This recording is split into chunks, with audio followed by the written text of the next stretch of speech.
trampled on every day at school. Even the girl he liked left with the bullies. But life was cruel. He met Truck-kun and ended up reincarnating as Lucas Ryan, in a world where magic is worshipped and martial artists are despised. But Lucas became a genius at the academy, in a world where magic is supreme. On the magic continent of Arcanus, an annual event was about to begin. A man announced to the crowd that today they would perform the divine blessing. Children under 6 would offer their most precious possessions to the gods. If accepted, a divine messenger would be sent. He explained that this spirit would sense the child's magical element, granting them the chance to become a mage. A boy asked his mother if he could learn magic by offering a piece of candy, but she believed it needed to be expensive jewelry, like the nobles had. A noblewoman showed off her precious stone, claiming that the more valuable the offering, the higher the chance of a blessing. A man commented he heard the Ryan family spent their entire fortune for this blessing. Another added it would be tragic if they weren't blessed after all that effort. Holt Ryan, the family head, knew he had gambled heavily on everyone's future. He was certain his children, Laika and Louis Ryan, would receive top-tier blessings. The master of ceremonies called the next on the list.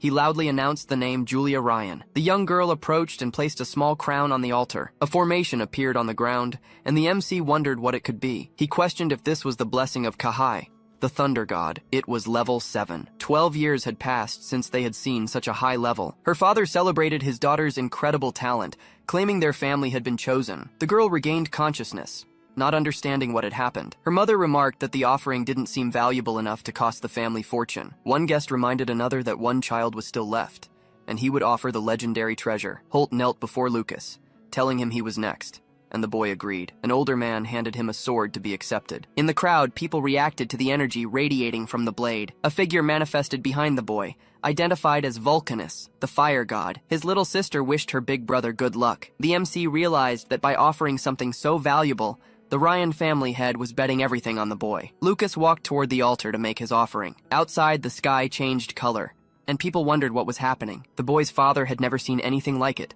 and wondered if this was level 9. The youth stood in the center of the altar. The sword floated in the air as the boy watched. Then, he noticed intense energy surging into his hand.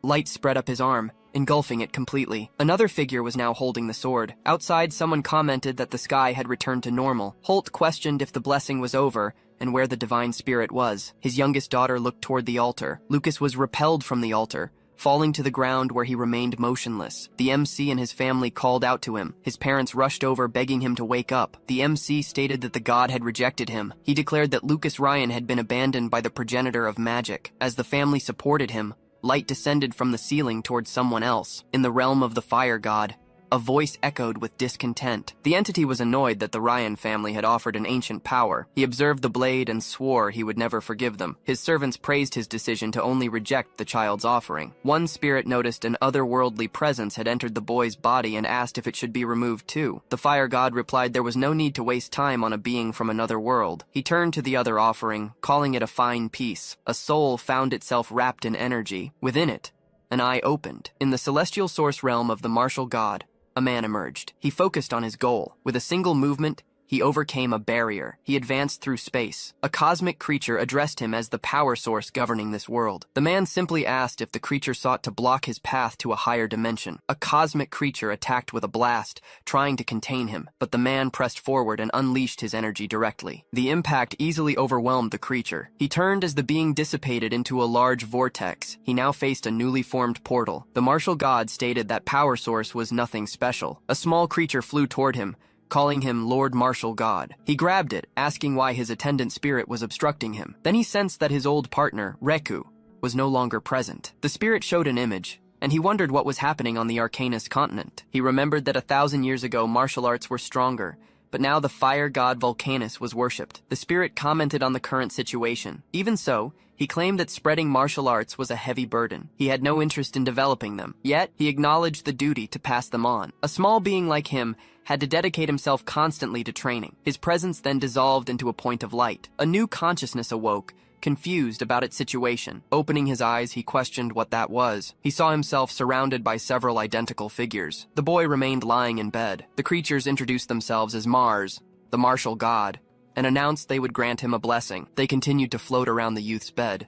Then, they all flew toward him. The boy reacted to their approach. A light fired out and hit him. He received the level 9 martial god blessing, and the limit on martial arts training was removed. Sitting up in bed, The youth questioned what that martial god and level 9 stuff was about. He remembered the spirits he saw were incredibly strong. He looked at his hands, wondering what was happening. Then he recalled the accident and questioned why he was here. The memories of Lucas Ryan invaded his mind. He wondered if the gods were just messing with him. He realized he was in a new situation, fearing this life would be difficult. He thought of his mother and Azusa, who would now go on with their lives, but he still didn't understand what martial arts meant regarding the blessing he received. A lollipop fell to the floor beside the bed. The sound made him look toward the door. A little girl entered the room and called for her big brother. She ran and hugged him on the bed. The girl said she heard he would take a long time to wake up and was very worried. He comforted her, asking her not to cry anymore.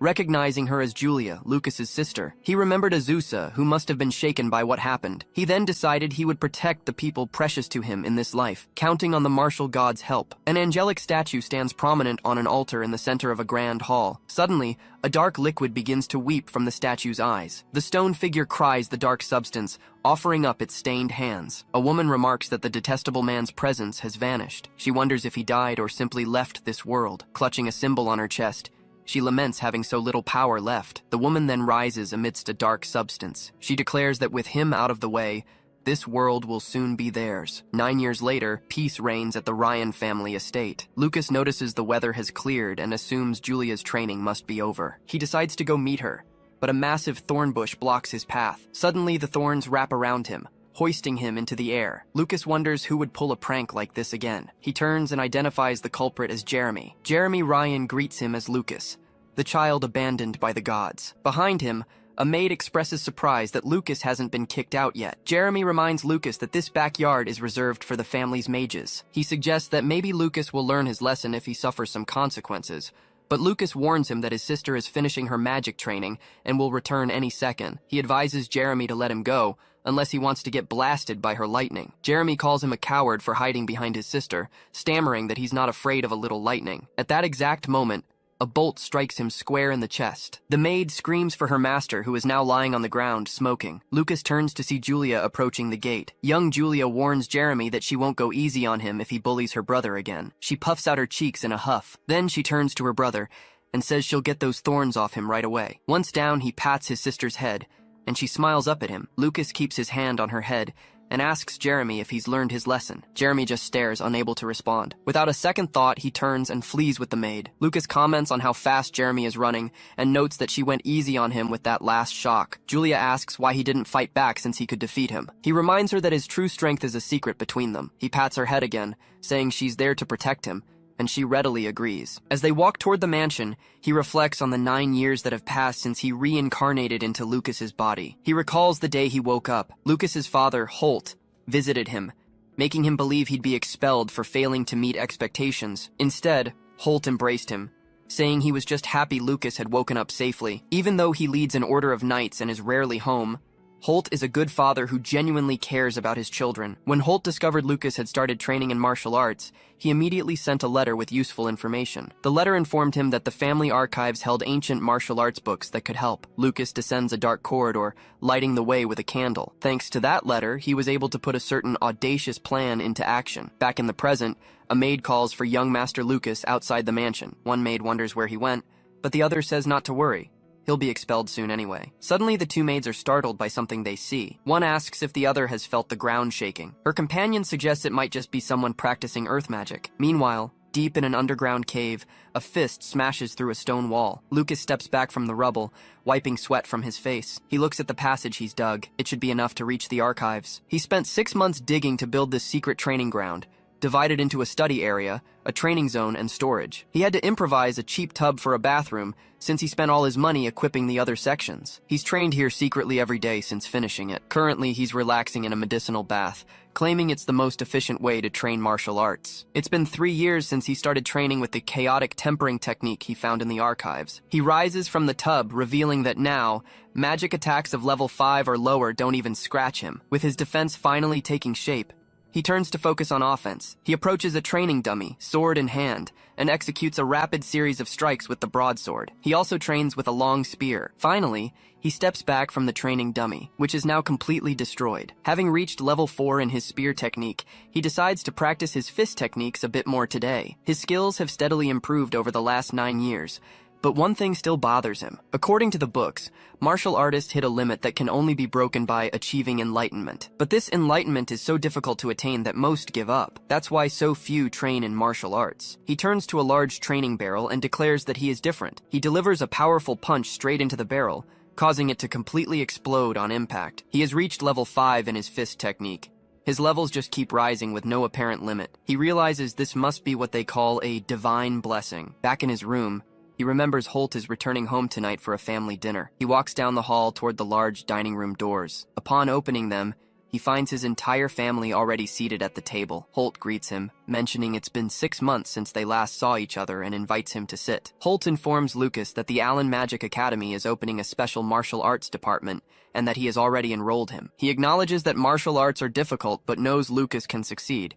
He warns that the entrance exam is next week. Lucas simply thanks his father. Lucas reflects that he needs to get stronger, but he can't stand out too much or he'll cause trouble. Julia then raises her hand and tells their father she wants to attend Allen Magic Academy with Lucas. Holt explains it's a good goal, but she's only 11. Julia retorts that the elite class has no age restrictions. She reveals she has actually already received an offer for the elite class. Holt just stares at her, pondering this information. He comments to his wife that Julia's reputation as a genius must have reached the academy, and that a great mage might be born into the family. While Julia giggles, Lucas comments that it's amazing, leaving Jeremy visibly annoyed. A relative says they will pray for both to pass, but Jeremy asks why Lucas is getting special treatment. Suddenly, Jeremy is startled by a voice telling him to calm down. A hand touches his face, and the voice repeats that there's no need to worry. Jessica Ryan, Jeremy's mother, reassures him, saying it's not guaranteed that Lucas will pass the exam anyway. A week later, the day arrived to leave for the Magic Academy. The family said their goodbyes at the estate gates. Julia's mother told them to take care. She promised to visit soon with their favorite pudding. Then,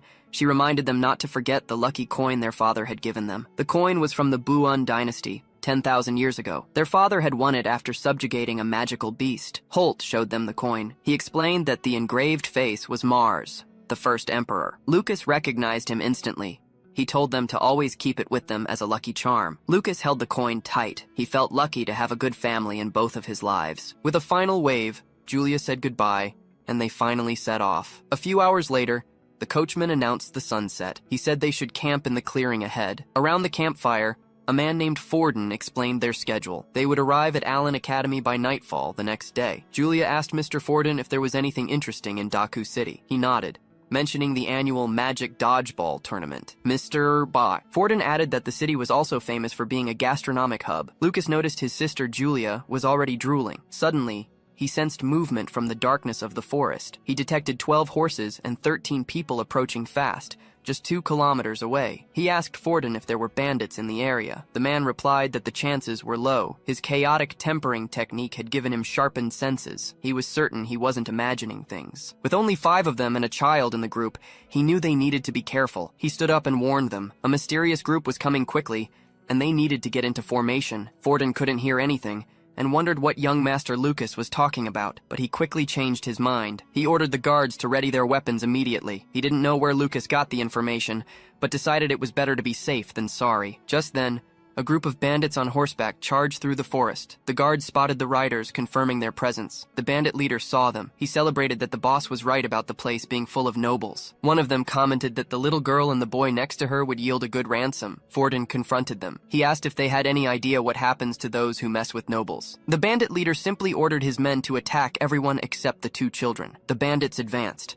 One of the guards ran to provide cover for Mr. Forden. A bandit charged on horseback, raising his sword to strike, but a guard intercepted him, hitting him with a spear. The bandit leader watched his companion fall. Forden entered the battle, moving quickly with his sword. He told Miss Julia to leave the situation to him. With a single blow, he rushed forward and took down several bandits. He turned and yelled for young Master Lucas to grab Julia and run. Lucas turned sharply, hearing the sound of an attack. One of the bandits cast a fire spell on the remaining guards. The leader realized they had a mage, surprising Forden. He shouted for the 2 to run into the forest while he took down another enemy, but a bandit attacked him from behind, striking him. Lucas turned in time to see it and screamed Forden's name. The man stood up, wounded and surrounded by enemies. The bandit leader promised to burn him for defeating his companion. Forden prepared for battle. He declared he would protect the young master and the young lady, even if it cost him his life. Lucas knew Forden was only a level 2 martial artist. He couldn't beat a mage. Lucas wanted to keep his true strength a secret, but he couldn't. He remembered how Forden had been kinder to him than anyone else,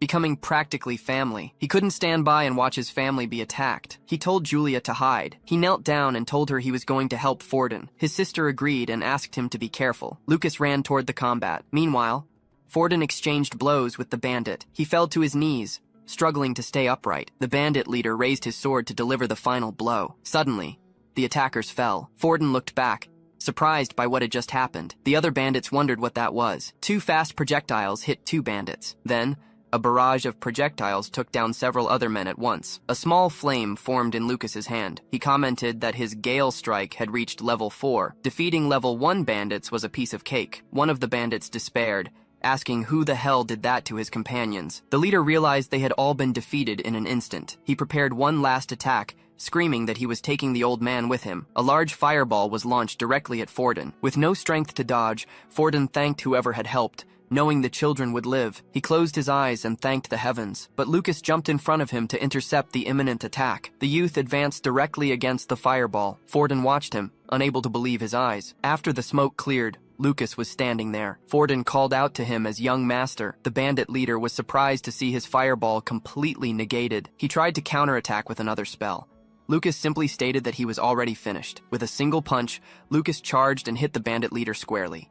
The impact instantly defeated the man, and Lucas landed on the horse. Forden watched him pull away and asked how he did that. Smiling, he turned and said he seemed to have a talent for martial arts. The older man could only call out for the young master. Suddenly, a dark mass began to sprout from the ground behind them. The creature rose completely, revealing its skeletal face. The monster ordered Lucas Ryan and Jeremy Ryan to die. Lucas stared at the thing in front of him. He decided he needed to defeat the monster quickly. Jeremy jumped into the air toward the creature. He struck the monster's head with a blow. Lucas watched his companion's action. Elsewhere, a man punched the ground. Energy rushed through the soil from his fist. Chains emerged from the earth and trapped a man. Back at the fight, Lucas wondered what kind of thing that was. A symbol manifested in the creature's eye. He questioned if that was what was controlling the dead. The monster opened its enormous mouth. Jeremy said that if his normal attacks didn't work, he would try another approach. Jeremy hit the monster with both hands. Lucas prepared to attack the creature. He extended his palm forward. He hit the symbol in the monster's eye directly. A beam of energy tore through the creature and the forest. The monster was completely disintegrated by the attack. Lucas stood still as the creature's silhouette disappeared. He fell to the ground exhausted while Julia called him. Turning,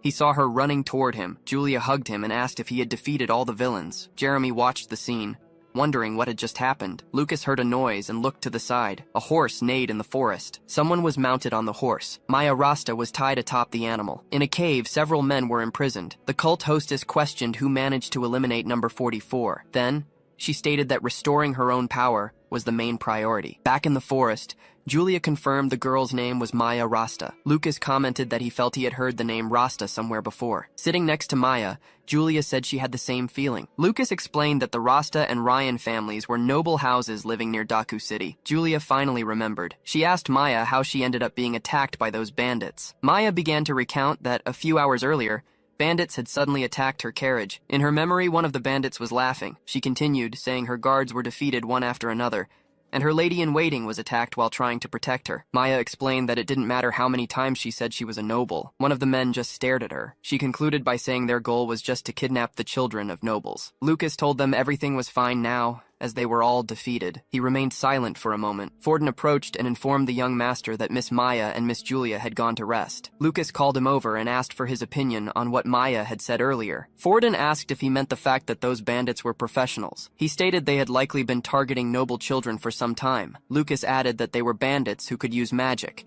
and had bizarre power to control the dead. Forden looked to the side. The young master concluded that there seemed to be a terrifying demon behind everything. Forden said he would report this to the master immediately. If they informed the Rasta family about Maya's situation, they would likely get their cooperation too. Lucas agreed and said he had a suggestion to avoid further trouble. The next day, in Daku City, Julia was surprised to learn they were canceling the plan to stay and tour the city. Lucas explained that some of yesterday's bandits might still be in the city. For safety, it was better to go straight to the Magic Academy. He asked her to try to understand, as it was for her and Maya's safety. Maya agreed with what he said. Julia and Lucas sat together inside the carriage. Lucas looked at his sister. He promised Julia he would buy whatever she wanted to eat later. Maya commented on how well the two got along, and Forden announced they had arrived in the city. Julia and her brother stuck their heads out the carriage window. They both looked at the city around them. She was impressed by the view of the city streets. The streets were full of people and establishments. A man commented that this was the largest city after the imperial capital. Maya also looked out the window and said the place was very lively. The three observed the city together. Lucas observed the scenery. He stated that the atmosphere of that city was similar to the city where he lived in his past life. A man dressed as a clown appeared at the window and scared the girls. Lucas bought various breads and sweets for them. Maya offered one of the sweets to Julia. The boy watched the scene. Forden took them to a large gate and said he could only accompany them that far. Lucas reassured him, stating that he would protect Julia. The girl hugged him and said she would protect him too. He patted her head and said he was counting on the genius mage. She replied that he could leave it to her. Forden watched the scene. Maya commented that he had his little sister to protect him, finding him an interesting guy. The butler watched the three walk away toward the gate. Maya thought about how kind the two siblings were. Lucas also reflected that he was happy to have met them. Maya looked at him. Back to the previous night, Forden suddenly remembered something. He revealed to Lucas that Miss Maya had once been his fiancée. They were very close when they were little, but the engagement was broken off after the priest stated he had no talent for magic. Allen Magic Academy is one of the Sarmina Empire's top 3 schools. Every new student has to pass an entrance exam. The results decide which of the 4 departments they'll join for their 6 years of mage training. Lucas explains to Julia that exceptional students can graduate early by passing a special certification exam. He glances away for a moment. Julia says it's a shame. She hoped to take the entrance exam with Maya. Lucas mentions that Maya already took her exam earlier with her family and is safe now. He encourages her to focus so they can join Maya as classmates. Julia agrees and asks where registration is. The young girl's presence draws attention. A bystander asks if she's really a candidate. Another comments on how young she looks, while a third praises her brother's appearance. As Julia grabs Lucas's arm, someone else remarks they wish they had a sister like her. A voice calls out to them from the crowd. The woman introduces herself as Mina, vice president of the Academy's student council. Mina asks Julia if she came just to follow her brother. The girl denies it, stating she's there to take the exam with him. Mina checks Julia's application, hypothesizing that she's the girl offered a spot in the elite class. Mina smiles faintly. She confirms the girl is Julia from the Ryan family. Julia asks how the woman knows her name. Mina replies that she'll find out soon and starts guiding her to the registration area, momentarily leaving Lucas behind. But the girl stops her, saying her brother needs to register too. The vice president turns back, admitting she forgot. She asks Lucas if he's there for the martial arts department. Voices in the crowd question the idea of a martial artist attending a magic academy. At Allen Academy, some mages look down on martial artists. Julia reacts to the comments. The murmurs continue, comparing martial artists to nobodies. Lucas turns his head, stating their opinions don't matter. Mina hears his declaration. She realizes she shouldn't have mentioned his department out loud. Another voice calls Lucas's name. Mina addresses him, inviting him to register so they can head to the exam hall. Lucas smiles and thanks her. They arrive at a large hall packed with candidates. Mina instructs everyone to register with a student council member and hands out badges. With badges in hand, they are informed their exam numbers are stored within them. The exam has 3 parts: measuring magical potential, attribute compatibility, and power against a target. Lucas asks if the process is the same for martial arts candidates. Mina confirms the exam is identical for everyone. The young man shows his dissatisfaction with the explanation. He claps his hands together, saying he understands. He then declares he'll show everyone a martial artist's power and change their perception. At the potential measurement station, an examiner announces the start of the first test. The examiner watches Lucas approach the gauge. Suddenly, the man reacts, claiming he's never seen anything like this, a rare phenomenon. When he places his hand on the gauge, Lucas's result is low. The screen shows he'll struggle to enter even the martial arts department. He sighs, lamenting that this is happening again. Next, another candidate approaches and places her hand on the gauge. 2 candidates react in surprise at her result. Her potential is 7 out of 10, ranking her as one of the year's best students. Lucas watches from the crowd, thinking everyone is easily impressed. He tells Julia not to hold back today, and she confirms. The examiner watches as the girl concentrates her power on the gauge. The device in her hands begins to emit strong energy. The energy expands, filling the entire exam hall. The examiner announces the result is 10, the maximum value. Her talent is considered incredible. Another student took 2 years to reach that same level. She holds the gauge with the final result. Julia finishes the test and heads toward Lucas, calling for her brother. She hugs him, asking if it was good. He replies that she'll become an archmage one day. A spectator comments on the contrast between genius and lack of talent,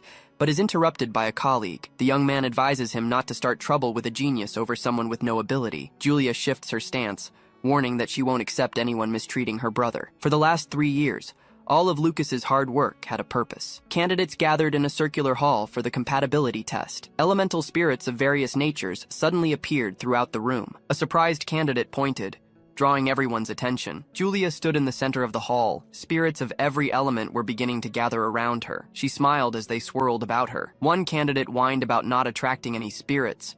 Another wondered if Julia had maximum compatibility with every element. Watching from afar, Lucas commented on her impressive talent. Her special ability was amplifying her potential.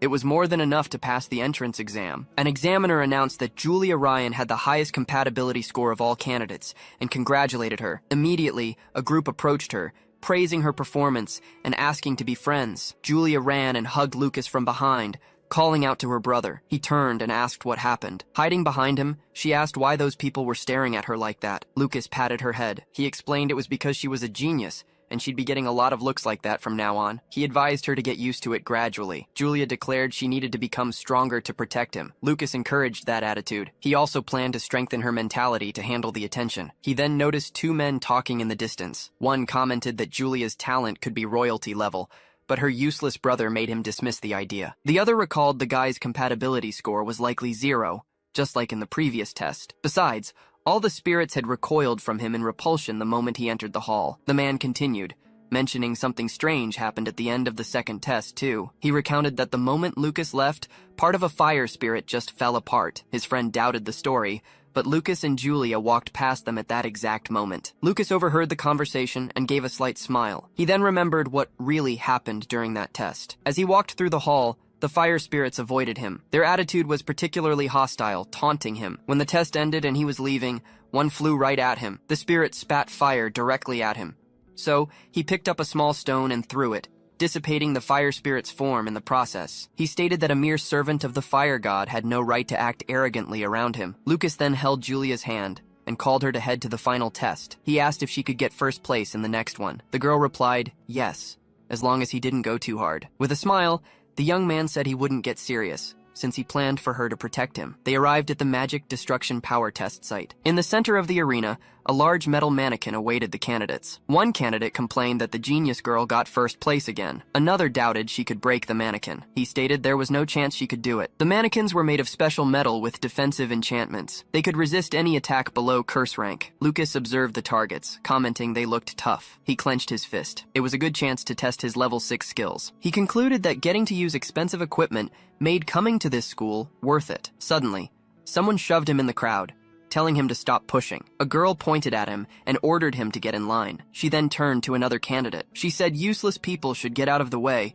The rule was the talentless go to the back. The candidate stared at him. His presence was noticed by the other girl in line. She turned and acted with disdain. She stepped close to Lucas and Julia. She then asked Julia if she was the one who got a 9.6 on the compatibility test. The girl looked down on her. Julia got scared and called for her brother. Lucas protected her while she said the other girl was scary. He asked who she was. The young woman introduced herself as Iwa Miranda, granddaughter of Duke Miranda. The Miranda family was one of the 3 great families of the Northern Empire. Besides being a clan that had produced a legendary mage, Lucas's mother also belonged to that family. He remembered his mother, Catherine. Lucas realized the girl was his cousin and asked her age. Iowa replied she was 15, not understanding the question's purpose. Lucas warned her not to stare at him like that, revealing they were cousins. Iowa reacted with indignation. She declared she'd never heard of a cousin and decided to humiliate him in front of everyone. She then cast a spell directly at him. With the magic activated, she ordered him to perform a humiliating action right there and embarrass himself. But the spell had 0 effect on Lucas. The girl was perplexed by the situation. He then questioned the kind of education the Miranda family offered,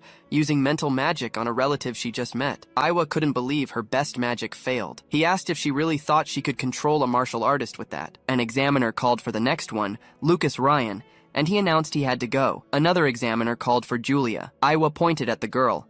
She warned her not to get cocky, because She would be first in this test. Lucas looked at the scoreboard. The list showed Julia Ryan in first place, followed by Iwa Miranda in second. He decided he couldn't let Iwa take first place from Julia to ensure his own quiet life. Someone then offered Julia candy. Julia tasted the candy and asked what it was and if it was good. Then, he slapped her back to help her. She coughed and called him a liar, complaining it wasn't candy but super bitter medicine. Lucas apologized. He explained it was a special magic potion, and she would feel the effects soon. He was called to enter and ran to the arena, but Julia yelled that she didn't believe him anymore. He walked toward the metal mannequin where the examiner waited. The examiner instructed number 5 to attack the target with his full-strength magic for evaluation. But before starting, Lucas interrupted. He stated he couldn't use magic. He clenched his fist and asked if he could just hit the target. In the audience, a group of students mocked him, predicting he'd just break his hand. One guy then noticed Lucas's sister standing right next to him. Julia restrained herself. She stated she wasn't attacking them only because her brother asked her to behave. Iwa turned to her and asked if her brother really couldn't use magic. The girl confirmed he couldn't, but she asserted that he was still an amazing person,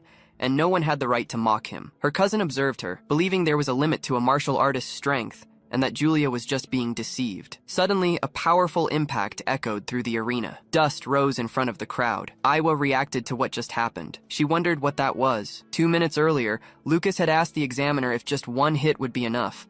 The man replied he didn't care how he attacked. Lucas then prepared for his strike. His martial arts skills grew exponentially every 3 levels.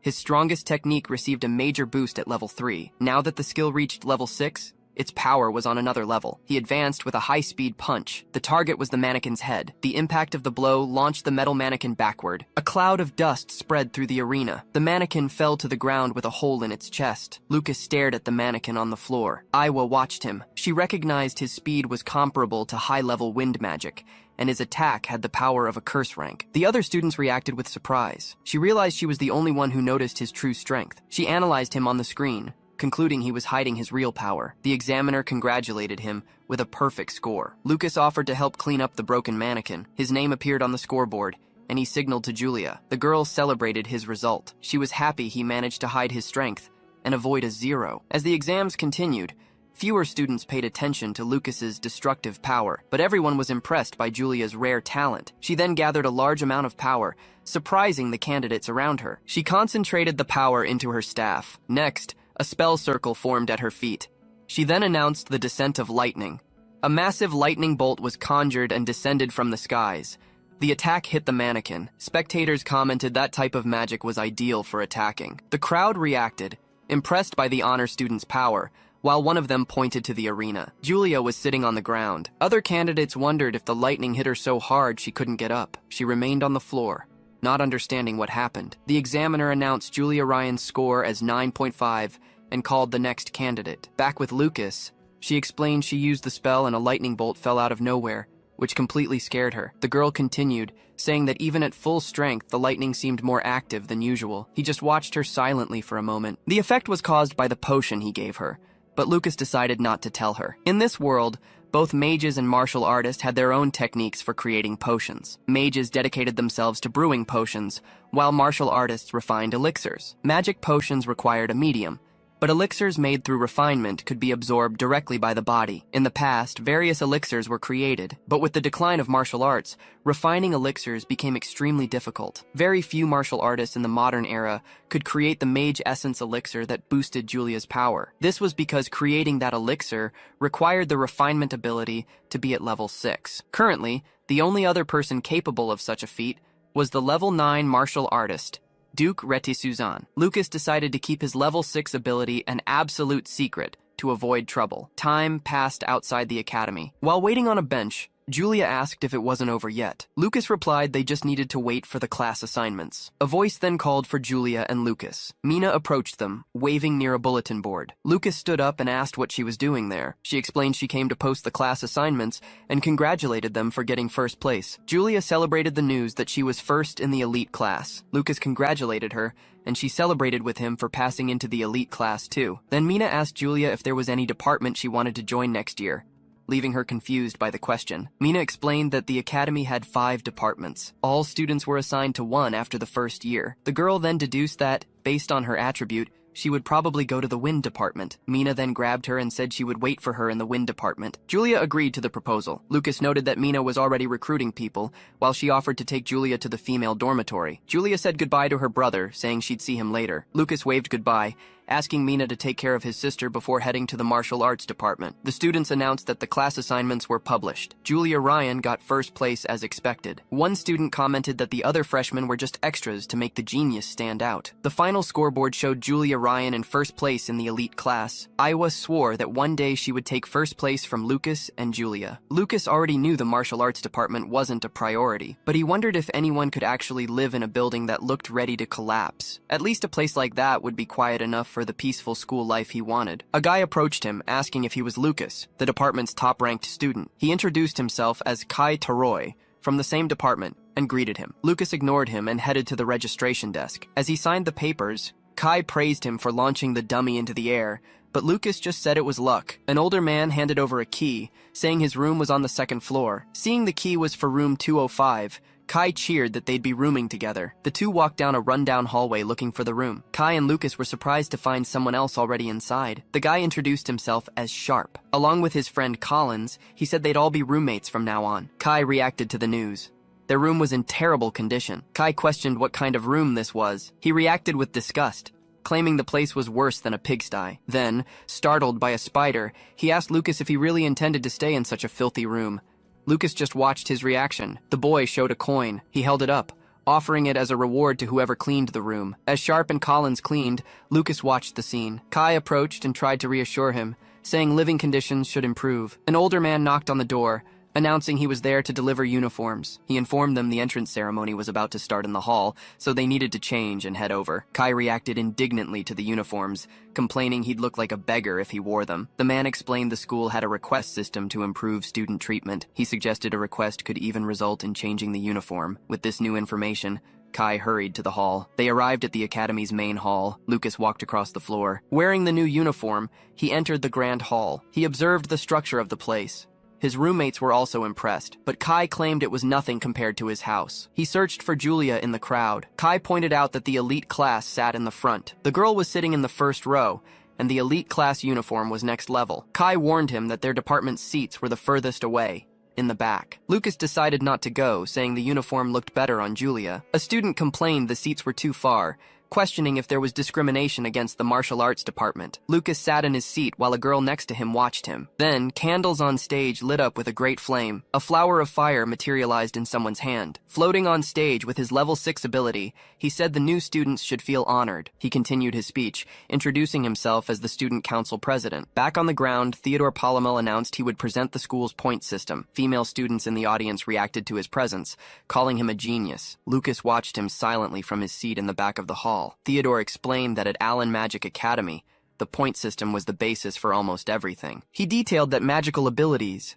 books, tamed beasts, and even guidance from great masters could be obtained with points. There were various ways to get points, but manual labor earned very little. It was much more efficient to earn points by participating in department events or guiding freshmen. Lucas then understood why Mina was helping them. Theodore concluded by saying that becoming a student council member guaranteed a stable income of points every month. Lucas listened intently to the speech. Theodore continued, revealing that, although risky, there was also monster hunting. He explained that behind the school lay the magical beast mountain range, where students could hunt them for points. Hearing the name of the mountain range, Lucas clenched his fist. A smile appeared on his face as he realized it was a training ground tailor-made for him. A few hours later, night fell over the academy dorms. Inside one of the rooms, a young man slept soundly in his bed. Incense burned slowly, keeping the room's occupants asleep. Lucas Ryan sneaked out, revealing the tranquility incense was used so he could go to the home of the magical beasts. He remembered the martial arts department building was at the back of the campus, so Lucas concluded the magical beast's home was right behind that wall. He jumped over the high wall. The boy landed on the other side, in wild territory. Lucas advanced through the forest while some creatures chased him. He jumped and delivered a downward kick to a monster appearing in his path. His foot struck the creature's head with precision. The body's impact against the ground kicked up a large cloud of dust. The creature remained motionless inside a small crater. One of the monster's horns snapped from the force of the blow. From atop a tree, Lucas identified the creature as a giant black-horned toad. Holding the horn, Lucas explained that because they were poisonous, they were used for magic potions and should be worth a good amount of points. He remembered hearing that Allen Magic Academy had some legendary martial arts books in its archives. Watching the mountains, the boy stated he didn't have much time and needed to first identify the monster's locations. Then he covered one eye to activate an ability. His perception expanded over a vast area of the forest. A level 1 giant rat opened its maw to attack him, but Lucas hit it with a blow and ordered the creature to sleep. Next, he punched a level 2 two-eyed bat and dodged the attack of a level 3 magic-crested panther. Small explosions echoed throughout the forest. Satisfied, Lucas commented that he got a great result, with materials that could be used to refine elixirs and others he could exchange for points. While dragging a heavy sack, he realized the place was too quiet. He touched the ground and noticed almost no traces of other magical beasts. Lucas wondered if this meant a powerful creature lived nearby. Then Lucas knelt to concentrate and feel the area around him. He felt a presence coming from a trail in the forest. Lucas found the entrance to a dark cave. A dark emanation emerged from inside the hole. A snarling wolf with glowing eyes revealed itself in the darkness. With a smile, Lucas said he found it. He leaped through the trees, realizing the creature a kilometer away had also noticed him. The young man left his sack of items at the cave entrance.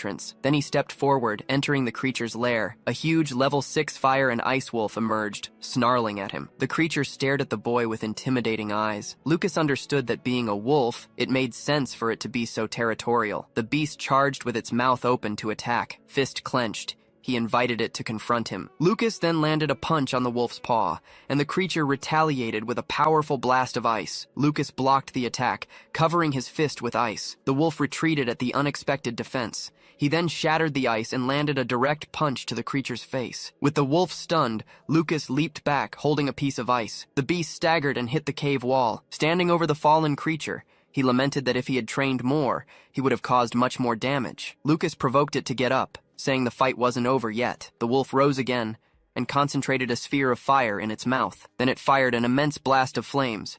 The explosion of fire consumed the surrounding area. Amidst the flames, the creature stood its ground. The wolf howled to the sky, releasing its fury, but Lucas appeared beside it, unharmed by the attack. The boy prepared another blow while the beast stared at him, and landed a powerful punch to the wolf's stomach. The impact of the blow stunned the creature. The creature was thrown forcefully against the cave wall. Then the wolf fell to the ground, finally defeated. Lucas watched the fallen animal and commented on its rare ability to freely control fire and ice. Even wounded, the wolf stared at him. The creature's eye revealed an unusual pattern. With eyes shining in the dim light, Lucas stated that this was a very rare magical beast. Lucas approaches the wolf. The beast unleashes a simultaneous blast of fire and ice from its maw. He stares down the beast's dual elemental attack. 2 blasts of raw power hurtle toward him. Lucas spots steam rising where the opposing elements collide. A swift attack grazes him. The wolf seizes the distraction to escape. The beast bolts, sprinting at high speed to exit the cave. But Lucas leaps after it, yelling that he won't let it get away. He reaches out to grab the creature. He manages to snag the wolf's tail. With a powerful spin, he hurls it into the air. Holding a clump of fur, Lucas remarks that fighting a giant magical beast is good practice, and it must be worth a lot of points. Suddenly, a look of surprise crosses his face at something he sees. Another identical wolf appears and attacks the creature he was just fighting. Lucas leaps backward, dodging the assault. One wolf unleashes a torrent of flames in his direction. Meanwhile, the other attacks from above. The first wolf intensifies its fire attack. Lucas dives toward the ground, yelling at them to quiet down. He slams his fist into the ground, generating a massive shockwave. His clenched fist trembles with the force of the impact. The blow's energy ripples throughout the entire cave. The 2 wolves pin him down, and he wonders if this is where he'll be defeated. He concludes he has no choice but to use his last resort. 2 enormous paws slam into the ground where he just was. He looks up, eyeing the new threat. An even larger wolf lands right in front of him. The giant creature drops a fire core and an ice core onto the ground. Lucas wonders if those are beast cores. In this world, some magical beasts are born with a core containing all their power. If a human's vital energy touches that core, the creature becomes their tamed beast. So, Lucas asks if the wolf wishes to become his servant. Smiling, the young man affirms that he accepts the proposal. He considers it an unexpected acquisition. Not even mages usually possess a level 6 tamed beast, but the wolf doesn't seem very smart. Proud magical beasts would never submit to a mere human. Lucas then performs the necessary ritual. He transfers a little of his energy to the 2 cores. He offers the cores to the wolf. The creature absorbs them into its body. Surprised, Lucas hears a voice calling him master. He looks around, trying to find the source of the voice. The wolf reveals it's the one speaking, and Lucas realizes he can understand the creature. Lucas calls him a good boy and decides to name him Ul. The beast agrees. He then wonders if Ul's territory now belongs to him, and if there's any good loot from its hunts. The wolf looks to the side with a determined look. The wolf rubs its snout against Lucas's face affectionately. Ul beckons him to follow it to its treasure, and Lucas praises its intelligence. The pair venture deeper into the cave's depths. They pass creatures sleeping while hanging from the ceiling. The stench makes Lucas cover his nose. They find a pile containing the hide of a level 6 magical beast, the remains of an ancient creature, and even precious gems. He's surprised to realize it's literally a treasure trove. But Ul corrects him, explaining that isn't his treasure. The items left by past adventurers near the remains are the master's treasure. Then, the creature guides him to a collection of beast cores, all level 3 or higher, including 2 level 6s. The wolf explains that it ate all the cores with water and fire attributes. The narration reveals that to level up, a beast must consume a core from another of equal or higher level. This means Ul defeated at least 2 opponents as strong as himself. Lucas congratulates him on a job well done and gives him a reward. The wolf sniffs it and says it smells good. Ul seems invigorated after consuming the item. Lucas explains it's a healing potion that also works on magical beasts and tasks him with recovering and guarding the treasure. Ul enthusiastically accepts his first mission. Standing beside Ul, Lucas announces it's time for the next step. A discreet smile forms on his lips. The following day, the sun illuminates the Academy's imposing classroom building. Lucas and Sharp enter the room, where Iowa Miranda is already seated. Yawning, Lucas comments that despite pulling an all-nighter, he doesn't feel tired thanks to the sleep incense. He recalls trying to count his treasure, but Ul wouldn't stop bothering him. The clock on the wall indicates that the class is about to begin. The martial arts department classroom remains almost empty. Sharp wonders where the teacher is and why no one else is there. Kai Taroi suggests the administration might have forgotten to assign them a teacher, but Lucas finds that unlikely. Shuffling footsteps echo from the hallway. A man stumbles inside, kicks a bottle, and complains about feeling hungover. Sharp watches the scene, but Lucas maintains a neutral expression. The newcomer leans against the door, introduces himself as Shigart, head of the martial arts department, and announces the start of class. Lucas watches him silently. Shigart scrawls his name on the chalkboard. He turns to the class, holding up a small book. Kai Taroi stares down the teacher. He demands to know if this guy is really their professor, noting he certainly doesn't look the part. With a blur of motion, Lucas strikes him. Kai sits down, stunned by the sudden action. That quick movement makes Lucas smile. The professor announces roll call. No one leaves without permission. He calls for Tishy, who answers, "Here." Next is Lucas. The young man raises his hand, confirming his presence. After Collins answers, Shigart calls for Sharp. Silence. The professor snaps the book shut and declares everyone present. Shigart claims he forgot the textbooks. He appoints Tishy as class representative to fetch them. The girl points to herself in disbelief. The professor confirms it's her. Kai Taroi shoots up, protesting that the rep should be chosen fairly. He boasts that with his family background and skills, he should be the one chosen. Then, something smacks him in the face. Shigart gestures with his hand, reminding him he already gave a warning. He reiterates, no speaking without permission. He instructs Tishy to hand out the books for self-study, then leaves the room. The young woman realizes this is her chance to change her fate. Kai complains about the professor. Lucas notes there's definitely something off about the man. Kai suggests reporting him to the administration. Meanwhile, Lucas observes Shigart's walk, noting signs of an old injury. Lucas wonders just how strong the professor was before he got hurt. He tells Kai he never agreed to complain. Kai questions his attitude. A few hours later, outside the cafeteria, Lucas decides a strong, mysterious teacher makes things interesting. Outside, Kai greets a classmate and gripes that they only had self-study because of that professor. He keeps ranting about the master's irresponsibility until Julia calls out to her, "Big brother." Lucas pats her head, asking about her first class. Julia says her teacher, Ms. Linda, is super cool and encouraged her to run for class representative next week. She asks if the martial arts department chose one yet, and if it was him. Smiling, Lucas replies it wasn't. Lucas invites them to lunch, mentioning he heard the food is good. Julia runs ahead excitedly, leaving Kai behind, yelling for them to wait. At Allen Magic Academy, even meals are part of the point exchange system. New students can only exchange cash for points once. The elite class dishes look appetizing. Julia tries the food and tells her big brother to eat up. Kai watches silently. Wiping his face, he complains. They both paid 1 coin, But the elite class got 100 points while the martial arts department only got 10. A staff member tells him to leave if he has a problem. Kai realizes even the staff openly discriminate against martial arts students. She asserts that untalented students must work hard and save points. Kai feels like he lost his rights just by enrolling here. Julia offers Kai a plate of food. Touched, he calls her a sweet, gentle girl. Lucas notes his classmate is being a bit dramatic. As Kai sits near Lucas, Maya Rasta approaches their table. Smiling, she greets Lucas and Julia, saying they meet again. Julia invites Maya to join them, but the young woman declines with thanks, saying she already ate. Instead, she offers cookies she baked to thank them for their help the other day. The little girl accepts the sweets with a smile. Lucas tries a cookie and compliments Maya, saying she's a great cook. The young woman smiles at the praise. Kai leans into Lucas and asks for a cookie. He compliments the sweet and introduces himself as Kai Taroy. Maya Rasta introduces herself in return. Lucas just watches the interaction. Julia waves goodbye as Maya walks away from the table. Lucas comments that the cafeteria is a terrible place to meet people. Mina approaches their table and asks if the food is good, greeting Lucas shyly. Suddenly, Theodore Polymel descends from upstairs using fire magic. The boy shows off, floating through the cafeteria. After landing, Theodore sits on a bench to rest.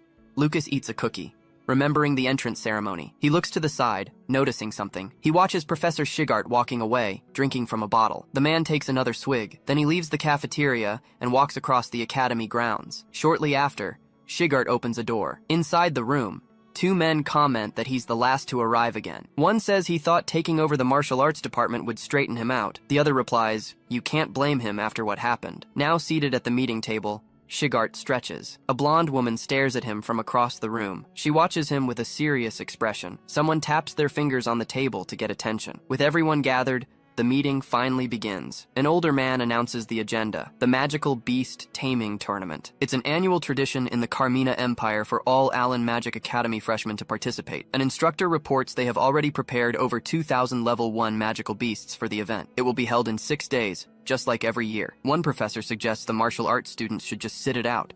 It would be a waste of time. He slams his hand on the table, but Shigart stands up and objects. The professor justifies himself, saying he was only thinking of the students. An instructor interrupts to agree with Mr. Shigart. She asserts that as long as they are freshmen, martial arts students must be required to participate. Another teacher agrees, stating all students should be treated equally. The man wonders why there are still professors who side with Shigart, especially Linda. Shigart and the instructor stare down the professor. He yields to their insistence but claims the students will just end up scared. An older man declares it decided. The martial arts department will participate. The dissenting professor leaves the room. Another instructor approaches Linda, asking if she's sure about this. He explains that while martial arts require real combat, the taming tournament might be too harsh for them. Linda just offers a faint smile. She remembers something someone told her long ago. Shigart asserts that a coward cannot call themselves a martial artist. Any student who refuses to participate in the tournament will have to leave the department. It is announced that the Magical Beast Taming Tournament will be held in 6 days. The professor informs the class that after the lesson, they will have practical combat training so everyone can defeat a magical beast. Kai Taroy questions the point of participating. The tournament is just to choose a class rep, and they already have one. The professor tells the student to be quiet. Class is starting. Lucas rests his chin on his hand, looking away. Outside, the students begin training. During training, a female student is shoved against a wooden pillar. Tishy readies her combat stance. One student comments to another that everyone passed the entrance exam, so they aren't that bad. Tishy attacks with a kick that kicks up the dirt. Lucas dodges a classmate's attack, sending the attacker stumbling backward. Shigart raises a bottle and announces it's late, ending the day's training. Kai Taroy sits on the ground, saying it's finally over. Collins approaches with Sharp, advising he'll bring his food later. Kai asks if he made another deal. He explains he traded a coin for food. Sharp asks why he wasn't informed about such a good deal. Collins apologizes and promises Sharp he can have the next one, which Sharp readily accepts. Lucas watches their interaction. Kai approaches Lucas, asking if he isn't very bright. He puts his arm around Lucas,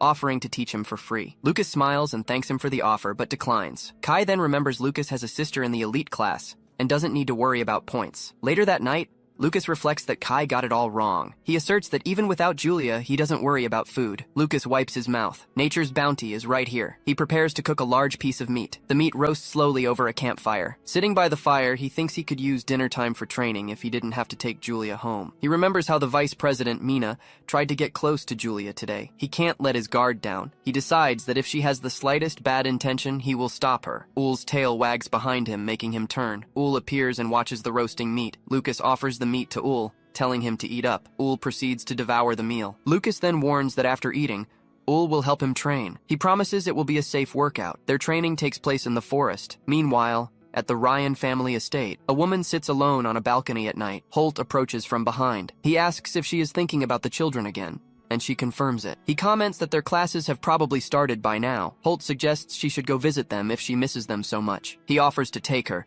since he needs to pass through Daku City for work. She thanks him for the offer. The woman expresses her happiness at being able to see the children. At Count Grindo's house, several hooded figures gather in a grand hall. 3 masked members observe the surroundings. A green-haired woman welcomes Jessica, saying she is happy she could make it. She invites her to sit. Jessica Ryan, wearing a mask, observes the hostess. The hostess presents her new creation, Jade Dream, a special drink. Jessica takes an offered goblet containing a liquid. The green-haired woman picks up a small vial containing a rare essence. She adds a few drops to the mixture as the finishing touch. She tells everyone to enjoy. The hostess moves through the hall. Then she announces the start of the day's activity. Jessica remains seated, observing the scene, goblet in hand. Jessica questions how an 11-year-old girl destroyed the Black Wind group. She explains that Julia received a level 7 blessing. The hostess comments that the girl inherited the talent of both the Catherine and Miranda families. But the green-haired woman insists a mere level 7 shouldn't have been able to defeat them. She grabs Jessica's ear, saying her daughter's efforts won't bear fruit. The hostess lifts her chin. She asks if she wants to kill Catherine and her daughter to become the Baroness. Jessica agrees and asks what she must do. The green-haired woman just smiles. She places a symbol on the table. The hostess remarks that the moment a young sprout withers is truly beautiful. Tishy mentions hearing they have more practical combat training that morning, but some students complain their whole bodies ache, calling Mr. Shigart a monster. She admits it hurts, but says it's to get stronger. A classmate questions her. Lucas and Kai, however, claim to feel no pain at all, and Tishy watches them. Then Kai brags about being the strongest in the class, backed up by his friends. Lucas just watches the scene from afar. Tishy notes the 4 of them seem fine, and concludes they'll become great martial artists. Kai charges into combat, yelling for them to start. Lucas blocks his opponent's punch. Kai watches his hand being stopped. Then Lucas attacks him with a palm strike. He braces for a counterattack. With a single blow, he sends Kai and the others flying back. Kai praises him, saying that wasn't bad at all.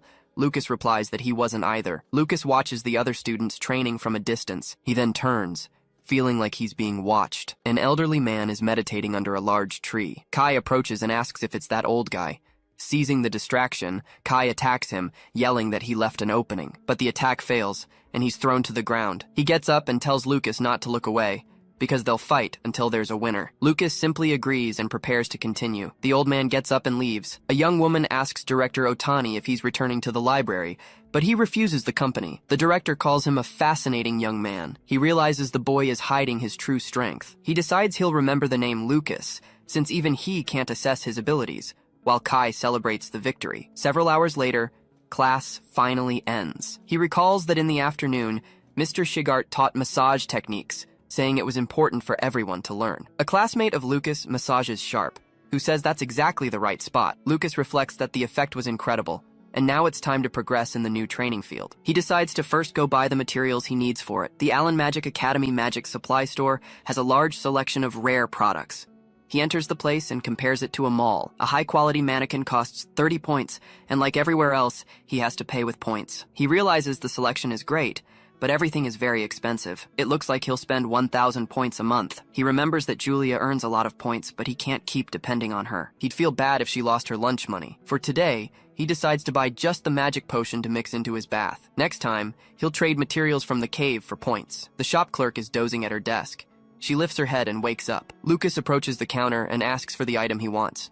The clerk informs him the total will be 5 points. He uses his card to make the payment. The woman notices from his uniform that he's a martial arts student and is spending half his initial 10 points at once. The clerk confirms the 5-point payment and hands him the product, and Lucas thanks her. She questions if he can really use all that, warning that he'll regret it if he wastes his points. But he replies that he doesn't think it will be enough, and that he'll come back to buy more. The clerk concludes he's a noble, since martial arts students don't have potion classes. She leans back in her chair, complaining that this is why she hates nobles. That night, in his cave, Lucas relaxes in a hot bath. He reflects that mixing the potion into the bath doesn't make the medicinal effect disappear, and that it would be a waste to throw it all away. He then considers that he can't make someone else drink his bathwater. UI emerges from the darkness behind him. Lucas gets out of the bath, satisfied, and decides he'll grab some materials to trade for points. He resolves to stick to common level 2 materials so as not to attract attention, but a creature emerges from the water behind him. He turns around. UI is drinking the bathwater, and Lucas asks him what he's doing. Hiding behind the barrel, Lucas asks if UI drank all the water. The wolf just stares at him. Lucas then steps out of the tub, saying it doesn't matter, since that will strengthen UI's body too. UI thanks him and asks for meat too, so Lucas calls him a glutton, commenting that this solves the wasted water problem. He plans to trade the materials for points in 3 days and hide the tools near the dorms for now. The shop clerk sees him carrying a heavy tool and offers magic help, but he refuses. She waves goodbye, calling him a blessed child. Shigart reminds everyone that the taming tournament is tomorrow and asks if they're taking it seriously. He tells the students not to slack off. They can quit and go home if they don't want to train. The teacher points out that Sharp's leg is too high, leaving him vulnerable, and then turns to Kai. He questions Kai's weak punch, but the student retorts that he already beat Lucas, Sharp, and Collins. The teacher hits Kai and then asks the other 3 if they really lost to that guy. Lucas, Sharp, and Collins confirm that they did. Shigart puts his hand to his face, complaining that this is why spoiled nobles are a problem. He then instructs Tishy to fight Kai, and she accepts. The two position themselves on the training field. Kai warns he won't hold back. He'll prove he's the fittest to be the class representative. Tishy simply invites him to start. He advances with a kick, yelling for her to take the hit. Kai smiles during the attack, but Tishy hits him in the stomach, making him recoil from the impact. Her arm moves quickly. She blocks his punch with her leg and asks what he thinks of that. Kai reacts to her counterattack. With a single blow, Tishy launches him away. Kai lies on the ground with a mark on his forehead. He immediately blocks her strike and yells not to be underestimated. Tishy then prepares another palm attack. With a single blow, she launches him away again. Lucas watches the defeat and comments that now he understands why the teacher made Tishy the class representative. Shigard orders everyone to take training seriously. Tishy approaches Kai and asks if he's okay. The teacher warns that tomorrow everyone must tame at least one magical beast. He threatens to expel anyone who fails from the martial arts department. Shigard announces this is the final stretch, and they will fight with everything they have until sunset. Lucas helps Kai up from the floor. He tells Kai his defense is a mess, but he'll be fine if he corrects that bad habit. But Kai denies it.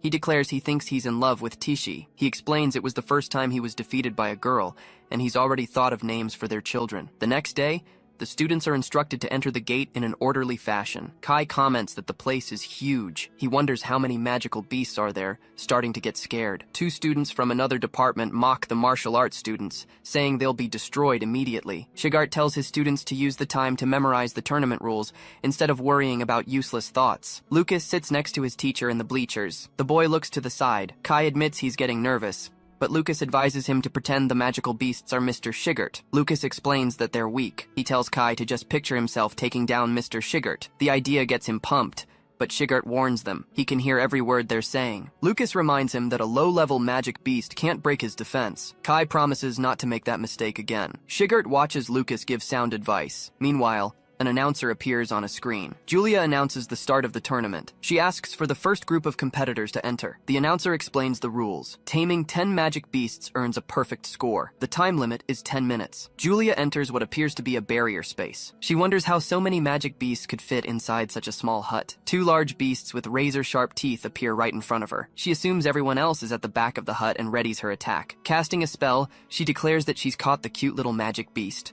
Her attack strikes the creatures. The announcer explains that when a beast submits, vibrant smoke will emit from its body. This allows professors outside the barrier to track each student's progress and assign grades. A professor observes the tournament's progress. A teacher announces that the mission at Site 5 is complete.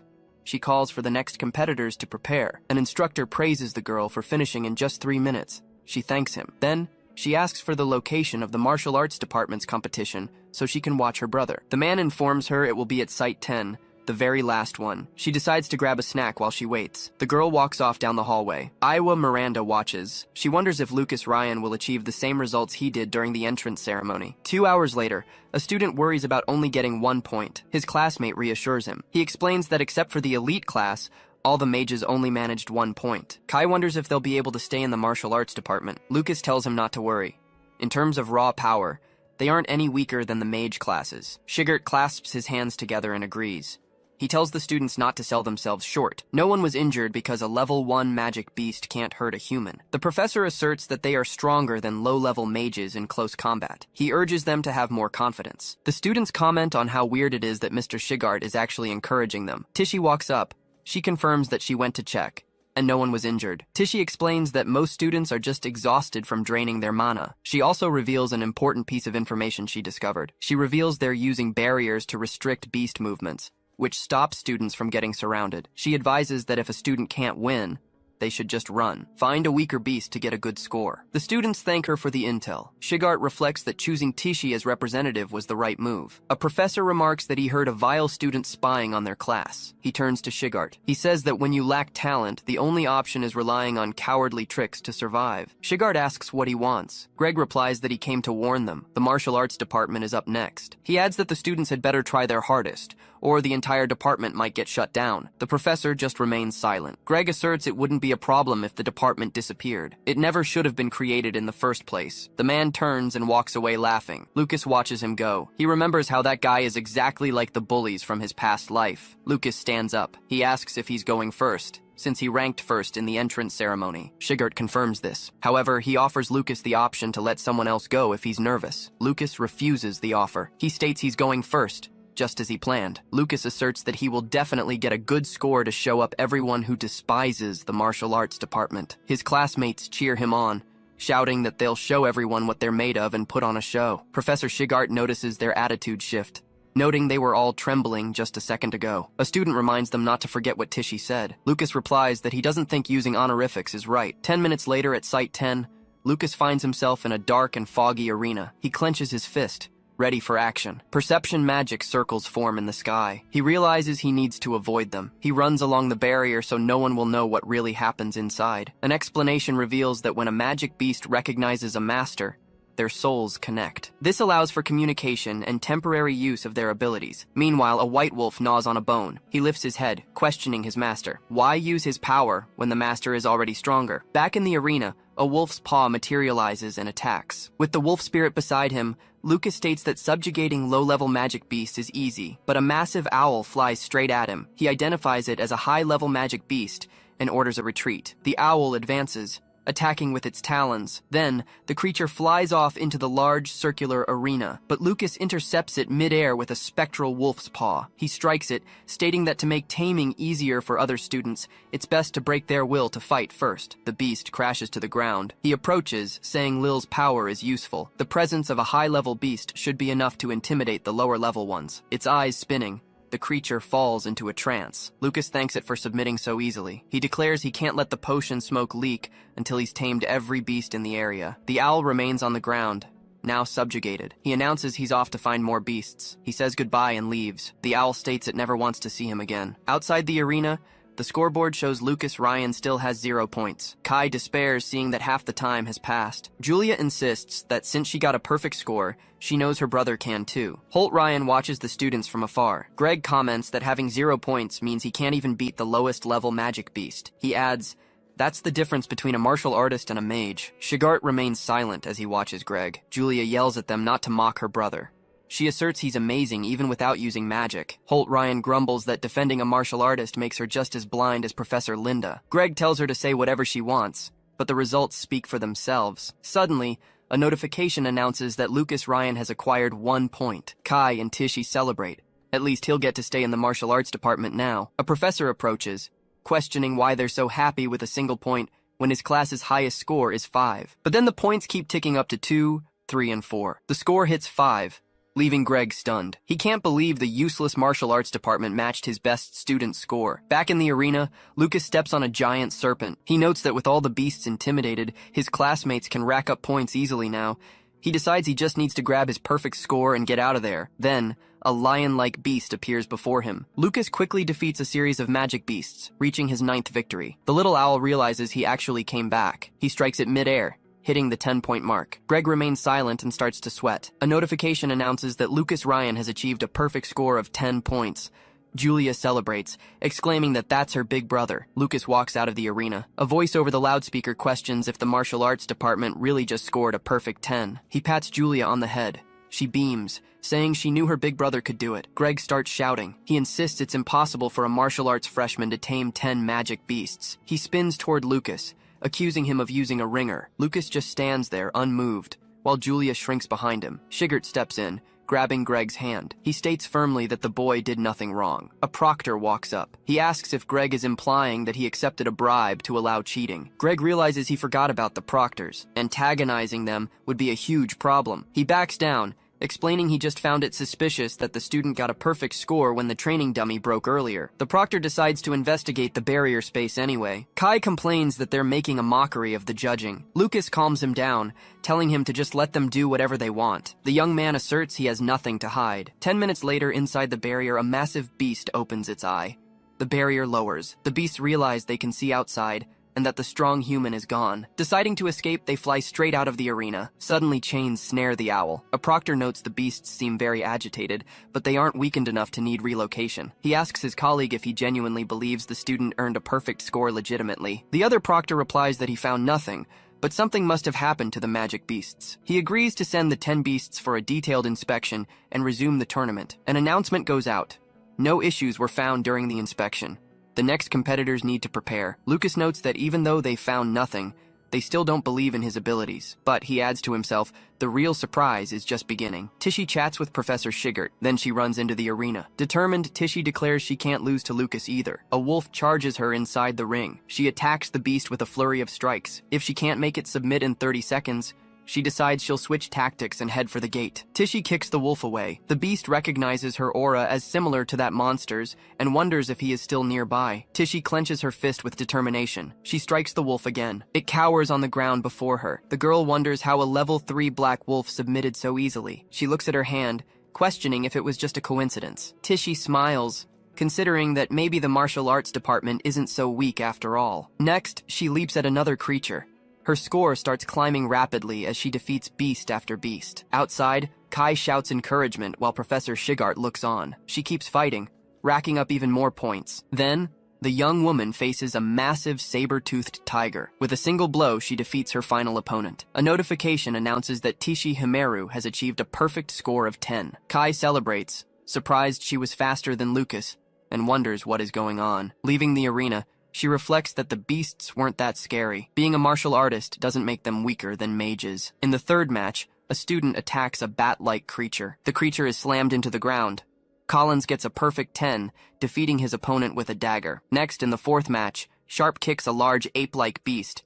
He also achieves a perfect 10. In the fifth match, Kai Taroy punches a saber-toothed tiger. The beast hits the floor, completely defeated. Kai celebrates his perfect 10 score against the animal. The scoreboard shows that Julia, Aiwa, Lucas, and Tishy also reached the maximum score. As the tournament progressed, the martial arts students continued racking up perfect scores, rising straight to the top of every event. Professor Shigart smiles discreetly at the results. He takes a sip from his flask. A proctor announces that the detailed inspection found no issues with the magic beasts or the barrier space. An older man praises their martial arts skills, but questions why the division's scores are so exceptionally high. One proctor suggests the beasts were already scared by attacks from the mage class students, but his colleague counters that this has never happened before. The older man explains that since it's the martial arts division's first tournament, the students fighting up close must have frightened the beasts even more. He decides that the martial arts division will go first next year, but current scores will stand. Greg protests, shouting that this means the martial arts division will tie for first place with the elite division. Professor Shigart watches him from afar. The director asks if he has a problem with that. Greg retreats, arguing about the fairness of the result. But the older man simply states that luck is part of a person's skill. Another director agrees that it's not the student's fault and the scores cannot be discarded. Then, Director Otani orders Greg to announce the results. Greg watches Shigart and Linda walk away. He grumbles at Shigart, hoping he's paying attention. The two directors continue their conversation near the beast cage. One states this is a critical issue for the division's existence and asks the other if he knows what's really happening. Director Otani replies that he cannot share the details, but he promises it's nothing bad for the school. He decides he will stick to the plan and act like the boy's abilities aren't real, just as he wants. Kai celebrates his perfect score euphorically, saying he needs to tell his dad immediately. As they walk down the hallway, his classmates comment that taming the beasts wasn't that hard. They must have gotten stronger. Lucas attributes their success to Professor Shigart's special training. A door closes behind them. Now sitting down, Kai asks his friends what they'll do with the 20 bonus points they earned for first place. Collins replies he'll save his. He needs to be ready for emergencies. His friend retorts that the obvious answer is to buy high-quality materials for next month's combat training. Lucas, holding his drink, asks about the combat training. Kai mentions the Allen Tower, the exclusive proving ground of the Allen Magic Academy. He explains that inside, there's an illusory world full of beasts where you can gain combat experience without real danger. Collins worries because only 100 freshmen can enter. He wonders if they'll get one of the 88 remaining spots since the elite division has 12 guaranteed. But Kai reassures him. Since they all got perfect scores, their entry is guaranteed because selection is based on tournament rankings. Suddenly, a chair scrapes back. Kai asks where they're going. Collins replies he's heading to the material shop to buy training equipment. Lucas watches his two friends dash down the hallway. Lucas sips his drink, affirming to himself that making sure everyone got a perfect score in the tournament was the right decision. Kai approaches Lucas and suggests they visit the material shop too, but Lucas declines the offer. Suddenly, a pendant swings in front of Kai. Lucas grabs it, saying he wants a better look at the pendant Professor Shigart gave him earlier. Lucas holds the Fang pendant. Kai identifies it as the prize for the top 3 perfect scorers. He complains. Since he was 1 rank lower, the prize should have gone to Tishy. Lucas replies that his only talent is pure luck. Kai sighs in resignation. He decides to meet the others at the shop, and Lucas waves goodbye. Results flash on an outdoor screen for a crowd. The scoreboard congratulates the martial arts department. All members achieved perfect scores. A female student stomps the ground hard. It's Lila, Greg's student. She claims they needed top scores for the 3rd straight year to become the elite class. She asks if anyone has any idea how hard her father worked over the last decade to achieve that. She hurls an object at the scoreboard. A classmate adds that they also stole 20 spots in the Allen Tower. Another agrees, insisting those spots belong to the mages. A student mentions the magical beast-based professors said the martial arts students didn't cheat. Then, one of the mage students throws his own object at the board. He claims he heard the martial arts department bribed the teachers. Another agrees it's possible. For the son of the Teroy family, a bribe would be nothing. Then Andre, another of Greg's students, reveals he just saw the Teroy heir. He says the guy bought the last piece of training equipment at the campus supply store. A student worries that once the martial arts department gets their bonus points, they'll buy up all the valuable materials. Lila grips her staff. She reminds them that a martial artist's weak points are easy to hit. She suggests it might be time to deal with their little growth spurt. An object is hurled through the trees. It strikes the ground in front of Collins and Sharp. They demand to know why they are being confronted. Collins falls to the ground. Hit. Sharp realizes the attack contained a noxious substance. He needs to recover quickly. He turns to his opponents and offers points in exchange for help, but Lila confronts them with her staff. Both boys are struck down and hit the ground. She tells them to shut up, stating she doesn't need their points. Lying on the ground, Collins asks the reason for the attack. Lila approaches Collins. She claims her demand is simple. Holding a vial, she orders him back to the martial arts department. She pops open the potion. She tells him to tell his entire class that they are inferior. The sun finally sets on the horizon. A few hours later, Lucas and Kai search the forest for their friends, calling out their names. Kai questions Lucas's worry, reminding him they are always late returning from their part-time jobs. Lucas simply replies that today is different. He stops in front of a road. He says he feels something is very wrong here. The sense of danger intensifies. He suddenly bolts through the forest, leaving Kai behind. Kai follows, asking why he ran off all of a sudden. An injured hand on the ground reaches out toward them. They find Collins and Sharp lying on the ground, barely conscious. Kai approaches their fallen friends and asks who did this. Lucas kneels down and holds one of them. In Lucas's arms, Sharp reveals it was Greg's class. He whispers Lila's name. He says they were hit internally. Lucas's face is completely shadowed. Kai yells his friend's name. He checks Sharp's condition, but Lucas reassures him. He says he's still alive, just unconscious. Lucas provides first aid to Collins and asks Kai to go get some potions. The boy runs through the forest to do it. Holding his other friend's arms, Lucas realizes he was targeted by a dangerous technique. He suffered severe damage. He identifies the method used and clenches his fist. Lucas declares this isn't a prank. It's a serious attack. On the ground, Collins calls for his parents, crying out in pain. Lucas looks at his injured friend.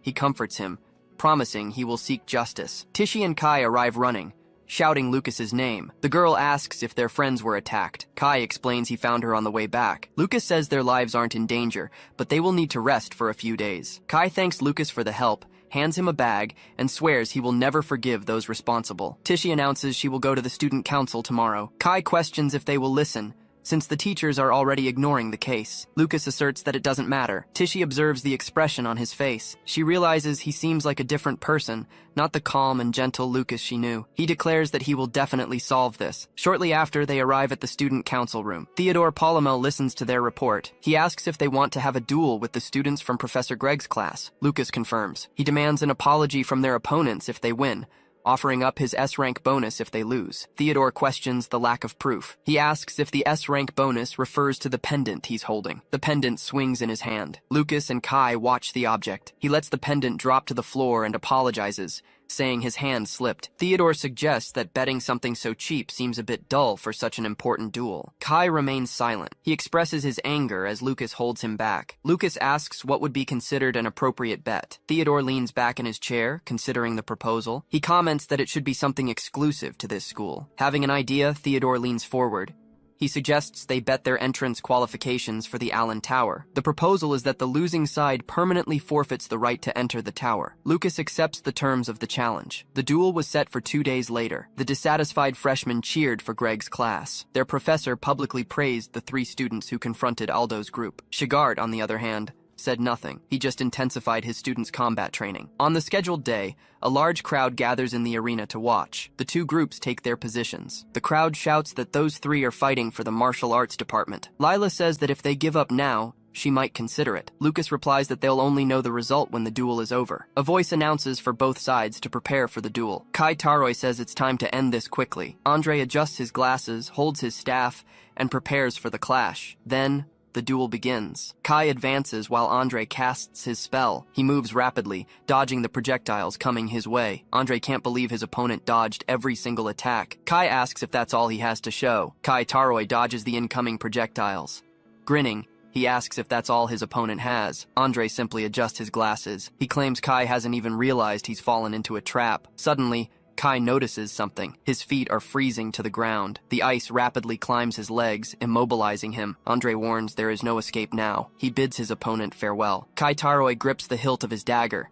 Andre slams his staff hard against the floor. The impact resonates through the massive ice structure. He asks if the other understands now. He states, "This is what happens when you provoke a mage." Injured, Kai can only manage, "You're gonna..." Andre demands Kai speak up if he wants to surrender. In the stands, Lila remarks that a loser is always a loser. She offers to let him live if he admits defeat right now. Irritated, Lucas Ryan asks how long she intends to keep talking, but Kai, holding an object, asks if the opponent's ice magic can freeze lava from the magical beast mountain range. Lila calls him an idiot. Lucas yells for him to run and get out of there. A massive explosion rocks the center of the arena. Andre is thrown backward by the shockwave. He realizes it was lava slime and questions Kai's intentions. Kai charges through the smoke toward his opponent. He lands a decisive blow to the chest, shattering a magic circle. Andre reacts with pain to the impact.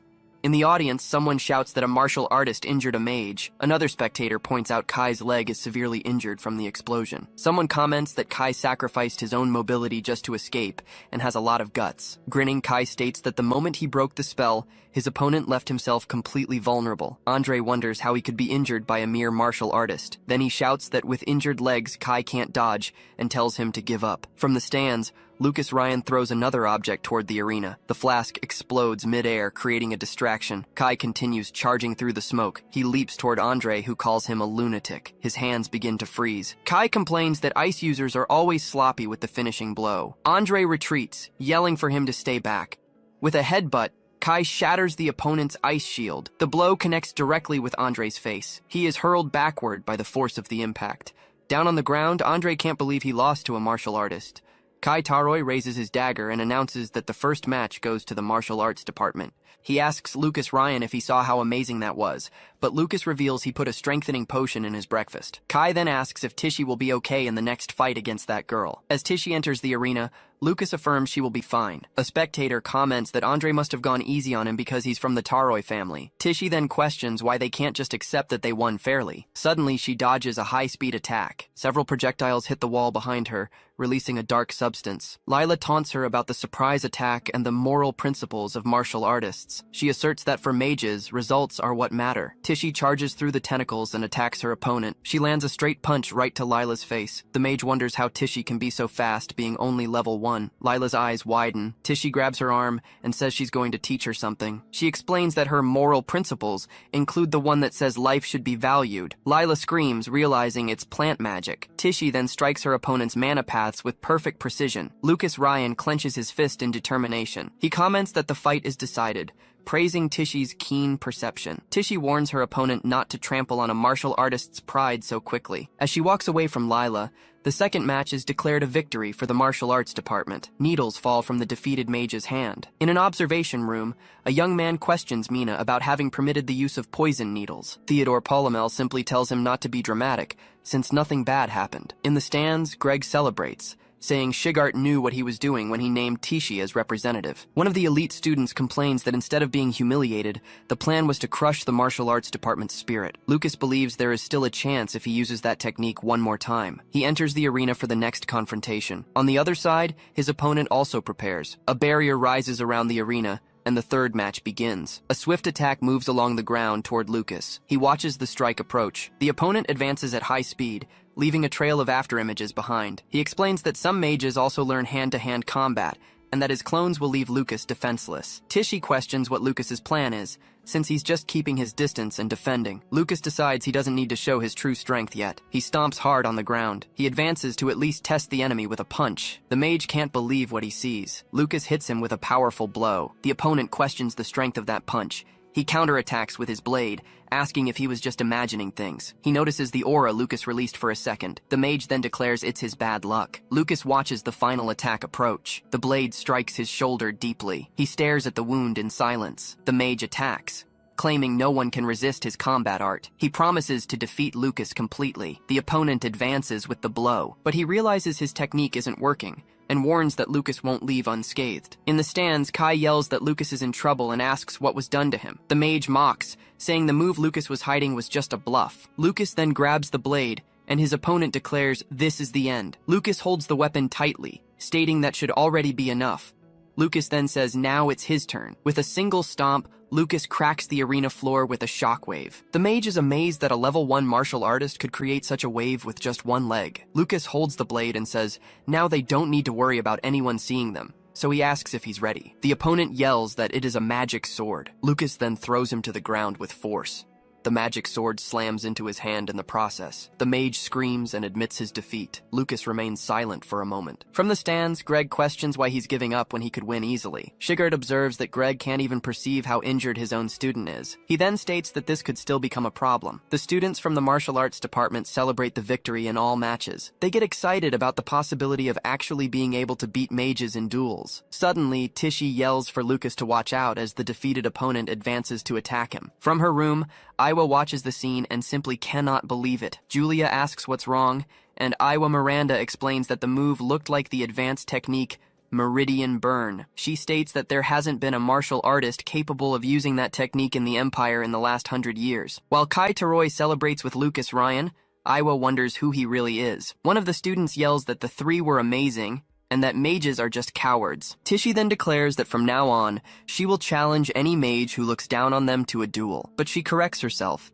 and says she just performed better than usual today. Suddenly, Shigart appears and calls them arrogant fools for getting carried away so easily. Tishy promises she will get stronger and make them regret it. Lucas agrees that the professor is right about the need for confidence without arrogance. A woman approaches Shigart and comments that he's starting to sound like a real teacher. He replies that he just doesn't want his students ending up like him and asks what she wanted. Jessica Ryan, leaning against a tree, holds a letter describing the ruptured magic paths of the injured mage. In the medical room, Andre is lying in bed while a dark substance emanates from his body. A carriage arrives at a large building during the night. Someone slams a hand on a table, questioning how a simple freshman duel turned into this debacle. Headmaster Otani laments that his son's magical meridians were damaged, and he will never use magic again. Greg demands severe punishment for the person responsible and the dissolution of the martial arts department. Shigart enters the room, agreeing the culprit deserves severe punishment. He then reveals that the magic used by the trio in the duel matches the one used on Sharp and Collins. making them the guilty parties. Shigart asks the director to punish Greg and the others severely according to school regulations. Greg realizes they were planning to defeat his students during the duel. He questions why Shigart is bringing this up right now. He grabs Shigart,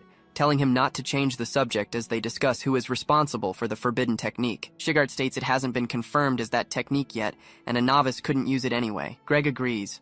The Ryan family boy couldn't control an ancient forbidden technique. Shigart then points out that an advanced martial artist could wield forbidden arts. Greg remembers the only advanced martial artist at the duel was Professor Shigart. He turns to Shigart and asks if he could be the real culprit. Shigart retorts that if he could use forbidden techniques, he would have used them on him long ago. Headmaster Otani questions how they explain his son's condition if it wasn't a forbidden technique. Shigart suggests perhaps it's karma, and says he asked Lucas about it later. He recounts that Lucas insisted he couldn't use forbidden arts and shared his own theory. In it, the mage paid huge sums to learn dangerous techniques from questionable individuals. Lucas suggests that, perhaps worried about information leaking, someone powerful from the underworld took advantage of the duel to act. The director ponders this possibility. Greg gets irritated, asking if they think they can dismiss the matter with ridiculous rumors. His ally agrees, stating this is merely speculation. But Shigart argues the theory is more credible than a beginner using an ancient forbidden technique. He warns that if they provoke this person's resentment,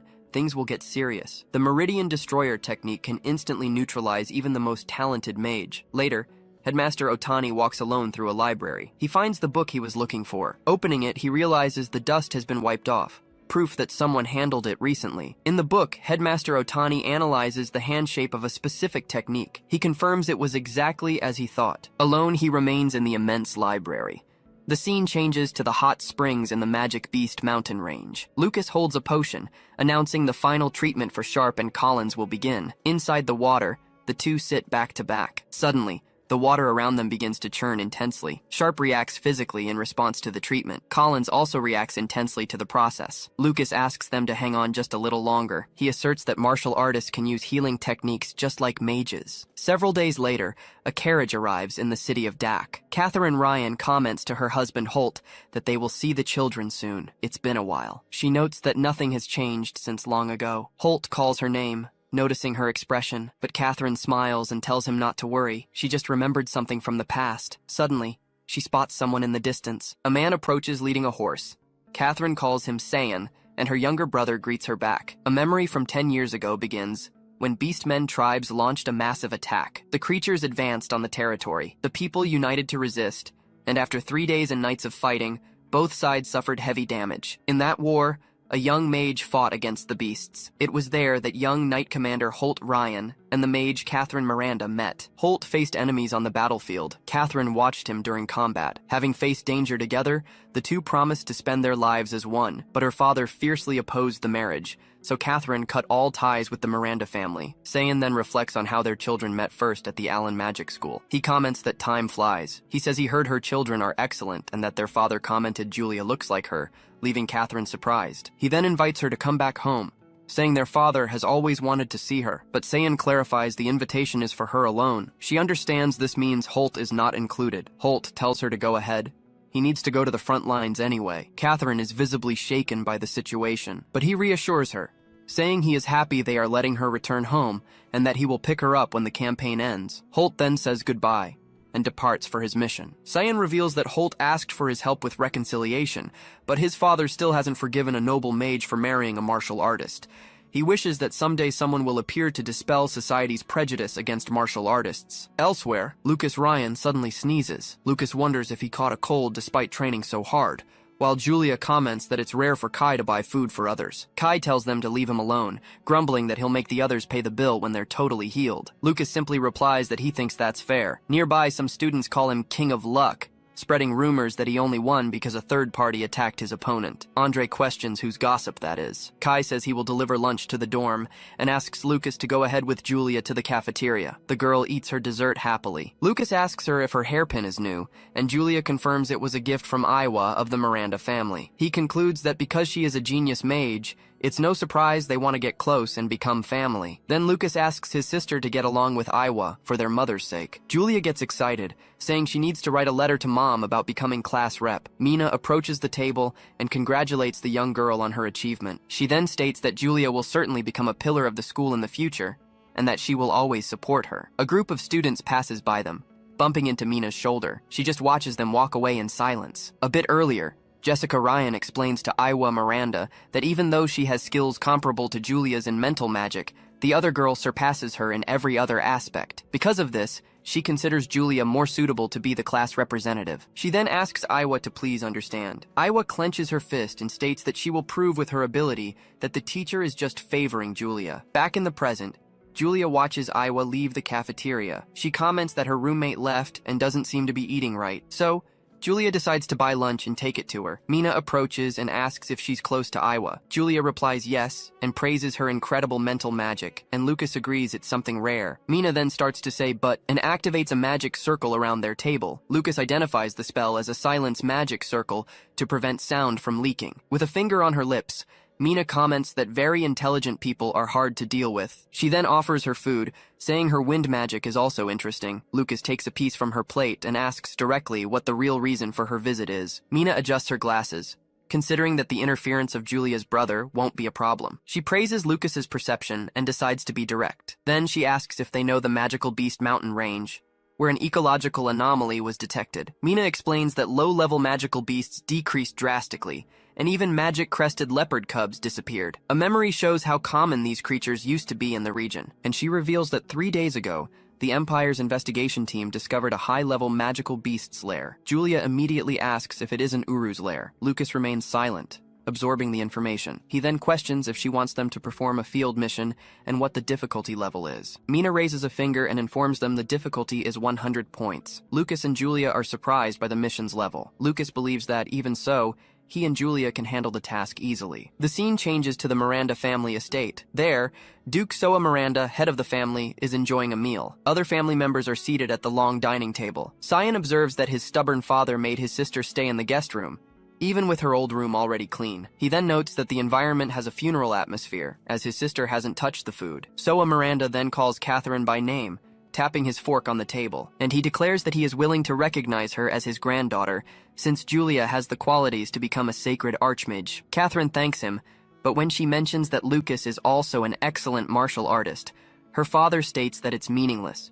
He reinforces that the Miranda family seeks only those with talent to become sacred archmages. While she realizes that her father's prejudice won't change easily, an assistant enters the room and asks to be excused. He then delivers a letter, informing that the investigation team sent new information from the Magical Beast mountain range. Catherine questions the reason for the sudden investigation in the mountain range. Soa reads the report, which details a new area discovered below the lair with an unknown danger level. Sayan worries that the children at the Allen Magic School, located next door, might be in danger. But the Duke states that as long as they remain at the school, with teachers and their subordinates, there will be no danger. He then tells Catherine to wait for the matter to resolve before going to see her children. She lowers her head and agrees with her father's decision. A mission appears requiring a group of 5 people, including a student council member. A nearby student reacts to the news. Mina questions the change, as the day before there was no limit, and the attendant explains that the president altered the rules because of a wyvern. She then understands that Theodore changed the conditions on purpose,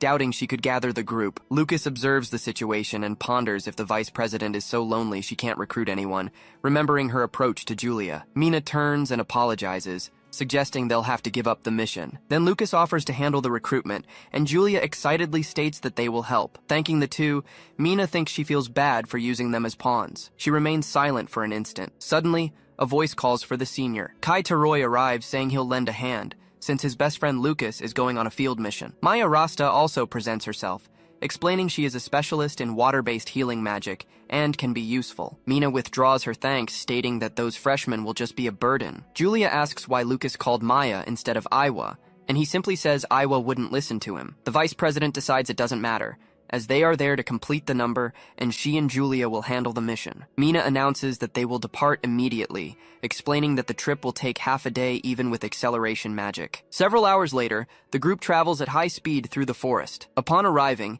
she announces they reached the destination. She finds traces of battle and a Miranda family crest on the ground. Lucas asks if the location is being investigated by the Empire's exploration team. He turns to Julia and comments that it's good they didn't find Uru's dwelling. Suddenly, Lucas looks up. He alerts about an enemy attack from above, while a winged creature advances. Mina rapidly casts a storm spell.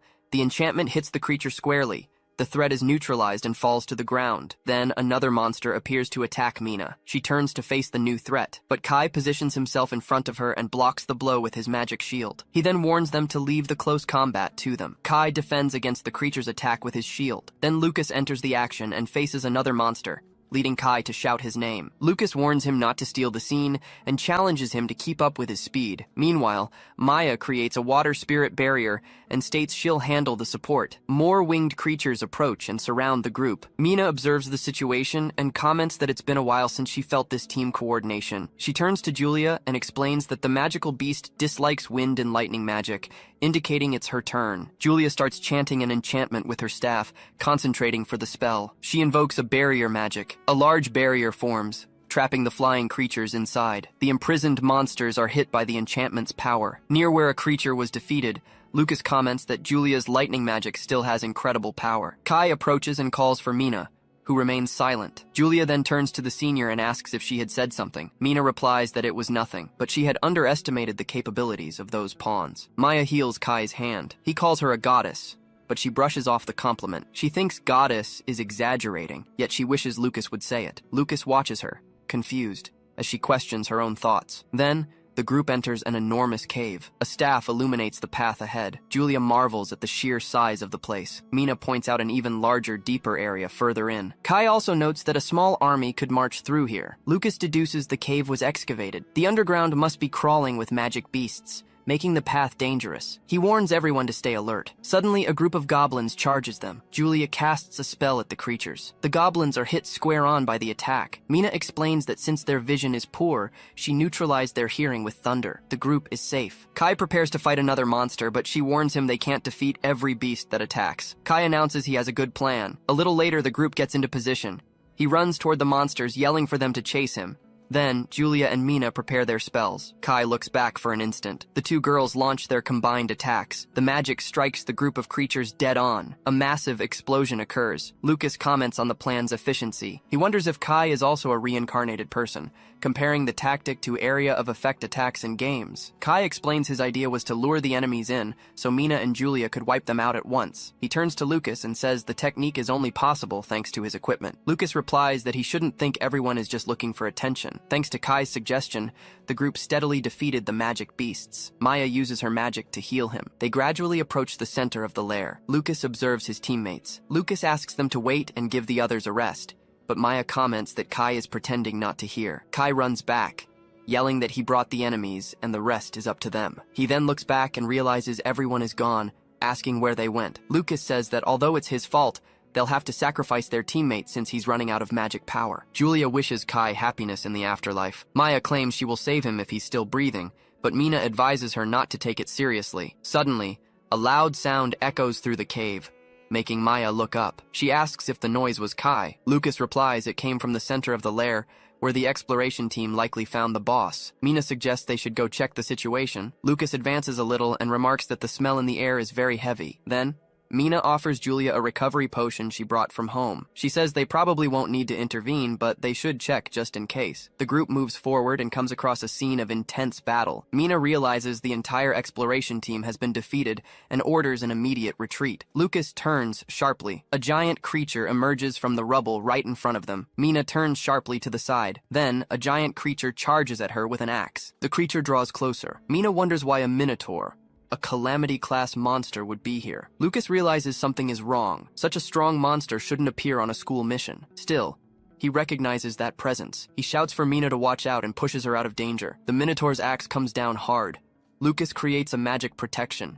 The creature's blow is blocked by a wall of ice. Julia runs to help Mina, while Lucas asks if she was the one who conjured the ice shield. He turns upon hearing her negative reply. Mina points out it was the person in the Minotaur's hand. The man being held attacks the creature, asking if it is the one standing in his path. The group watches, shocked that the man saved them even while so wounded. The man asks them to call the Imperial Army. He then reveals that the ancient seal has been broken. The creature squeezes its hand tightly. The Minotaur threatens to destroy everyone. Julia and Maya react to the scene. A potion falls from the man's hand to the ground. Julia turns in the direction of the sound. The Minotaur approaches the fallen man, but he uses the potion, saying the monster is the one talking nonsense and must be defeated. An enormous mass of ice appears and traps the creature. The man then asks them to flee and report what is happening. Mina and Julia agree and start to fall back. Lucas turns and promises to return to avenge him. The man screams for them to flee while they still can. Trapped in the ice with the creature, he believes he has done all he could. Then the Minotaur frees itself, questioning how an insect dares to attack it by surprise. The creature prepares to attack the man, saying he will be the first. Suddenly, an attack hits the monster. Julia attacks the Minotaur with her staff, asserting that the man is not an insect, but a great warrior. Mina also advances and launches a wind bomb. She questions why they are attacking instead of fleeing, since the man risked his life to buy them time. Then Lucas says he will hold off the creature and asks Mina to go report the situation. She responds that it's impossible for a freshman like him to face a calamity-class monster. Lucas just says it won't be easy. A large rock falls from the cave ceiling. The Minotaur threatens to end them all. Lucas insists that the others flee and leave the monster to him. But Mina pushes him and yells for him to retreat, stating it is her duty as vice president to protect everyone. He observes her and thinks she is braver than he expected. Julia refuses to flee, and Maya reveals she sent a request for help to Kai, suggesting they all fight together. The creature lets out a roar. Even with the combined attacks, Mina realizes they won't be able to win. Lucas turns to her and asks her to believe in everyone. Staring down the creature, Lucas affirms there is no way they will lose to a monster like that. The Minotaur advances and strikes the ground with its fist. Lucas prepares for the confrontation. He then lands a direct punch on the monster. Mina asks him to continue the distraction so she can attack an opening, and he agrees. The creature gets irritated and calls them little pests. The monster prepares a new attack against Lucas. Lucas looks back and sees that Julia's magic is ready. She then screams for the Minotaur to leave her brother alone. Julia launches a powerful attack against the creature. The monster is hit. He launches an attack right at the monster's face. The creature roars in pain. Lucas yells that he hit the weak point and sealed the monster's movements, ordering them to attack now. Julia then prepares her thunder arrow. Mina also prepares to launch her wind cutter. Mina and Julia cast their spells at the same time. The two magical attacks advance against the monster, but the Minotaur manages to resist. The creature complains in frustration. Then, it threatens to defeat everyone as soon as it recovers. Maya steps forward and says she won't allow it. She then launches a large sphere of water at the creature. The water attack hits the Minotaur squarely, but the monster remains impassive. The monster's leg heals, and it dismisses the attack as a simple splash of water. The Minotaur advances toward Mina, promising to defeat her. Julia asks what happens when someone is electrocuted while wet. She declares the Minotaur will pay for what it did to the soldiers. The creature is then electrocuted. A huge magical explosion engulfs the Minotaur. Lucas understands that she soaked it with water to amplify the power of the electrical attack. The Minotaur finally falls to the ground, defeated. He observes the group and comments that creating a strategy like this completely improvised is expected of an honor student. Climbing onto the creature's body, Lucas announces he will deliver the final blow. Mina watches him, confused by his attitude. Suddenly, dark energy explodes from the Minotaur's body. She wonders what that mysterious pressure is that Lucas also feels. A dark, threatening figure manifests before him. Outside, Kai reacts to the disturbance coming from the cave. He wonders if the tremor he feels is an earthquake. Then Kai decides to call for reinforcements immediately, asking the others to hang on tight. Dark energy explodes, taking the shape of a demonic creature. Lucas reacts to the enemy's overwhelming power. A shockwave hits him head-on. The monster charges, knocking him to the ground. Lucas realizes it was just the creature's voice that hit him. It's gotten stronger.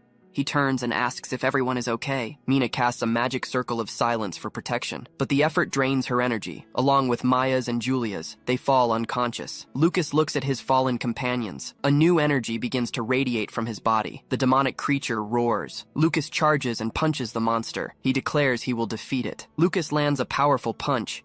He hits its arm with massive force. He lands on the ground, realizing the monster feels no pain. Lucas watches intently. The creature's arm begins to rebuild itself from dark energy. In moments, the arm regenerates completely. The creature attacks with an energy blade. The wind pressure forces Lucas back in pain. He realizes he underestimated the impact of the previous roar. The monster remarks that the resistance of the strong excites it. The creature punches the ground, creating a massive shockwave. Lucas manages to dodge the attack. Then, the monster's hand transforms into a sharp blade. The creature speeds toward him. The monster delivers a powerful blow, shattering the cave floor. Lucas sees falling rocks heading toward the others.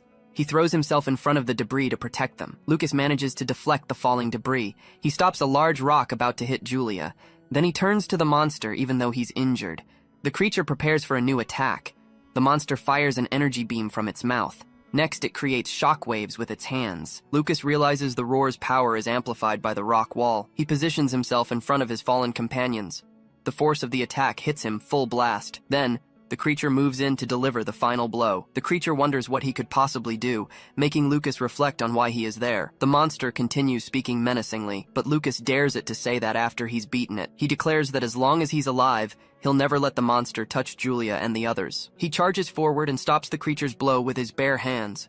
The impact drags him backward, but he resists and breaks the monster's blade. The creature reacts to having its attack blocked. Lucas advances and strikes with the broken blade. The monster retaliates with a powerful punch, but Lucas manages to dodge and counterattack. The creature grabs Lucas and starts dragging him on the ground. Lucas breaks free and forcefully pushes the Minotaur's arm away. Lucas's body begins to shine intensely as he prepares to fight back. The Minotaur's arm regenerates and readies for a new attack. Lucas charges with an energy strike that collides with the Minotaur's. They trade blows, causing a massive explosion of debris and rocks. Lucas turns to the creature and says he's going to end this.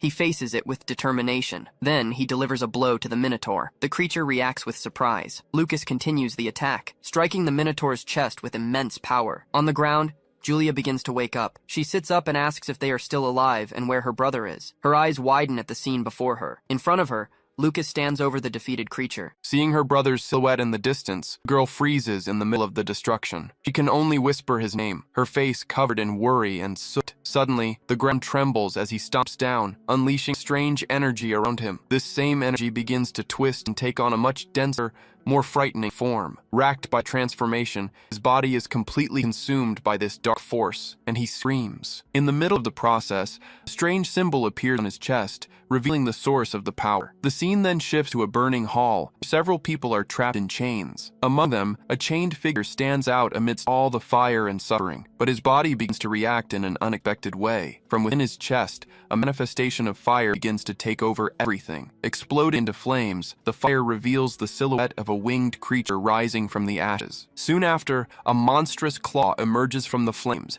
showing its true form. Revealing itself to be a demon, the creature yells that has finally returned to this world. Then he turns and fixes his gaze on a specific target, calling out for the martial god. Introducing himself as the demon lord of wrath, he vows to tear his enemy to pieces. Peering from above, a woman comments on how charming the situation is. Introducing herself as Gelsida, she explains that his awakening was caused by the rage of the key they chose. Unconcerned, the demon of wrath just grunts and turns away. He then sits on a stone throne, questioning if their chosen one truly has potential. With a superior look, Gelsida simply gives a short, confident laugh. Then she points out that, at that very moment, the young man is managing to break free from his chains. Back in the cave, the transformed hero roars like a beast, screaming that he will kill his opponent. Charging forward with full force, he fires a massive blast of energy directly from his mouth. After the attack, he stands still amidst several shadows emerging from his body. Rushing to help, his sister grabs him from behind, pleading for him to wake up and stop. At that moment, a new warrior appears and uses an ability on the girl, telling her to calm down. With a determined expression, the white-haired woman focuses on the threat before her. Yelling for his sister to get back, she warns that Lucas is about to attack with full force. Concentrating all his power, he readies his fist to deliver a devastating blow. Seeing the imminent attack, the girl just screams her brother's name in complete despair. Remembering his sister, a tear streams from his eye as his consciousness fades into a void. Then, that single tear falls onto a water surface, creating a small ripple. Diving into his memories, he sees himself falling as images of his crying sister appear. Hearing her voice one more time, he snaps out of his trance and his eyes fly open. Back in reality, a powerful blow strikes the ground right in front of him, kicking up a lot of dust. When the smoke clears, the white-haired warrior is seen protecting the blonde girl. In the midst of the chaos, he is seen from behind, the dark energy finally receding from his body. Clutching his chest, he forcibly suppresses the energy that was trying to completely overwhelm him. Seeing an opening, his sister cautiously approaches,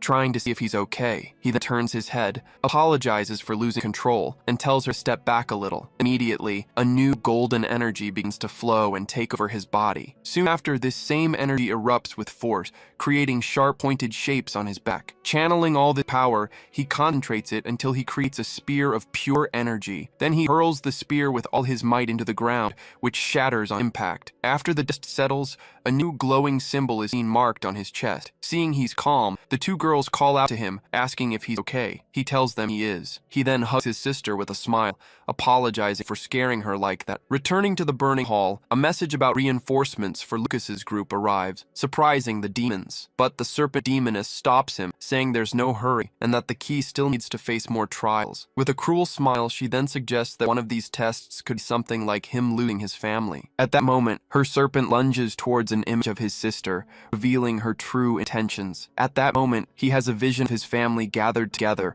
looking relieved that he's awake. The scene then shifts to the past, where his sister asks him where they are. Feeling an intense pain, he struggles to maintain control as a dark energy consumes him. Soon after, he unleashes a massive blast of energy, making his sister scream in fear. Looking at his own hand, he's shocked to realize what he's just done. He then understands that his body is moving on its own, against his will, completely engulfed in shadows. He can only call out his family's names. Waking up suddenly, he punches his friend who was standing by his bed. Confused by the situation, he realizes he's in the magic school's infirmary. Meanwhile, his friend complains about the punch, saying the only reason he won't hit back is because Lucas is injured. Still grumbling in pain, white-haired boy moves to the other side of the room. Now alone, Lucas begins to wonder about the reason for that strange dream. He then remembers the feeling of losing control, so similar to the dead bandit's power. Recalling the past, he notes that he had lost consciousness back then, like he did this time. Remembering the agony, he sees himself screaming again as the dark energy overwhelmed him. Sitting on the infirmary bed,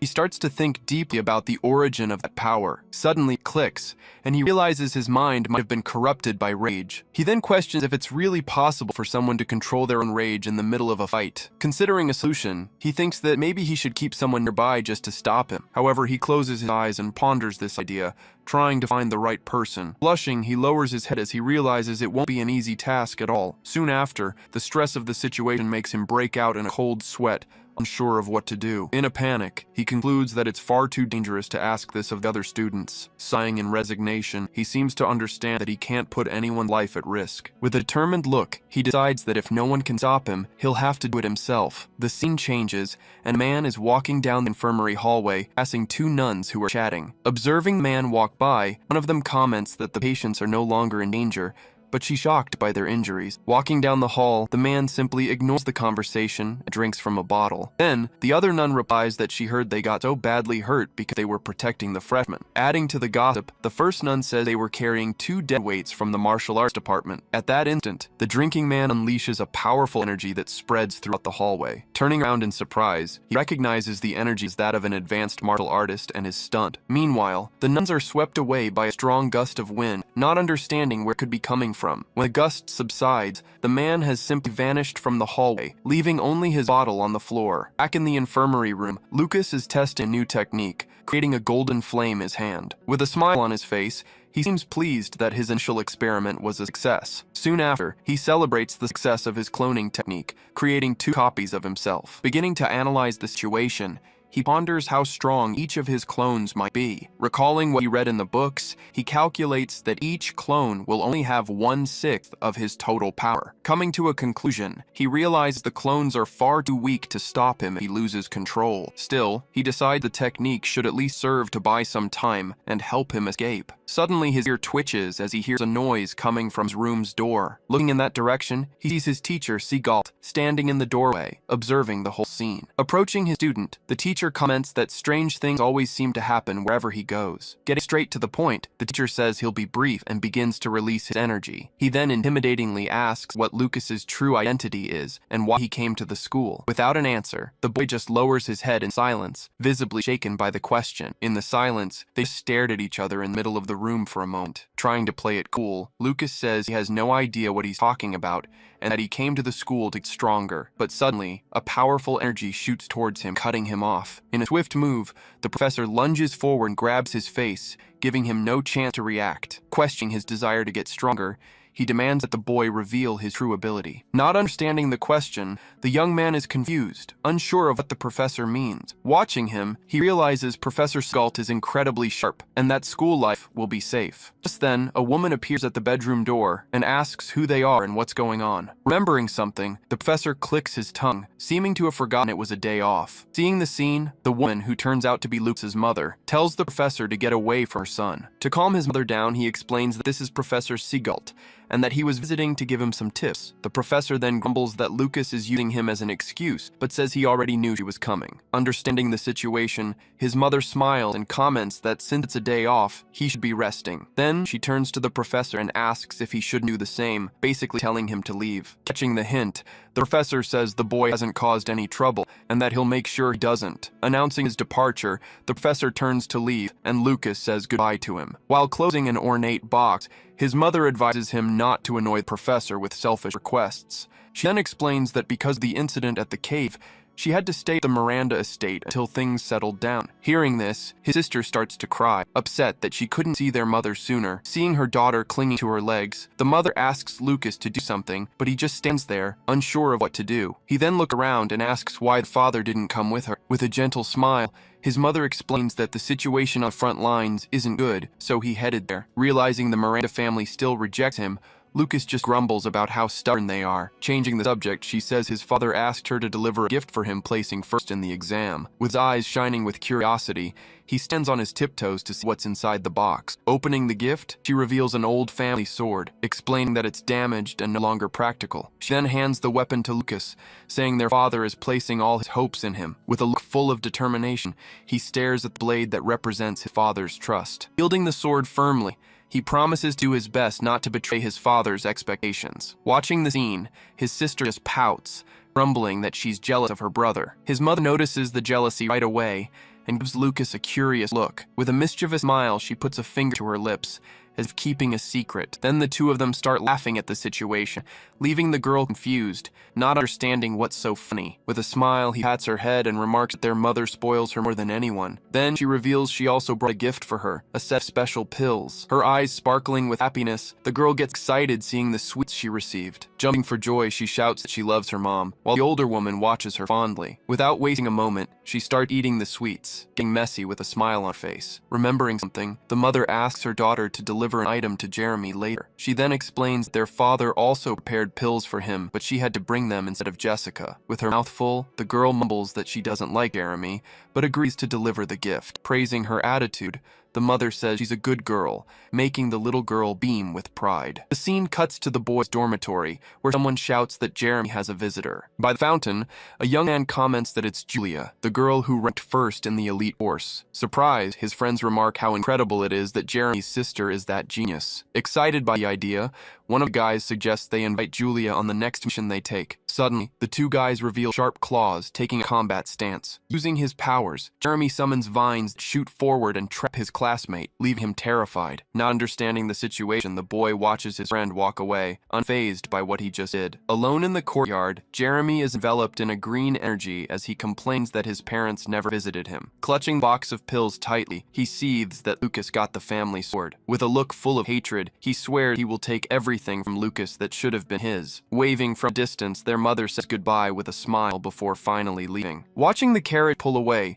the two siblings silently observe the end of the visit, but he soon cheers his sister up, reminding her that their mom will be staying nearby for a while. Thinking of his injured friends, Lucas brews a new elixir in a bubbling cauldron. Julia then gives the potion to Mina, who is amazed by the gift from the Miranda family. Half a month later, the entire city celebrates with fireworks in front of the Great Tower of Allen. In the middle of the crowd, a group of students brags about finally seeing the school emblem. Lucas laughs, teasing his friend for his fake surprise since the tower is impossible to miss. Suddenly, a student from the other group coughs to get everyone's attention. When they turn around, he and his friends are startled to come face to face with Professor Seagal. With a stern look, the professor tells everyone to be quiet, saying the tour is part of class. Following his orders, he sends everyone to their assigned spot, and the group promptly obeys. Meanwhile, some students from the magic department complain about the presence of the martial arts students. With disdain, one of them remarks that the fighters are dreaming too big for their abilities. Clenching his fist in anger, one of the martial arts students gets annoyed by the usual prejudice. Placing a hand on his shoulder, Lucas tells his friend to calm down and not fall for the provocation. Watching the scene, one of the martial arts students comments that everyone has started to pick on them. Scornfully, his classmates complain that the magic professors even asked for their spot in the tower. Outraged, they remember how the magic professors demanded they give up their spots. With a serious look, Lucas simply comments that their attitude is truly shameful. He then wonders if Professor Seagal isn't worried about losing department spots. Sitting on the ground, the martial arts students calmly wait for the event to begin. Positioned in front of of a group of upperclassmen, Professor Segault explains the tower's annual tradition. With a shout, he announces that the third-year students should prepare to enter. Wielding his dagger, Jeremy smiles, excited to finally enter the Tower of Allen. With an evil grin, he celebrates his chance to finally enter the tower after 3 years. In the crowd, one of his classmates teases that he only made it because he was never in the top 100. Suddenly, a familiar voice calls out to Jeremy, interrupting the boy's conversation. Turning around, he sees his sister approaching and calls her the genius's little sister. With a radiant smile, Julia waves and wishes her brother good luck on his exploration of the tower. The friend advises Jeremy not to disappoint the sister who is rooting for him. From a distance, Julia finds his lack of reaction odd and thinks he's only there because of their mother. Climbing the tower stairs, his classmate hopes he gets teleported somewhere nearby. With a determined look, Jeremy ignores the comment and vows that inside the tower, he will finally surpass Lucas. Soon after, the group of upperclassmen walks toward the tower's entrance portal, which glows brightly. Once inside, a mysterious voice instructs everyone to place their staves on the ground and close their eyes. Hearing this, Jeremy turns his head, trying to remember where he's heard that voice before. The scene then shows an old man watching the students through a magic screen in a room full of gears. With a smile on his face, the elder announces that the tower's challenge has finally begun. He then extends his hands over a golden artifact, which begins to glow and release a powerful energy. At the same moment, his eyes also glow with the same golden energy as the artifact. This same energy then expands throughout the room, creating various light patterns in the environment. In the center of the artifact, an orb of light forms, concentrating all that power. Then, several golden discs of energy begin to float and spin in the air. Outside, a massive column of golden energy enveloped the entire Tower of Allen. Feeling powerful energy, Lucas shields himself with his arm and remarks that there's a martial artist stronger than Seagull. With a smirk, he realizes this was the reason the professor was so confident about their spots. At that moment,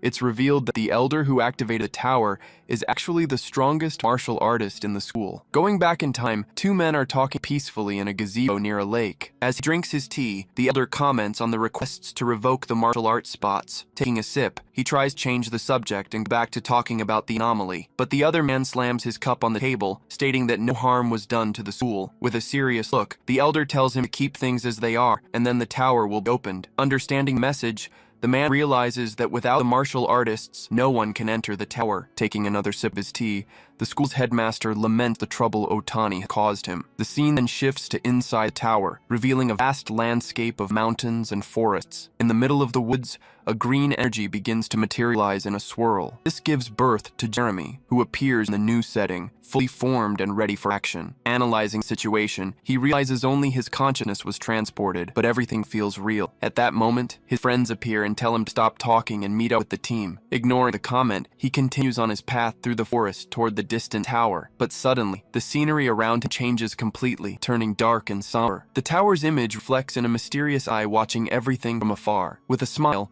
Lucas realizes he can use his ability to see what's happening in the tower. Watching the challenge, he comments on Jeremy's bad luck, as he's already being hated from the start. Professor Segault then explains that anyone with the ability can observe what happens inside. Showing a map, he details that the students will be teleported to random locations in the tower. He then recommends that students form teams of up to 3 people to ascend the floors. Excited by the idea, Lucas's friend asks if they're going to form a team, but he refuses. With a smile, he explained that because of their rankings, the 3 of them will likely end up in separate groups. From a distance, Professor Segault notices Lucas's expression and realizes he's one of the few who are capable. Staring at his student, he seems impressed by the rare ability the boy has just demonstrated. Suddenly, Lucas points to the tower's gate, warning that someone is coming out. Surprised, his friends see 3 third-year students leaving the tower very quickly. Glancing at the tower, Lucas explains that every year some students get knocked out right away. The scene cuts to the top of the tower, shrouded in clouds with a blue energy ring in the sky. Inside, Jeremy and his team are already climbing the stairs to the 2nd floor. Watching from afar, Lucas simply remarks that the guy is lucky. Exiting a hallway, Jeremy's team comes across a cave filled with red crystals. Advancing through the tower's 2nd floor, they cautiously explore the rocky environment. Suddenly, Jeremy spots 2 shadows with red eyes watching them from atop a structure. 2 blue monsters leap from the shadows, charging fiercely toward the group. In response, Jeremy readies his staff, activating his plant magic for combat. With a swift move, he traps the monsters in magic vines while his teammate prepares an attack. The other guy then launches a wave of earth that rushes toward the enemies. At the moment of impact, the vines disintegrate, allowing the blow to hit the monster head-on. After the dust settles, a notification of the enemy's defeat appears, awarding points to the team. Relieved, the group comments on how the tower's second floor is truly dangerous. The scene cuts to the floor's central area, where another group of students is also in combat. With a precise strike, Jeremy defeats a scout, accumulating more points for his team. Meanwhile, one of his teammates annihilates several enemies with a single blow. But suddenly, a giant skeleton appears behind him,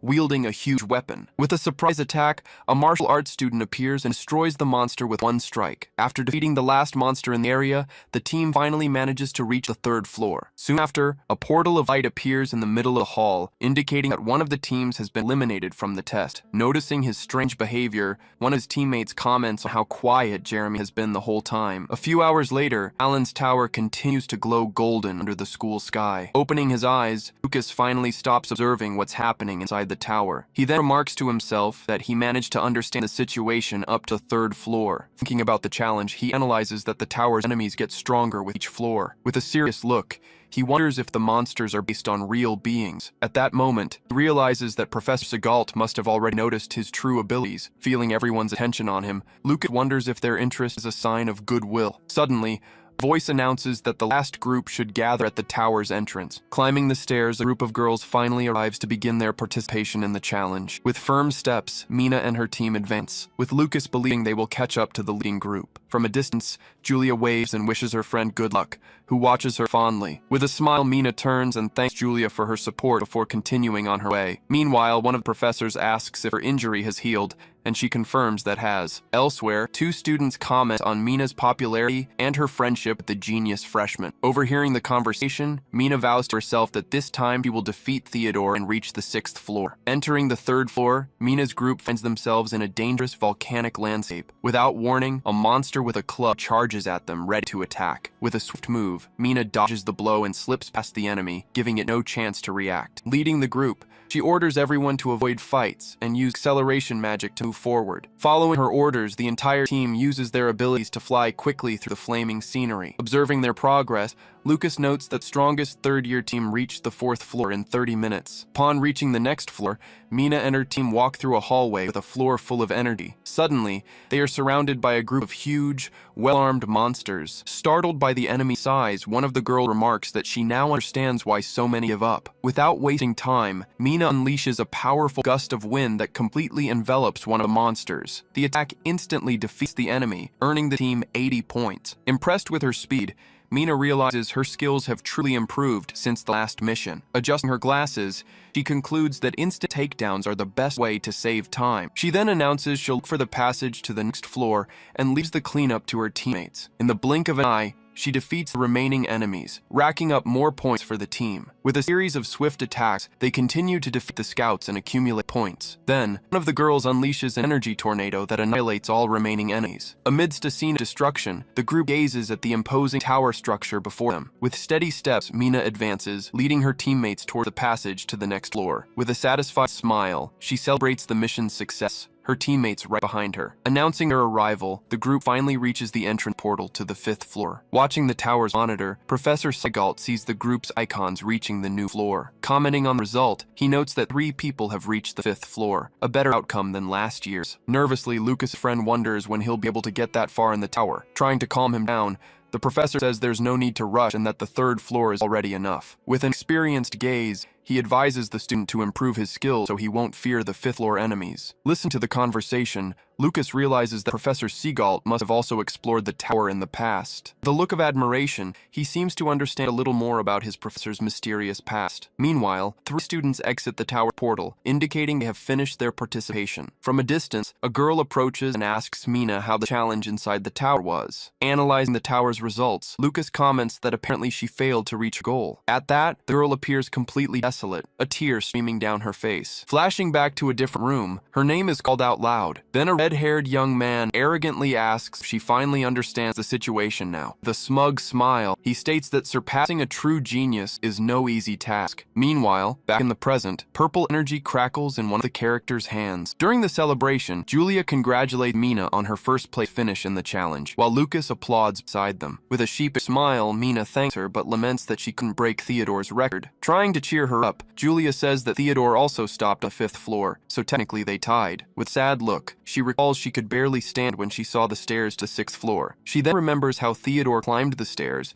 and almost opened the door to the next level. Acknowledging her defeat, she admits that in comparison, she's inferior to him in every way. Changing the subject, Mina asks if they found their teammates for the next challenge yet. Excitedly, Julia announces she's teaming up with Iwa, who seems less than thrilled about the idea. Watching the interaction, Lucas realizes the news about the Miranda family has already reached Iwa's ears. With all eyes on him, Lucas explains that their distant rankings place them in different groups. In a flashback, his friend tackles him to the ground, calling him a traitor for abandoning him. Clinging to his leg, the white-haired boy wonders who's going to team up with now. Just then, two girls approach and invite him to join their team. With a smile, the group's leader says they were looking for a strong fighter for the front line. Seeing the invitation, the white-haired boy clears his throat and turns to the girls. With a smug grin, he accepts the offer, saying he'll make an exception for them. The scene cut to the training grounds, where Professor Seagal is watching the students. With a serious expression, he seems to be preparing to give a motivational speech. Then he yells for everyone to get fired up and asks if they know what the others are saying. Remembering the taunts,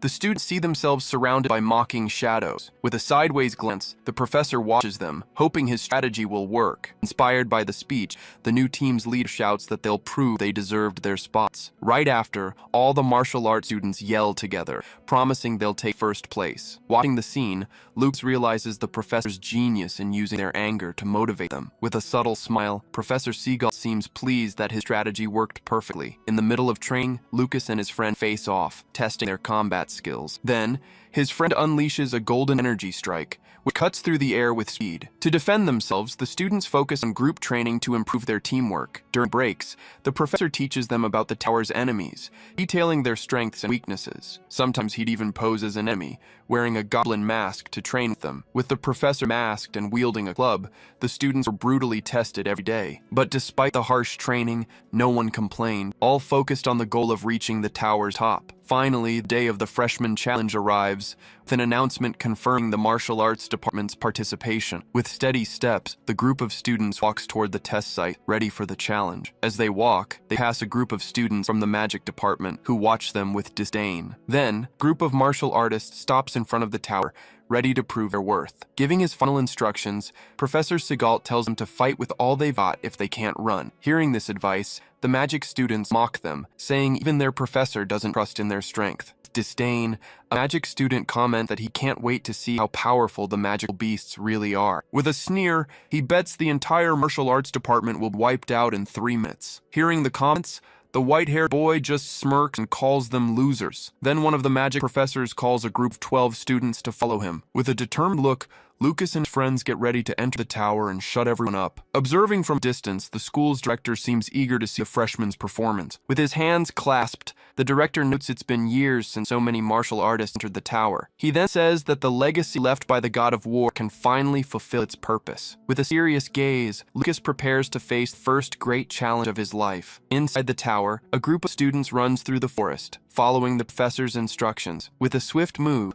one of them uses his sword to cut down a tree and clear a path. Watching the scene, Lucas notices everyone is following orders, so he decides to go in the opposite direction. Climbing a structure, he surveys the goblin territory, where they use magic to blind their enemies. Suddenly, he spots a magical mist in the middle of the forest, indicating the monster's presence. Leaping from the structure, he tells his friends to wait, assuring them he'll catch up soon. Landing on the ground, he sees a goblin hiding in the mist, just as he predicted. With an evil grin, the creature prepares to attack, confident in its ambush. A clone of Lucas then advances toward the goblin, serving as a decoy for the test. Seeing his plan work, Lucas confirms his suspicions about the tower's mechanics. When the clone is defeated, he realizes no point notification pops up. Remembering the past, he notes that the energy from the tower's monsters feels familiar. With a smile, he confirms it's the same energy used to create his clones, which comes from the martial artist. Analyzing the situation, he understands he can use his clone without being noticed, since they share the same energy. So he comes up with a plan to use a clone to protect his friends, while the real him climbs the tower. Suddenly, he gets an idea and starts manipulating his clone's energy with his hands. With a golden glow, he transforms his copies into monsters identical to those in the tower. With a confident smile, he celebrates that he can now move freely. Watching everything from his office, the director grumbles at the student's unexpected strategy. He then comments that he knew about Lucas's visit to the library, but he didn't expect him to have mastered the technique. With a curious look, the director wonders what the boy's next move in the tower will be. Reflecting on the situation, he notes that helping too much wouldn't be good for the other's growth. Suddenly, screams of panic echo through the forest, with someone begging a giant not to come closer. In the scene, a group of students runs desperately, fleeing an unseen threat. They are then cornered by a group of giant goblins that emerge from the mist. With an evil grin, the monsters prepare to attack the defenseless students. In a panic, one of them realizes they're surrounded by 3 enemies at once. As a stone monster rises, the students realize that, at best, they can only handle 2 goblins. Trapped in a creature clutches, one of them screams for help with no hope of escape. Just then, a circle of golden energy appears in the sky, signaling unexpected help. Looking up, one of the students is confused by the appearance of the magic circle. In a state of shock, another boy can only stare upward, not understanding what's happening. With a look of astonishment, the third group member also stares at the golden energy. Speechless, the purple-haired boy just watches as a shadow covers his face. Suddenly, a mysterious voice tells them to calm down, explaining that the giant can't see them. Remembering their classes, one of them calms down, noting that the first-floor giants are slow. Following the voice's instructions, the group prepares to move away from the giant and focus on the goblins. With a determined look, one of the boys gets ready to spring into action against their enemies. The 2 of them then advance together, attacking the goblins with their swords in a coordinated move. With swift footwork, one of them slides across the ground to get a better position. Suddenly, one of the goblins leaps toward him, ready for a surprise aerial attack. In that instant, a strike of golden energy cuts through the air, heading straight for the monster. The attack hits the goblin head-on, slicing it in half before it could react. Charging at the last enemy, the purple-haired boy readies his sword for the final blow. With all his strength, he tries to pierce the goblin,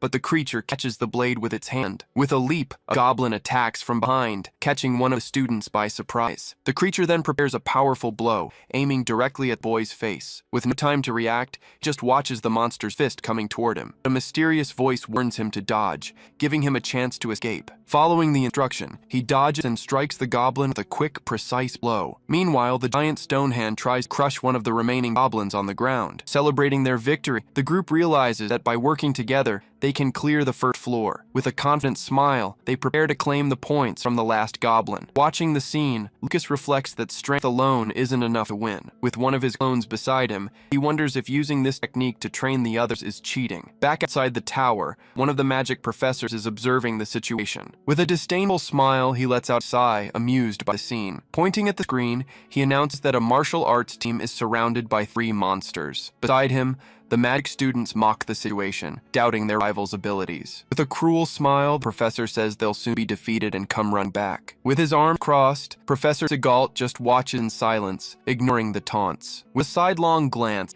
he thinks that if the team stays calm, there's still a chance of victory. Staring at the Golden Tower, he seems to have complete faith in the training he gave his students. Suddenly, he turns his face toward the other professor, his expression one of surprise. On the other side, the magic professor stares at the screen, shocked by what's happening. Clenching his teeth, he can't believe the turnaround he's witnessing. On the screen, a martial arts student lands a powerful blow, taking down one of the goblins. The creature then falls to the ground, dissolving into green energy upon defeat. On the other side of the forest, 3 mysterious figures defeat the last monster in the area. With a snort of anger, the giant goblin glares at the new group, preparing to attack. Surprised by the turn of events, one of the martial arts students stares at the scene, not understanding what's happening. Suddenly, the giant goblin releases a thick mist, attempting to escape the fight. Unfazed, one of the boys charges forward with his dagger, ready to use one of his skills. With a piercing strike, he lunges and hits the monster head-on, pinning it to the ground. The tip of the dagger glows as it makes contact with the goblin's body, dealing heavy damage. Seizing the opportunity, another team member rushes in, leaping over the enemy to attack. With a focused gaze, the purple-haired boy readies his sword, which glows with a golden energy. He then unleashes a spiral cut, hitting the goblin with a devastating and precise blow. Its face twisted in pain. The monster can't react to the students' combined attack. Right after, the last member of the group moves in, preparing his staff for the final blow. With a lightning-fast step, he strikes the goblin with a swift and powerful attack, ending the fight. After being defeated, the monster dissolves into green energy, earning more points for the team. In disbelief, the magic professor shouts that it's impossible for them to have defeated the goblins so quickly. With a smirk, Professor Sigalt watches the scene, proud of his students. With a satisfied expression, he congratulates the team on their excellent teamwork. Excited by the victory, Professor Sigalt shouts that a team from his class has already defeated 2 enemies. With renewed confidence, the other martial arts students feel motivated to do their best. Annoyed, one of the magic students grumbles that the other team only won by luck, but from a distance, Professor Sigalt senses a strange energy coming from the battle site. On a tree branch, Lucas suddenly sneezes, feeling like someone is talking about him. Jumping to the ground, he wonders if his sister is gossiping about him again. Blushing, he wipes his nose, imagining his sister praising him for being amazing. Suddenly, his friends appear and call out to him, surprised to finally find him. Running towards him, they say they were worried because he took so long. With a smile, Lucas explains that he was teleported far away and asks about the other teams. Upon reaching the meeting point, he's greeted by another student who congratulates him on his return. Seeing that everyone is okay, he's relieved that no one was seriously injured. Glancing at the horizon, he notices that Slight's group hasn't arrived yet. He then says they should be arriving soon and points to the group in the distance. Upon seeing newcomers, one of his friends looks at him with a surprised expression. With a smile, Lucas says it's nothing and hides what he was thinking. Looking at the tower, he announces that as soon as everyone arrives, they will advance to the 2nd floor. Meanwhile, the magic students mock the rival department, saying they're only good at running away. One of them then asks the professor about the current status of the martial arts department. With a shocked expression, the magic professor reveals that all of them have already reached the 2nd floor. Startled, the martial arts students find themselves surrounded by red eyes in the darkness of the new floor. Furious, one of the magic professors becomes enraged, fearing their success will take resources away from his class. On the 2nd floor, a skeletal creature with 2 huge tongues haunts the dark environment. With a muscular body, the monster moved through the shadows, hunting the tower's students. Looking around, Lucas notices many of these creatures roaming the area. He then reflects on how the challenges get tougher starting from the 2nd floor. Determined to help, he sends his wolf-like clones to find the other students. With a leap, one of the clones unleashed energy blades, signaling its position to the others. At high speed, the golden wolf dashes through the rocky terrain, clearing a path for the group. From a distance, Lucas's clone asks about the situation on his side of the cave. On the other side, the group reports that many enemies are moving in packs. With a sigh, Lucas remarks that the tower's whole purpose is to gain combat experience. His friends agree, understanding that running away all the time would defeat the purpose of the challenge. Suddenly, one of the creatures attacks the group with its sharp tongue. Shoving his friend aside, Lucas saves him from the attack, taking the hit himself. Worried, his friends cry out for him, but he gets up and says he's fine. With a serious look, he faces the creature, preparing for the fight ahead. But suddenly, a hand with sharp claws emerges from shadows, ready to strike. Revealed to be a pair of werewolves, the creatures fiercely advance on the group. With a heavy stomp, one of the beasts bares its claws, preparing for battle. It then glares at Lucas, snarling and ready to attack at any moment. With a quick glance, he recognizes the threat and prepares for the coming fight. One of the werewolves leaps off the other, using its partner as springboard for its attack. Mid-leap, the creature is hit by a golden energy beam, paralyzing it in mid-air. Seeing the opportunity, Lucas rushes forward and grabs the monster's arm, immobilizing it. Next, he throws the creature against a large horn on the ground, defeating it on impact. Facing the remaining werewolf, he warns that they need to defeat the enemies quickly. Suddenly, one of his friends notices his dagger is gone, and another says he threw it away. With his sharp hearing, Lucas hears a new enemy approaching from underground. A cloud of dust rises from the ground, and he warns everyone to be on alert. With a swift move, one of his friends prepares to attack the new threat. He then unleashes a blue energy strike into the ground, trying to hit the enemy. The blow sends the underground enemy flying,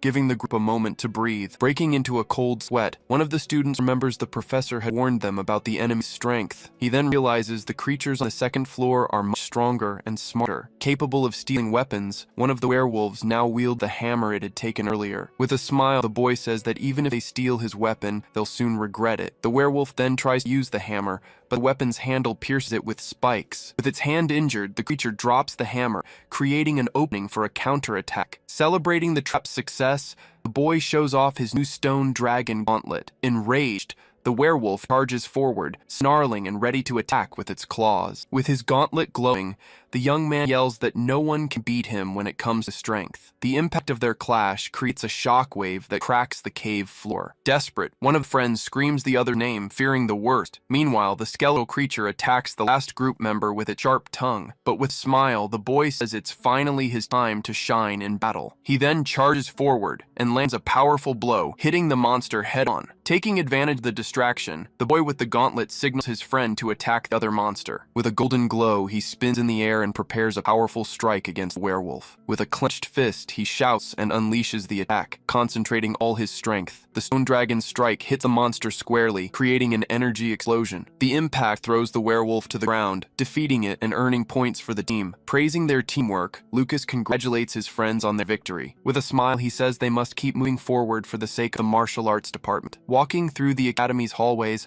a man watches from distance. Just then, one of the instructors expresses his surprise that no one from the martial arts department has given up yet. Other teachers start debating whether the tower was made easier just so they could pass. Hearing this conversation, one of the tower's managers bites his finger in pure rage. Meanwhile, a monitor shows the locations of the two approaching teams. The scene shifts to the second floor of the tower, where the battle is already in full swing. Suddenly, a giant blue monster charges forward, its axe ready to strike. But at the last second, a hand grabs the creature's chest, stopping the blow. Then, Lucas finishes the monster with a single strike from above. In another part of the floor, a student uses a shield to defend against a skeleton warrior. Holding his ground, he withstands the weight of the monster's sword pressing down on him. The skeleton then backs away and channels energy for a new, devastating attack. Undeterred, the young man charges toward a smaller skeletal creature. With its red eyes glowing, the monster stares down its opponent before impact. At that same moment, the student reveals his own skeleton minion to fight by his side. Getting caught from behind,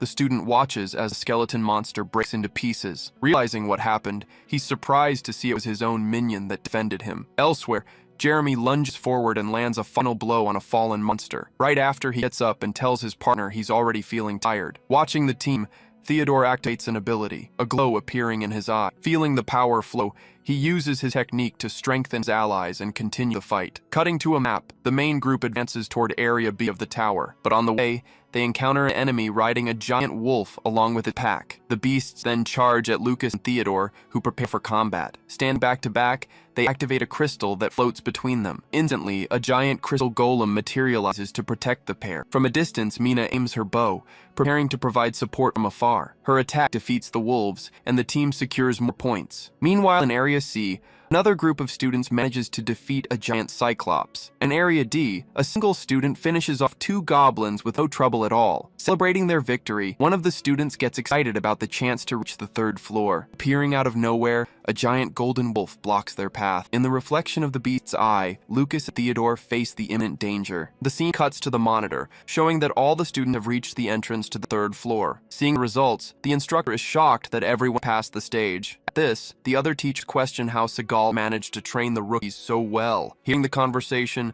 the instructor grinds his teeth in anger and frustration. Then his expression shifts to one of confidence as he shakes his head. Looking at the castle, he remarks that some students are already at their physical limit. With a malicious look, he declares they'll soon be forcibly expelled from the tower. Meanwhile, in the tower, Lucas is carrying Mina on his back, who seems too exhausted to go on. At the same time, Desio is also showing extreme fatigue, barely able to stand. Seeing his classmate's weakness, Jeremy aggressively grabs him from behind. Grabbing Desio by the neck, he forces him down with a sharp pull. Right after, Theodore supports the young man and asks if he's okay, glaring at Jeremy. Seeing his hand start to fade, Desio says he's reached his limit and tells the others to go on. Reacting to him giving up, Theodore looks down with a grim expression. On the staircase, other students also give up, asking the rest of the team to move on without them. But suddenly Jeremy taps Desio's shoulder to get his attention. The bruised face, he encourages the group to at least try to reach the third floor together. Theodore then turns and agrees they need to work as a team to pass the stage. Motivated,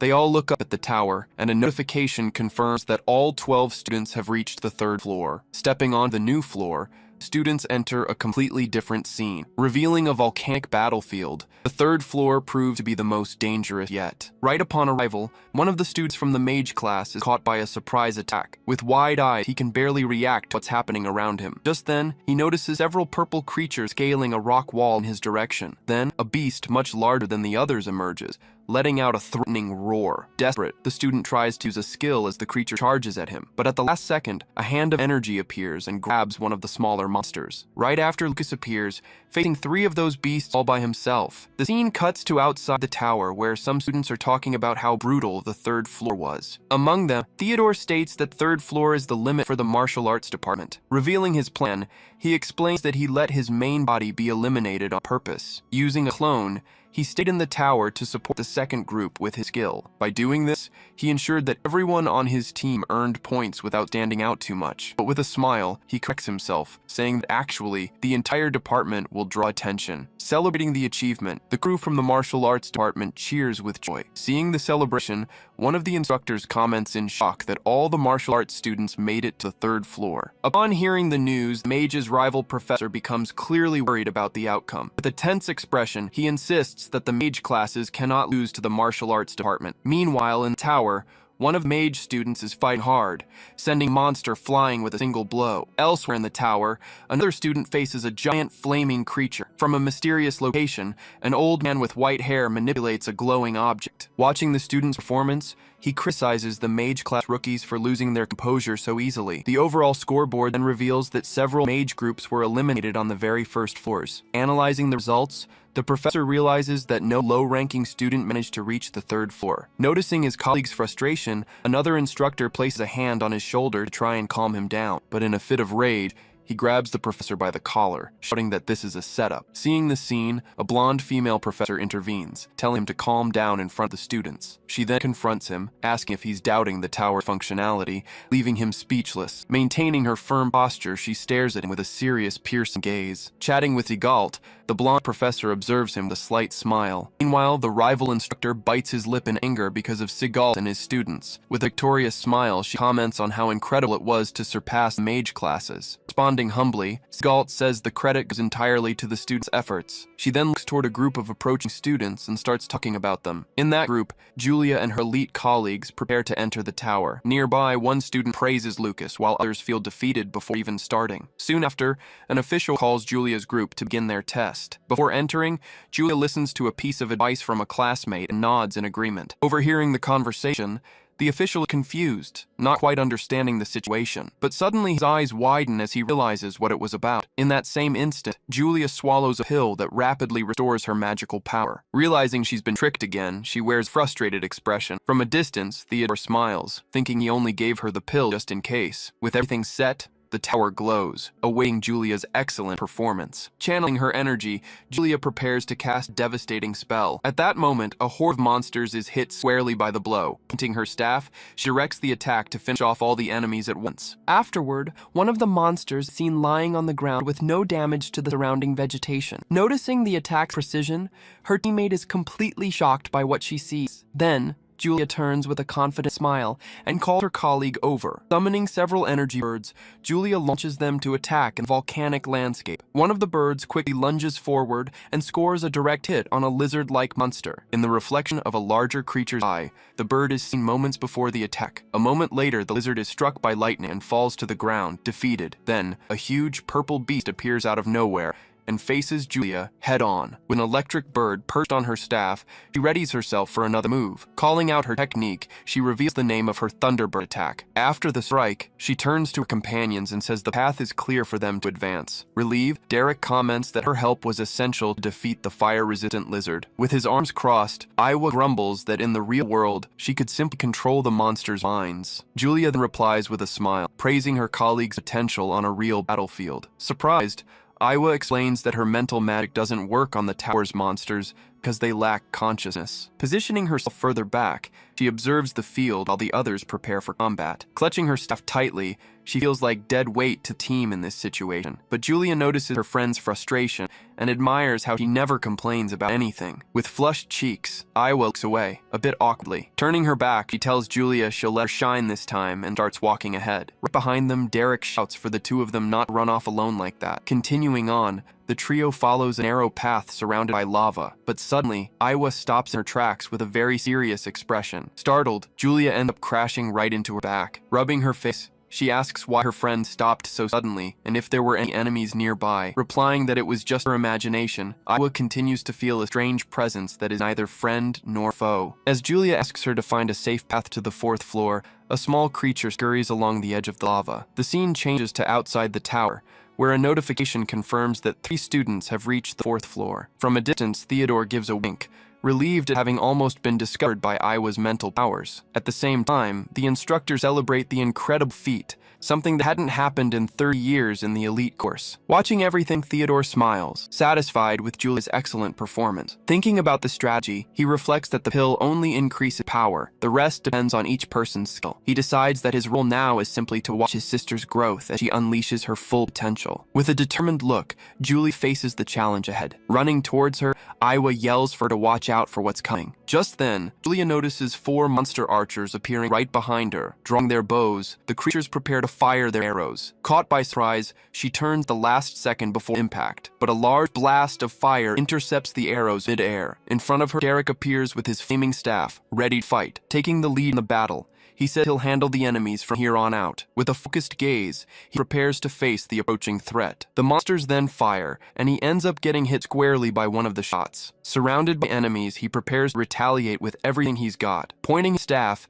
he begins to channel a large amount of energy. He then casts a spell that creates a circle of fire on the ground. Instantly, the attack engulfs one of the monsters in flames, defeating it. After the fight, he turns to the girls and warns that more enemies are coming. At that, Aiwa reports that more than 10 enemies are heading their way at high speed. Dashing through the hall, the trio tries to escape while the defeated monsters are left behind. Noticing something strange, Aiwa turns back with a serious look on her face. Preparing a counterattack, she materializes a large amount of energy in front of her, but suddenly, several beams of energy begin to fall from the ceiling at high speed. Forming a barrier, the beams trap Julia and Derek, separating them from Aiwa. In that same instant, she finds herself alone, facing a giant monster and a ferocious wolf. Attacking relentlessly, the creature stomps heavily on the ground, shattering everything. With a fierce look, the wolf and its master prepare for the next attack. Then, the two of them charge at Aiwa with everything they've got. Meanwhile, Julia realizes only a metal magic user can break the bars, trapping them. Without a second thought, Derek tries to shatter the barrier with a direct hit,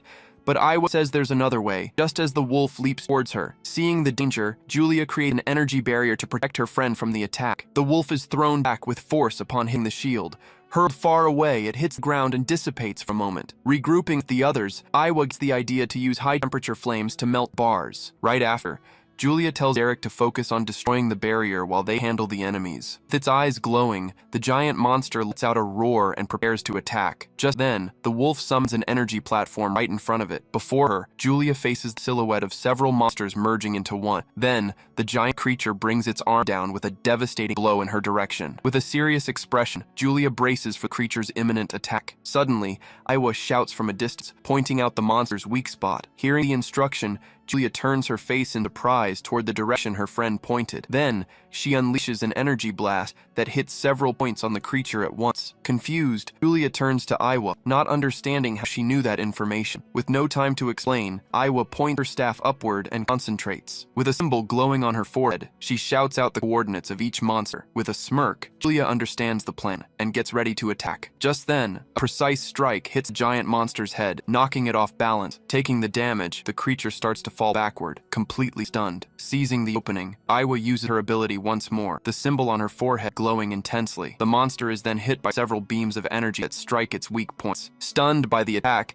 the remaining monsters are paralyzed for a moment. Shouting again, Iwa tells her to eliminate the monsters on the right side first. Following the order, Julia unleashes a blow, finishing off the last remaining enemy. Yawning from exhaustion, Julia warns she's running out of power and can only immobilize the giant. Her face bruised, Iwa closes her eyes, feeling guilty about the situation. Then, she tells Julia to focus on defeating the wolf while she looks for an opening. But Julia cuts her off and raises her staff, saying she's already done more than enough. With a war cry, she releases a massive amount of energy all at once. The wolf is hit by a powerful beam that stuns it completely. Feeling the pain, the monster begins to dissipate, letting out one last agonizing roar. Behind a protective barrier, the two watch as the monsters are defeated. Celebrating the victory, Julia winks at her friend and asks if they're safe now. Grinning from ear to ear, she asks if she can brag now about protecting her teammates. Rolling her eyes, Iwa scolds her for being too smug, but suddenly, her eyes widen as she senses an approaching danger. In that same instant, a huge monster appears and launches a devastating blow in their direction. Not noticing in time, Iwa sees the strike approaching, unable to react. A blue blur zips in front of her, taking the full force of the attack. Seeing the monster's arm coming down, Julia is pinned to the ground, unable to move. In desperation, all she can do is scream as the blow gets closer and closer. But Derek appears before her and uses a strike to create a small passage, telling her to run. With a determined look, he tells her not to waste any more of her power and to get ready to push forward alone. At the same moment, a devastating blow hits the ground, kicking up a thick cloud of dust. Then, Derek braces himself and comes face to face with the giant monster. Using a burst of speed, he launches himself up toward the enemy's chest. As he flies through the air, he shouts one last time for Julia, at least, to keep going. Right after, a huge flash of light fills the place, ending the battle. Outside, the tower glows as a notification confirms that only one person remains on the 4th floor. Back outside, Derek mentions that he protected Julia on instinct, since she was the only one who could continue. At this, Iwa says with a confident posture that she was just returning the favor, and that she wouldn't lose to anyone outside of here. Hearing that, Julia lowers her head with sad expression as Iwa walks away from her. Taking one last look back, Iwa glares at Julia with a slightly irritated look. From a distance, the old observer praises the team's decision, where each one used their strengths and weaknesses in the right way. Holding his artifact, he says that the same applies to the other two people still inside. Back inside the tower, the scene shows an entire library on fire. In the midst of the flames, a giant pig-faced monster glares at its opponent with fury. Then, Lucas leaps into the air and lands a devastating blow on one of the smaller monsters. Right after, he appears on top of the giant monster's head, which tries to grab him with its hand. Elsewhere, Theodore analyzes footprints on the ground and realizes that Julia also cleared this area. Cutting to a new scene, Julia runs through a corridor as lightning illuminates the whole place. Running desperately, she fights to reach the safe zone before her power runs out completely, but halfway there, she runs into a horde of monsters, including a giant scorpion. With an ice crystal forming on her face, Julia whispers the names of her friends. Then she unleashes all her energy and hits the monsters with a devastating blow. Facing the scorpion head-on, she strikes it with one final energy beam. Undaunted, she pushes past it and the other monsters to keep moving forward. Determined, she affirms that she won't let her friends' efforts be in vain. Just then, she feels a new power coursing through her body and looks back in surprise. From a distant location, Theodore uses his ability to give her one last bit of support. Looking at a map of the tower, he realizes this is his chance to explore the upper floors. With a determined look, he prepares to go up and seize the opportunity. The scene cuts to the 5th floor, where the environment is completely underwater. Exploring the new surroundings, Theodore is surprised by what he finds there. Suddenly, a bright light catches his attention in the darkness of the place. Then, a giant fish with a glowing lure appears right in front of him. Coming face to face with the creature, he decides to avoid a fight, conserve energy. But out of nowhere, the creature starts to cry, releasing tears into the water. Standing in the darkness, two fishermen stare at the creature crying, not understanding a thing. With its eyes full of tears, the aquatic creature continues to cry desperately. Using a transformed clone, Lucas realizes the fishmen aren't very smart. 5 minutes later, he appears on another floor, leaping from a lake and landing on top of a monster. On top of the creature, he lands several blows and uses it to jump towards a wall. At the same time, Julia launches an attack and scores a direct hit on another snake-like monster. Channeling her power, she unleashes a blast of energy that hits the tower from a distance. 10 minutes later, Lucas appears again, landing a precise blow in a creature's mouth. Elsewhere, Julia defends herself from a bear-like monster with an energy shield. With widened eyes, She withstands the impact of the attack, straining with all her might. Then, she screams and launches a counterattack, pushing the monster back with full force. 20 minutes later, she arrives, panting, in front of a large gate in the tower. But before she could enter, a mysterious shadow emerges right behind her. With no strength left, she collapses on the ground, too exhausted to keep fighting. But with one last effort, she drags herself into the safe zone and celebrates. Seeing his sister's success, Theodore gives a slightly awkward smile. The scene changes to Lucas, who is now facing a dark portal right in front of him. Suddenly, dark energy pulls him inside, catching him by surprise. In the middle of the darkness, a strange symbol appears and he realizes something. Floating in space, he finally arrives on the 6th floor of the tower. Floating in the void, Theodore finally faces the 6th floor. Landing on one of the asteroids, he plants his feet firmly. Looking around, he notices something very strange about the place. On this floor, there are no monsters, not even the concept of space. Before him, the only thing that exists is a giant, mysterious monument. Then, he extends his hand and begins to emanate a golden energy. Touching the monument, he feels his combat energy being absorbed. Soon after, a symbol of weapons at top of the structure begins to glow intensely. At that same moment, a bright light spreads throughout the area. From his room, the old observer confirmed that the boy has indeed reached the 6th floor. Observing the monument, he recognizes it as the legendary legacy of the martial god, but unfortunately, he realizes his younger sister is already near her limit. Meanwhile, a mysterious voice says that how much she learns before the tower closes depends on him. Hearing this, his face fills with a fierce and unshakable determination. Channeling his power, a dark eye appears and his energy explodes. Transported to another dimension, he sees a brilliant figure staring at a black hole. Before the creature, a dark voice says that despite the defeat, they have already spread their seeds throughout the world. In the midst of the darkness, a red sphere pulses as the voice promises they will return. Channeling its power, the brilliant figure prepares a devastating attack against the darkness. With an annoyed look, he tells the voice to stop babbling and prepares for the attack. Concentrating his energy into his fist, he launches a strike towards a dark creature. With all his might, he screams and braces for the impact of the blow. In an explosion of light, he unleashes his ultimate destruction technique. Scoring a direct hit, his strike pierces the head of a giant creature. Stunned, the monster begins to be consumed by the light and disintegrate. Completely destroyed, the creature's body dissolves into several beams of light. Then, the light dissipates and the monster vanishes completely from the area. Coming to his senses, Theodore is startled by the vision he just had. Sitting on the asteroid, he realizes he witnessed a vision of an ancient battle of the martial god. Remembering the vision, he worries about the monsters he previously faced in the tower. Determined, Theodore kneels before the monument and decides to investigate further. He then extends his hand and touches the surface of the stone structure, but suddenly, a giant hand of dark energy appears out of nowhere. Caught by surprise,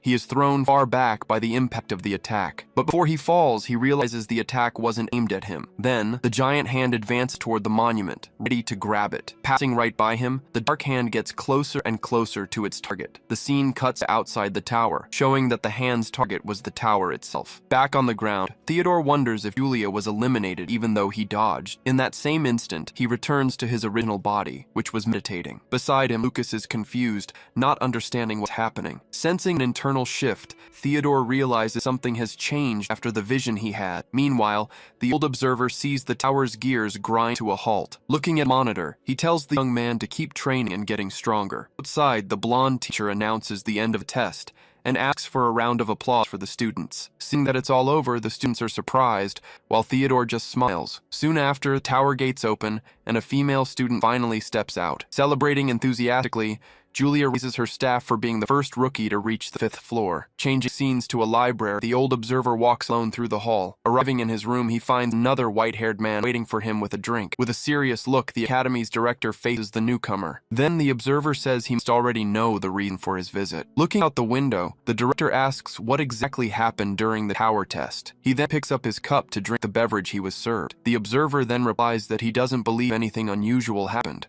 but the director retorts, saying the poor results of the mage class were abnormal. Taking a sip, The observer says the difference in students with a 0 score is quite small. With a sharp gaze, he retorts that the number of students who reached the second floor was half of last year's. Annoyed, he says he'd like to know how the teachers managed to teach the students to lose their composure like that. The observer then points out that he's so focused on the mages, he didn't notice the anomaly in the martial arts department. Hearing this, the director asks what anomaly that could be, as the observer places his cup on the table. He then explains that 4 martial artists are trying to level up with Seagal's help. With wide eyes, the director finally understands that the tower might have an effect that accelerates their growth. Worried, the director says this information could cause chaos if it leaks. Then the observer says he conducted the test solely to find a new administrator for the tower. With a serious look, he asks the director to keep the information secret. Lowering his head, the director agrees, and the observer places a hand on his shoulder. Looking out the window, he comments that a rare genius has appeared this year. At the same time, some students are celebrating Julia's new record in the tower, but one of them comments that despite being a genius, she has an incompetent brother. From a distance, Jeremy overhears the comment and laments her luck. Clenching his fist, he gets angry at the whole situation. His face filled with rage,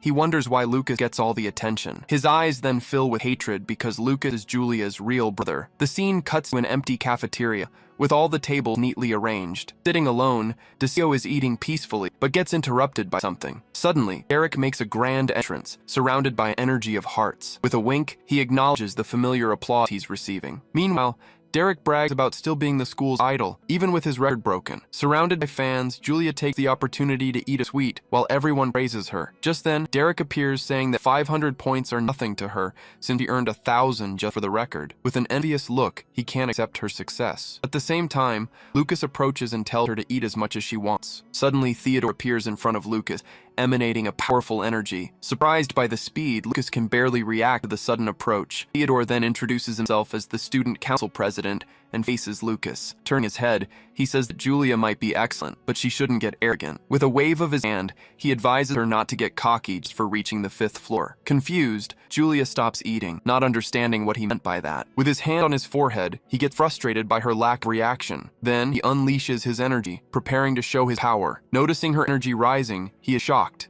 and fears losing face. In a fit of rage, he flies away, shouting that she will regret it. Confused, Julia asks what's wrong with President, and Lucas tells her to just keep eating. With a smile, he thinks it was a big mistake for Theodore to think he could intimidate Julia. Suddenly, Mina appears and comments that it was strange for him to leave without his usual catchphrase. Approaching, she congratulates Julia and says she's even more talented than she thought. With a smile, she says that her 2 teammates will also be useful in a goddess festival. Hearing that, Lucas and Julia are confused, not knowing what she's talking about. She then explains that Ellen, along with Kyoto and Holy, are the 3 great schools of magic. These 3 schools compete annually in a grand festival to see which one is the best. Each year, 9 rookies are chosen to represent their schools in the event. This competition serves to determine who is the greatest genius among the students. With a serious look, she states that Julia will definitely compete this year. Listening to the conversation, Lucas smiles and wonders if Julia would be interested in participating. The scene cuts to the female dormitory, showing a beautiful building. From inside a room, a student watches the others walking through the courtyard. Eating a piece of cake, Julia wakes up sleepy in her bed. Then, Lucas appears and warns her that he won't wake her up anymore starting the next day. After changing, she drops her sleepwear on the floor. With a piece of toast in her mouth, she runs desperately to avoid being late. But halfway there, she bumps into Iwa, and both drop their books. Annoyed, Iwa tells Julia to watch where she's going before continuing on her way. Once in the classroom, Julia seems exhausted and is almost falling asleep. Suddenly, she realizes she forgot her book and panics. With a slam on the desk, the teacher calls the class to attention. Seeing the desperate look on Julia's face, Iwa offers her her book. The scene shifts, and Lucas is seen walking alone down a hallway. At a bookshelf, a hand tries to grab a book, but is stopped by another. Holding the book, Julia says thank you and watches Iwa walk away. In the cafeteria, Lucas and Julia eat together at one of the tables. While eating, Lucas tries to understand how Iwa feels about Julia. Putting a finger to her lips, Julia says he will have to figure that out on his own. Elsewhere, a teacher shows his students how to manipulate magical power. Surrounded by students, he gives a demonstration while Iwa watches from afar. Hiding, Julia spies on Iwa practicing her magic with the teacher. Gripping the hem of her dress, she seems to be thinking about something. Then, Iwa manages to create an energy bird in her hand. With a smile, Julia creates one too, but gets carried away and uses too much power. Suddenly, the bird explodes, leaving the two in a comical situation. Seeing the explosion, vision, Julia is startled by Iwa's shadow, which looks like a demon. Later, Iwa walks down a dark corridor holding a lantern. Entering a room, she finds Julia sleeping peacefully in her bed. Up close, she watches Julia sleeping with her mouth open. With her mouth open, Julia drools a little as she sleeps deeply. Waking up suddenly, Julia gets up and notices a box on her desk. Holding the box, she is curious about what's inside. Next to Julia's bed, Iwa leaves a note along with the box. With a slight smile, she watches her friend sleeping before leaving. On the table, 2 notes reveal an apology and an invitation to hang out. The next day, the sun shines brightly in the city sky. Gripping her own arm, Iwa waits impatiently for Julia. With her arms crossed, she complains about the delay, since she was the one who invited her. From afar, Julia comes running and waving, apologizing for being late. Seeing who is with her, Iwa is completely shocked and speechless. Coming closer, Julia appears arm in arm with her brother, Lucas. With an annoyed look, Iwa complains that she only agreed to go out because she thought it would be just the 2 of them. Just then, a white-haired girl appears and stares at them. Approaching, she asks if Lucas and Julia are going somewhere together. Excitedly, Julia invites her to join them and enjoy the day. Surprised, Maya asks if Lucas is coming too and blushes. Suddenly, her nose starts to bleed, and she lowers her head in embarrassment. Beside her, Julia watches the scene completely confused by the reaction. With hand over her face, she accepts the invitation while Julia cheers excitedly. Then, the 3 girls walk off together, leaving Lucas behind. Arriving in the city,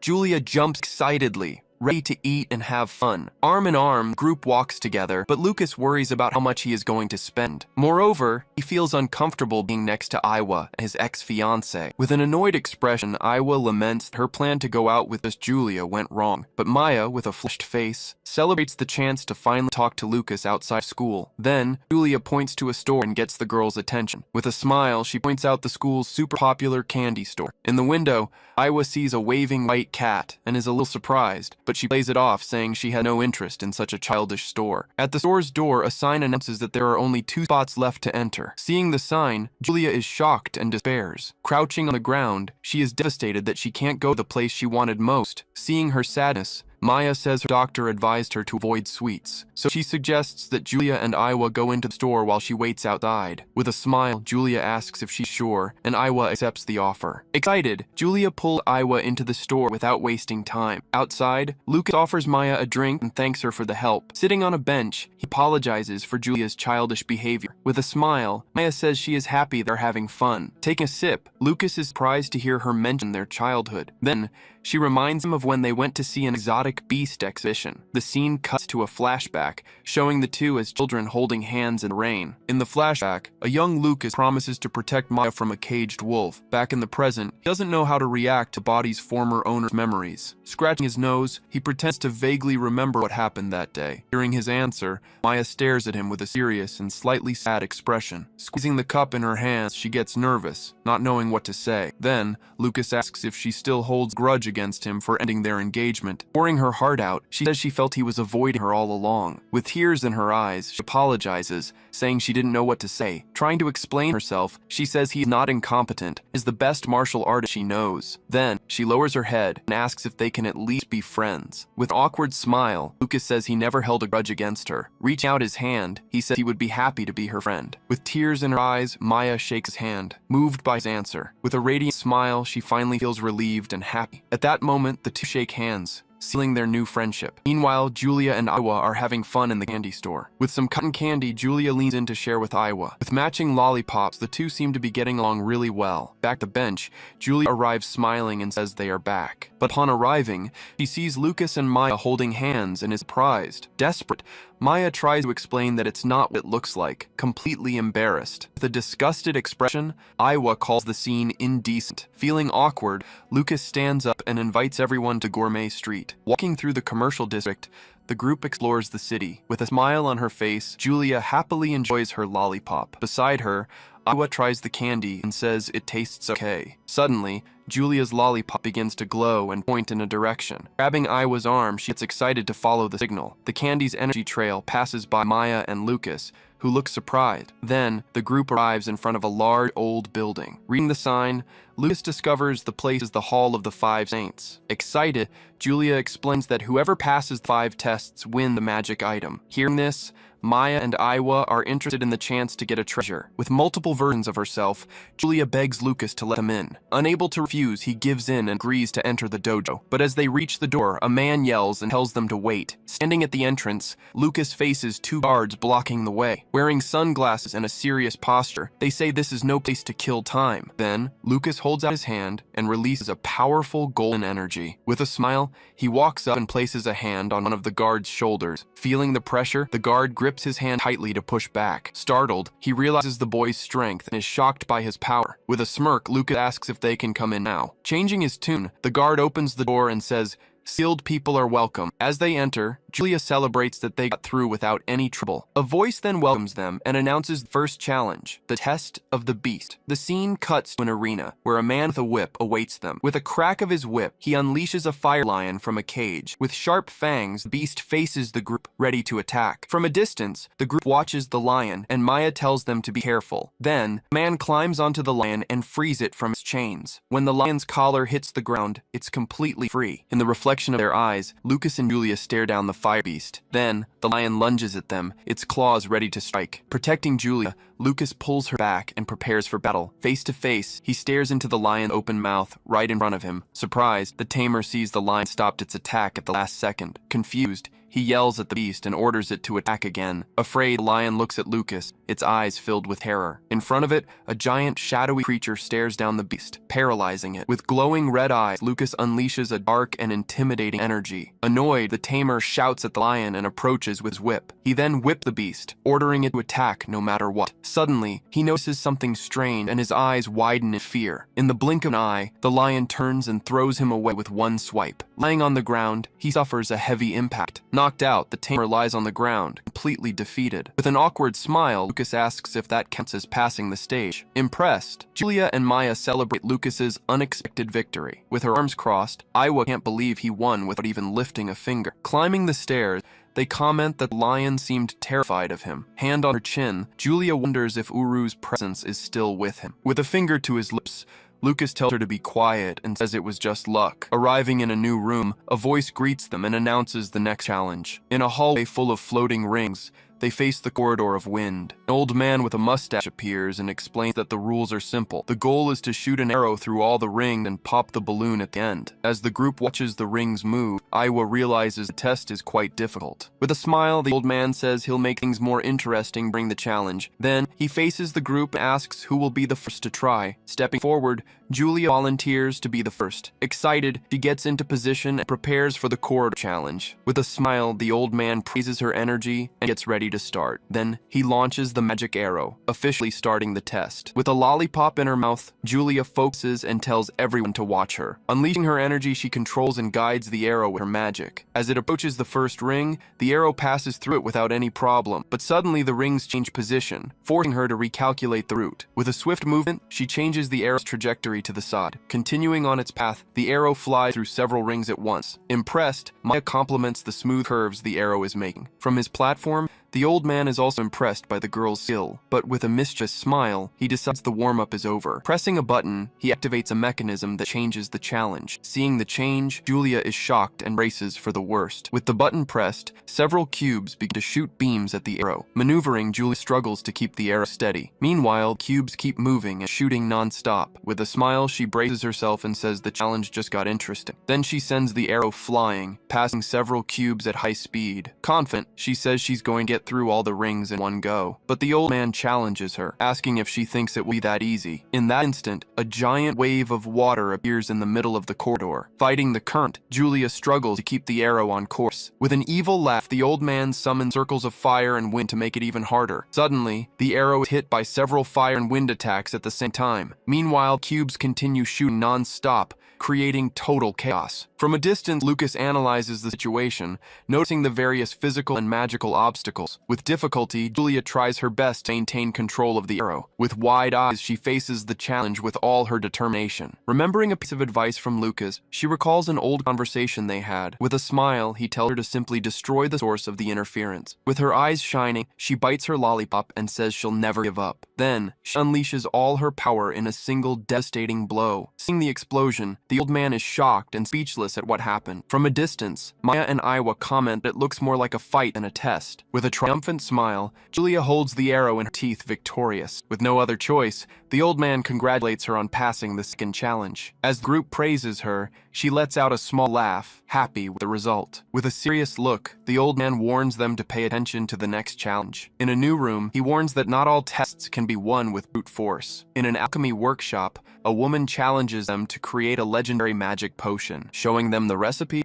the alchemist reveals they'll have to create the Tears of Trivia potion. With a quick move, she opens a cabinet, revealing various ingredients. Grabbing one of the vials, she says they'll need to use 108 rare ingredients, but she warns that the mixing ratio is unknown, and any mistake could cause an explosion. Worried, the group realizes the task is basically a game of chance. On the side, Maya whispers something in Lucas's ear, making him thoughtful. Then, she offers to take on the challenge, surprising the alchemist. Without wasting a moment, she skillfully begins to mix the ingredients. Putting on special goggles, the alchemist carefully analyzes the process. In the reflection of her goggles, stats show her precision and speed. Shocked, Julia points at Lucas, showing him Maya's incredible skill. With her necklace glowing, she uses her magic to manipulate the ingredients. Floating through the air, the ingredients mix on their own under her control. Analyzing one of the ingredients, she notices it's rich in magical power and a bit salty. With a wink, she says, just a pinch should be enough. Grabbing a knife, she prepares to cut one of the ingredients. With impressive skill,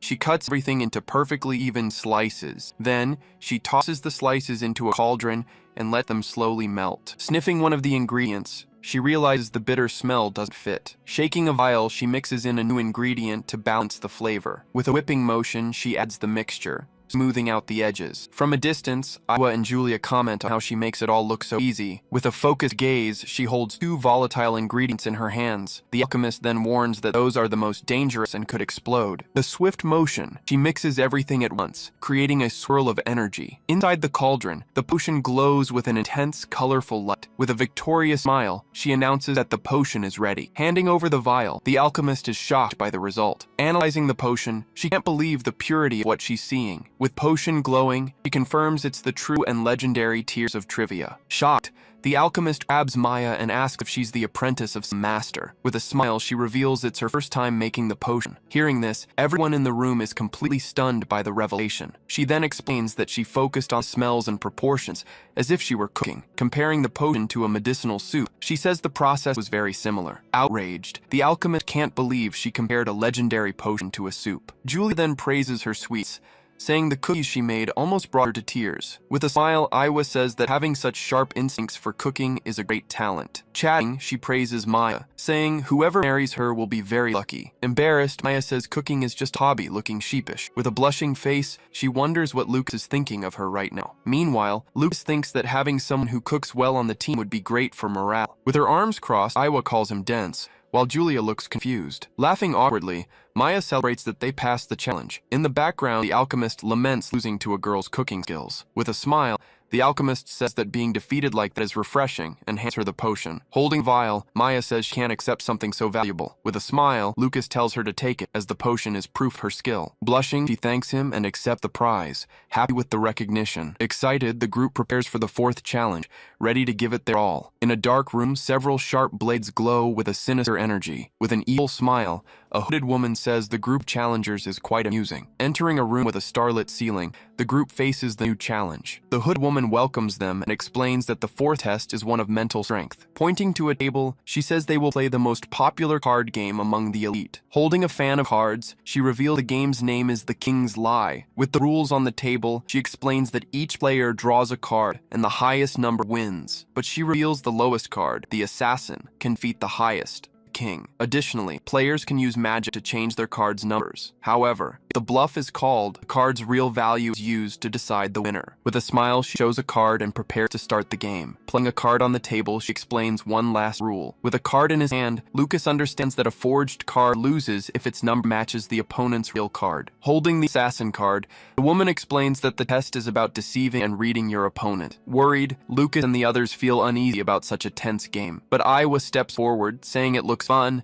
and that it's her specialty. With her eyes glowing, she reveals she can also use eye magic, just like the seer. With a smile, the seer says she was expecting incredible challengers. Then, Aiwa sits at the table, and the game officially begins. With a quick motion, they both draw their cards at the same time. With a confident smile, the seer places her card face down. On the other side, Aiwa stares at her own card with a serious expression. With her eye glowing, she prepares to use her special ability. Facing Aiwa, the seer challenges her, trying to deceive her eyes. In a swift move, they both play their cards on the table simultaneously. As they flip the cards, Aiwa reveals a king, and the seer an archbishop.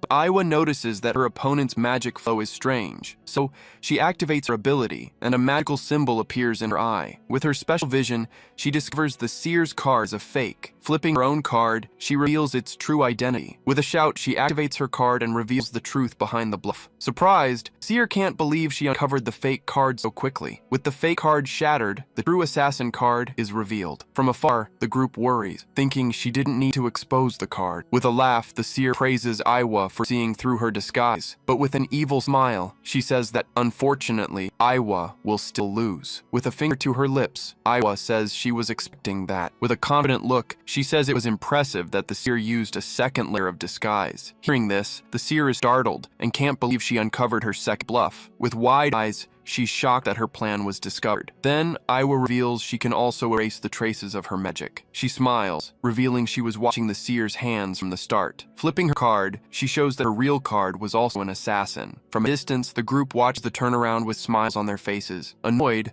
the Seer admits Aiwa's strategy was clever and that she underestimated her. With her head bowed, she praises the match and Aiwa's skill. In the end, the Seer asks why Aiwa acted so quickly. With a smile, Aiwa says that as an heiress, she doesn't like to let others take the initiative. The Seer then praises her, saying that with such talent, she will go down in history. With a smug smile, Aiwa replies, "Of course I will." The Seer then reveals they are bound by fate and will save the world. Confused, Aiwa asks what she means by that, but the Seer announces the final test. With a hand on his chin, Lucas reflects on the prophecy, thinking she wasn't joking. But Julie gets excited about the idea of saving the world, while Lucas focuses on the treasure. Suddenly, a giant iron ball nearly hits the group, startling them. Inside, a man awaits them, saying they've finally arrived. With a dark energy, he says he was tired of waiting for them. Sensing the sinister energy, Lucas gets excited for the next fight. Counting to nearly 10,000, a mysterious man was warming up, lifting an absurd weight with a single finger. Then, with a smile, he turns to newcomers from Allen Academy. Snapping the iron bar with a flick of his finger, he acknowledges that only the strongest could have made it this far. He then simply ignores the students, walking right past them. Instantly, he slams the rest of the bar into the ground right in front of Lucas and his group to explain the rules. Unleashing a powerful aura, he dares everyone to attack him at once, to see if they can make him fall back. With an intimidating glare, he warns that if they fail, it'll be his turn to attack mercilessly until someone is down. Faced with this threat, Maya and Aiwa Miranda are clearly tense at his proposition. But to everyone's surprise, Lucas steps forward and asks to challenge him alone. Seeing this, a worried Julie offers to fight alongside Lucas. With a confident smile, he refuses her help, explaining this is a test of his own strength. The Guardian gets excited by the idea, warning that in a one-on-one fight, he won't be holding back. Suddenly, a mechanical bird appears and tells him put on the magic gloves so he doesn't destroy the place again. With little choice, he grabs a pair of nearby gloves. Tossing the other pair to Lucas, he explained they create a protective barrier. Putting on the gloves, Lucas prepared for combat with a focused gaze. Inside the barrier, the two face off from a distance, ready to begin the test. Then, he brings his fists together and gets into his fighting stance. Charging forward, Lucas rushes the Guardian at full speed. He then lands a direct blow to his opponent's chest, but to his surprise, the attack doesn't even leave a scratch. With a smug smile,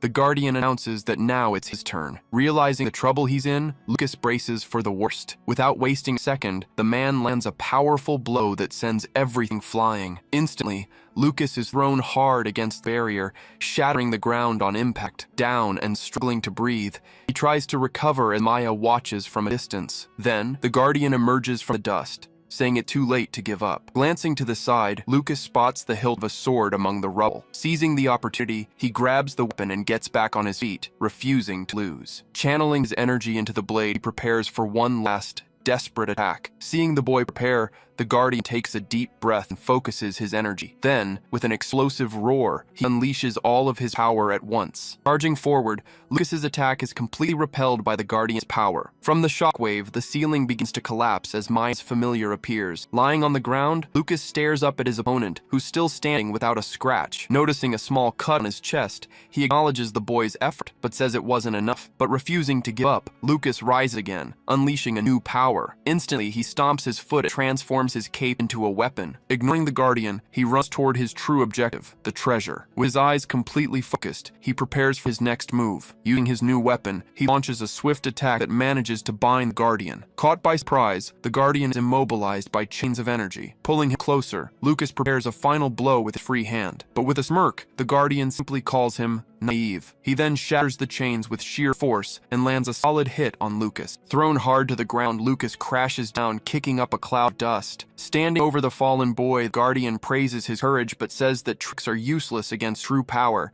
With a yell, he declares he's ending this and prepares his final attack. But at the last second, Lucas lifts his head, his eyes filled with pure determination. Closing his eyes, he focuses, attempting one last strategy. Recalling a vision he had in the tower, he tries to use the technique he saw. Focusing his mind and calming his heart, intense light glows in his eye. At the exact moment of impact, he unleashes his own power, managing to stop the Guardian's attack. Using martial god style, he finally reveals his true power. Realizing the tables have turned, the Guardian is shocked to see the boy's secret technique. Immediately after, the collision of their powers creates an explosion of energy that engulfs the entire hall. Their fists collide with a brutal impact, unleashing an energy that cracks everything. As the barrier begins to crack, the Guardian strains to hold back the immense pressure. Meanwhile, Lucas maintains total concentration, pushing the limits of his technique even further. In the power struggle, their combined energy explodes, completely shattering the protective barrier. Even though his blow landed,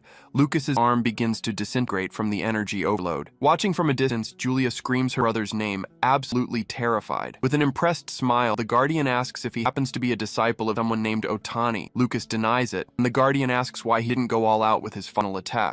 With a smirk, Lucas explains it was his first time using the technique. He didn't want to risk it. With nothing to say, the Guardian stands in silence, processing the boy's audacity. Letting out a loud laugh, he messes up Lucas's hair and finally admits defeat. Right after, Maya rushes over to help and offers a very valuable potion, but he refuses. Instead, he takes a simpler healing potion and says it's enough to recover. Downing the potion in one go, he begins to heal his wounds right then and there. As a green energy restores him, he comments that the potion is very similar to the elixirs he makes himself. With the fight over, Lucas finally demands the treasure, but the Guardian reveals the whole thing was just for fun. Under pressure even from the bird, the Guardian finally gives in and agrees to hand over the prize. He then places a rabbit made entirely of red crystal in Lucas's hand. Completely confused, Lucas hears the Guardian ask Julia to put some magic into the object. Holding the rabbit with both hands, she begins to channel her energy into it. Instantly, the crystal rabbit's eye begins to glow intensely. Suddenly, the rabbit comes to life and begins to float,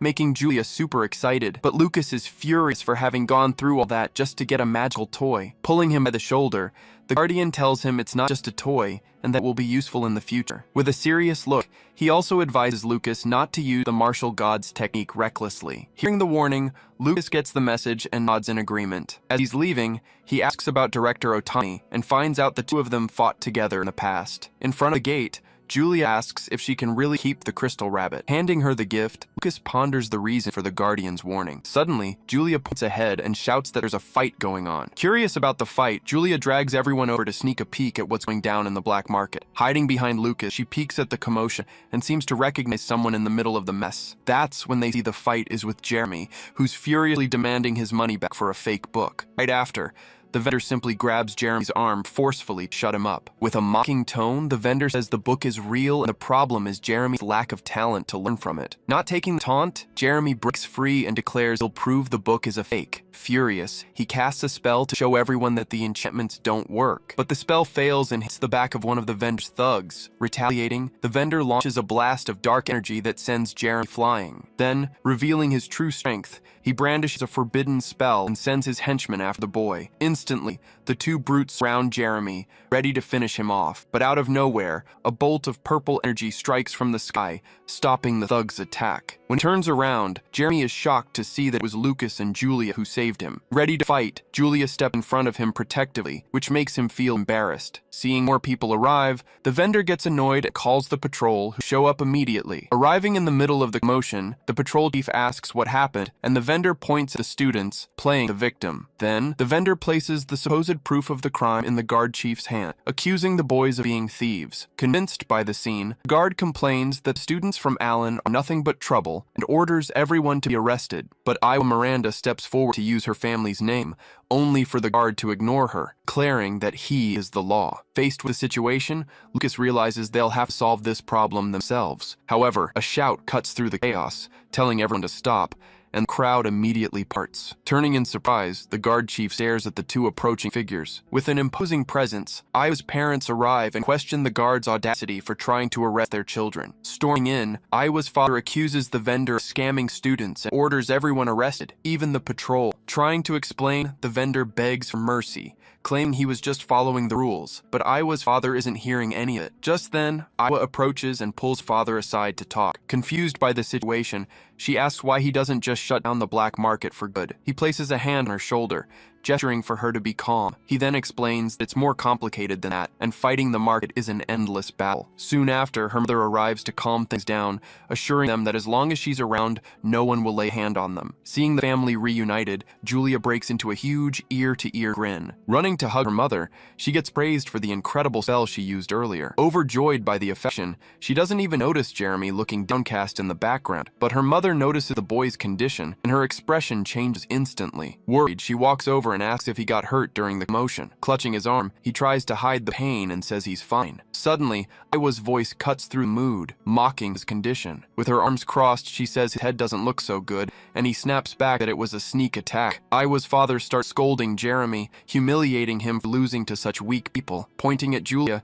she throws it in his face that he needed a little girl to protect him. Completely embarrassed, Jeremy shouts again that it was a sneak attack, trying to defend himself. Then, Iwa grabs him by the arm and questions his naivety for believing in a fake book. Seeing what's happening, Lucas tries to intervene, offering to heal Jeremy's wounds, but he slaps his hand away, yelling that he doesn't need pity, and runs off. Tormented by humiliation, he sees visions of shadows calling him pathetic and imagines Lucas laughing at him. With hatred in his eyes, he turns and accuses Lucas of stealing everything that was his. Clapping his hands to get everyone's attention, Iwa's father tells them all to leave Jeremy alone for a while. He then changes the subject and invites the kids to a restaurant to celebrate passing their tests. As they walk, Iwa looks back with a worried expression on her face. Standing alone in an alley, she wonders what all that was about. The scene then shifts to a forest, showing the sun setting through the trees. In the middle of the woods, Jeremy unleashes all his anger, punching a tree and screaming Lucas's name. With tears in his eyes, he laments that everyone is mocking him, and worst of all, that he was saved by Julia. Suddenly, a shadow appears and taunts Jeremy for being a failed noble who gets beaten by a magicless nobody. Startled, he asks who's there,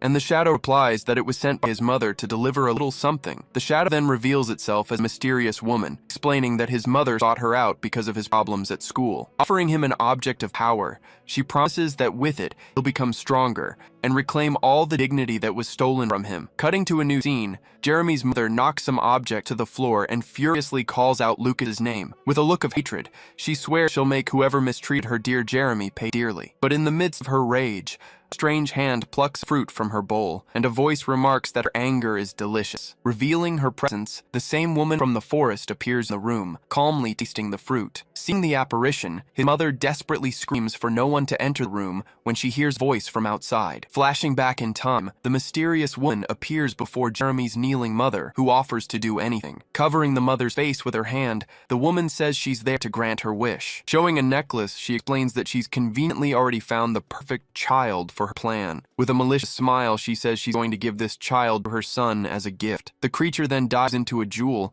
and the woman explains that it will become a great obstacle for that detestable brat. Back in the forest, Jeremy asks if that treasure will really make him strong, and the woman assures him that no one will ever look down on him again. Receiving the necklace, Jeremy is mesmerized by the idea of finally being able to defeat Lucas. With the jewel glowing, he already imagines Julia acknowledging him after he gets his revenge. Changing scenes, the black market vendor appears to deliver an item that was very hard to get, then reveals what he acquired, a giant golden snail shell, and is praised for his service. With an evil smile, the mysterious man says that with that snail, he will turn all the martial arts students into vegetables. Analyzing the item, he can't wait to see the look on Sigalt's face when his plan succeeds. Back in the forest, Jeremy appears with a different look in his eyes, watching Lucas as he passes by. A few days later, a rumor about Mr. Greg spreads through the academy's hallways. Checking the bulletin board, the magic students are furious to see that the martial arts class has surpassed them. One of them, complaining about a scolding from his father, doesn't understand how the martial arts students got stronger. A student covers her face with her hand, clearly frustrated by the news. Worried about the upcoming school festival, she fears how students from other academies will react to this story. Just imagining the ridicule they'll face,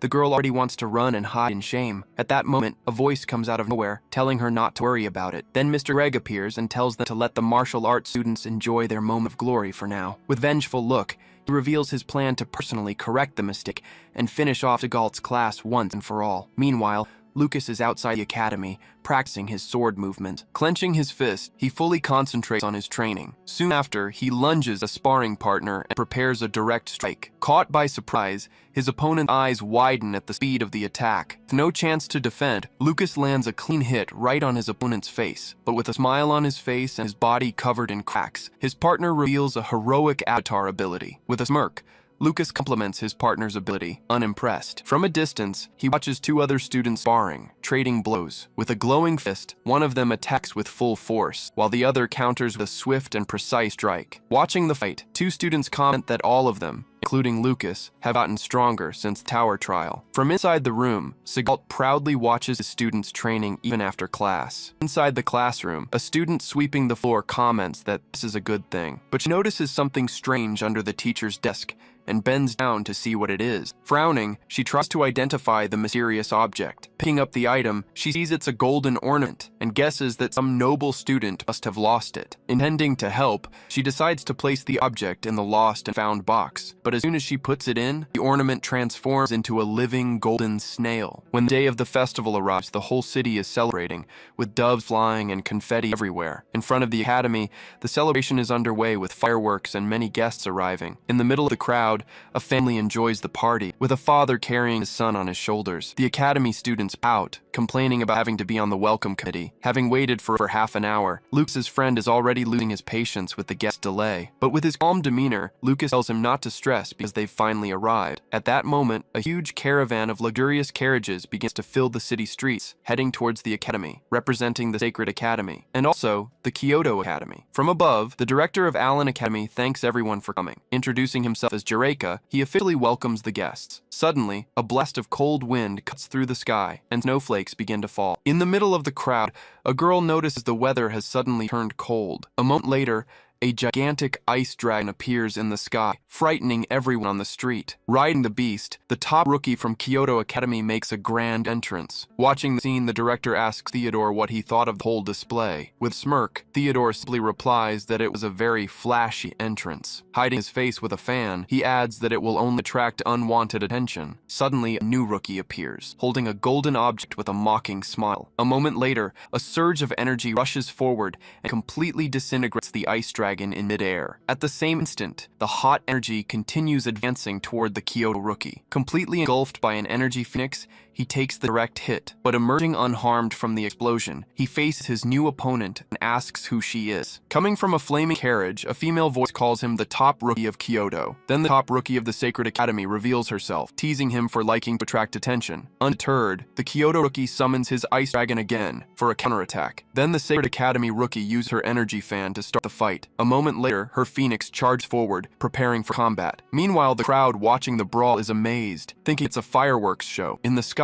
the phoenix unleashes a shower of energy meteors on the ice dragon. With a look of contempt, the Kyoto rookie accuses his rival of trying to steal the spotlight. In that instant, two creatures clash in an explosion of ice and energy. But the energy phoenix easily cuts through the dragon's attack. Hit squarely, the ice dragon begins to break apart. But with a new ability, he manages to trap the phoenix in a sphere of ice. Seizing the opportunity, the Sacred Academy rookie leaps from her carriage for a direct attack. With a challenging look, she asks if he really wants to take this fight seriously. Then, with a confident smile, she prepares a concentrated energy blast and warns him not to regret it later. A moment later, the attack explodes in the air, creating a shockwave that impresses everyone. From a distance, Lucas observes their power and acknowledges that they truly deserve the title of geniuses. With one last effort, the Phoenix breaks free from its ice prison, shattering everything. Then, it charges at a smaller version of the dragon, but the Kyoto rookie protects himself with a barrier, remaining completely unharmed. With a confident look, he doubts she can break his ice defense. Just then, purple energy bolts appear in the middle of the fight, separating the two creatures. With the interference, they both stare at each other, trying to understand what happened. Then, with her staff in hand, Julia prepares to join their fight. With an excited smile, she shouts and launches her own attack with full force. From the sky, purple energy angels descend amidst a storm of lightning. The attack lights up the sky, creating a rainbow that amazes everyone. Seeing the spectacle in the sky, the crowd praises the three, calling them the hope of the Empire. With a smile, the sacred rookie compliments the beauty of her rival's attack. All excited, Julia asks to join the fight too. From a distance, the people from Allen Academy are shocked to see such a fight before the event has even begun. And in the middle of the crowd, Cyan Miranda watches everything with a satisfied smile. Observing the scene,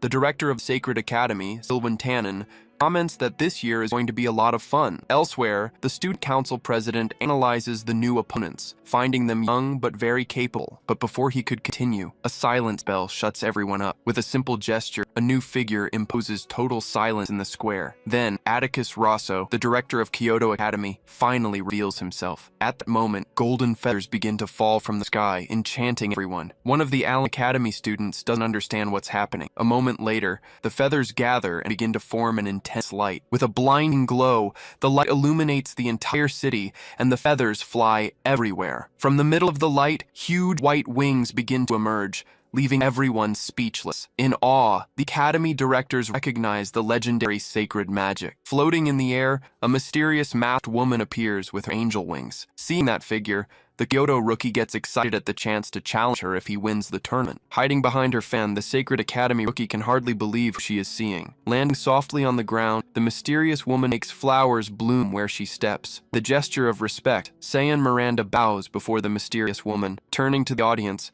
she begins to deliver her opening speech for the festival. Finishing her words, she faces the crowd with an enigmatic look from behind her mask. Soon after, an official appears and asks the students to go to the banquet hall and the spectators to disperse. As they walk, Lucas's friend comments in shock that even Cyan bowed to her. Noticing the new competitors, the mysterious woman just gives a satisfied smile from under her mask. In the cafeteria, the feast is in full swing, with a table laden with food and all the students having a good time. But Kyoto freshman prefers to be alone, walking through the hall with his tough guy act. Watching from a distance, the Allen students comment that he's pretty antisocial, since not even his own classmates get near him. Meanwhile, the freshman from the Sacred Academy proves to be much friendlier, striking up a conversation with the Allen students. With a smile, she says she wants to be Julia's friend and asks what she likes. Completely flustered by the question, the two students turn red, unsure of what to say. But suddenly, their expressions change, and one of them simply replies that he doesn't know. Rudely turning his back on her, he dismisses the conversation and walks away. Narrowing her eyes, the freshman gets suspicious, thinking he was being controlled. Elsewhere,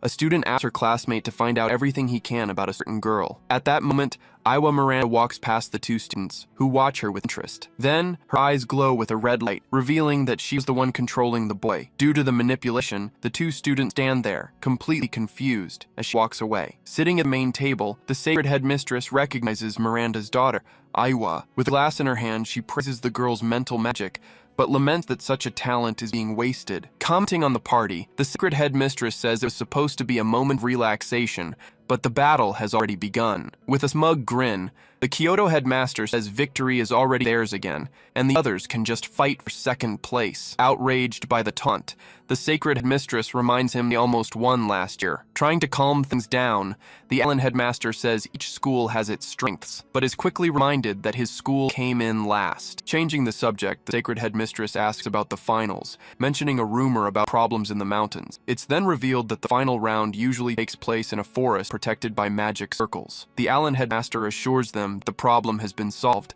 and the finals will be held in the illusory forest, as planned. With everything settled, all that's left to draw the brackets for the preliminary fights. Raising their glasses, the three headmasters toast to the success of the festival. The next day, The preliminaries begin in the academy's main arena. The council president explains that each school has 10 participants, but Kyoto, the champion, has 11. In the crowd, a student yawns from boredom while her friend scolds her for not paying attention. On the other side, Lucas's group is also complaining about being tired, one of them getting pinned to wake up. Then the first match is announced, and Dian Aslan from Kyoto Academy is called to the arena. On the battlefield, the first two competitors face each other, ready for the tournament to begin, and his opponent is Derek Ignis from Allen Academy. In the audience, the Allen students lament Derek's bad luck in facing the top student right off the bat, but Lucas reminds them that his fire magic has an advantage. Confident in his advantage, Derek summons a wall of flames toward his opponent. With his eyes glowing, he knows it won't be that easy. He then launches a giant fire statue to attack with full force. But the Kyoto freshman isn't fazed at all, saying an advantage means nothing against absolute power. Without moving,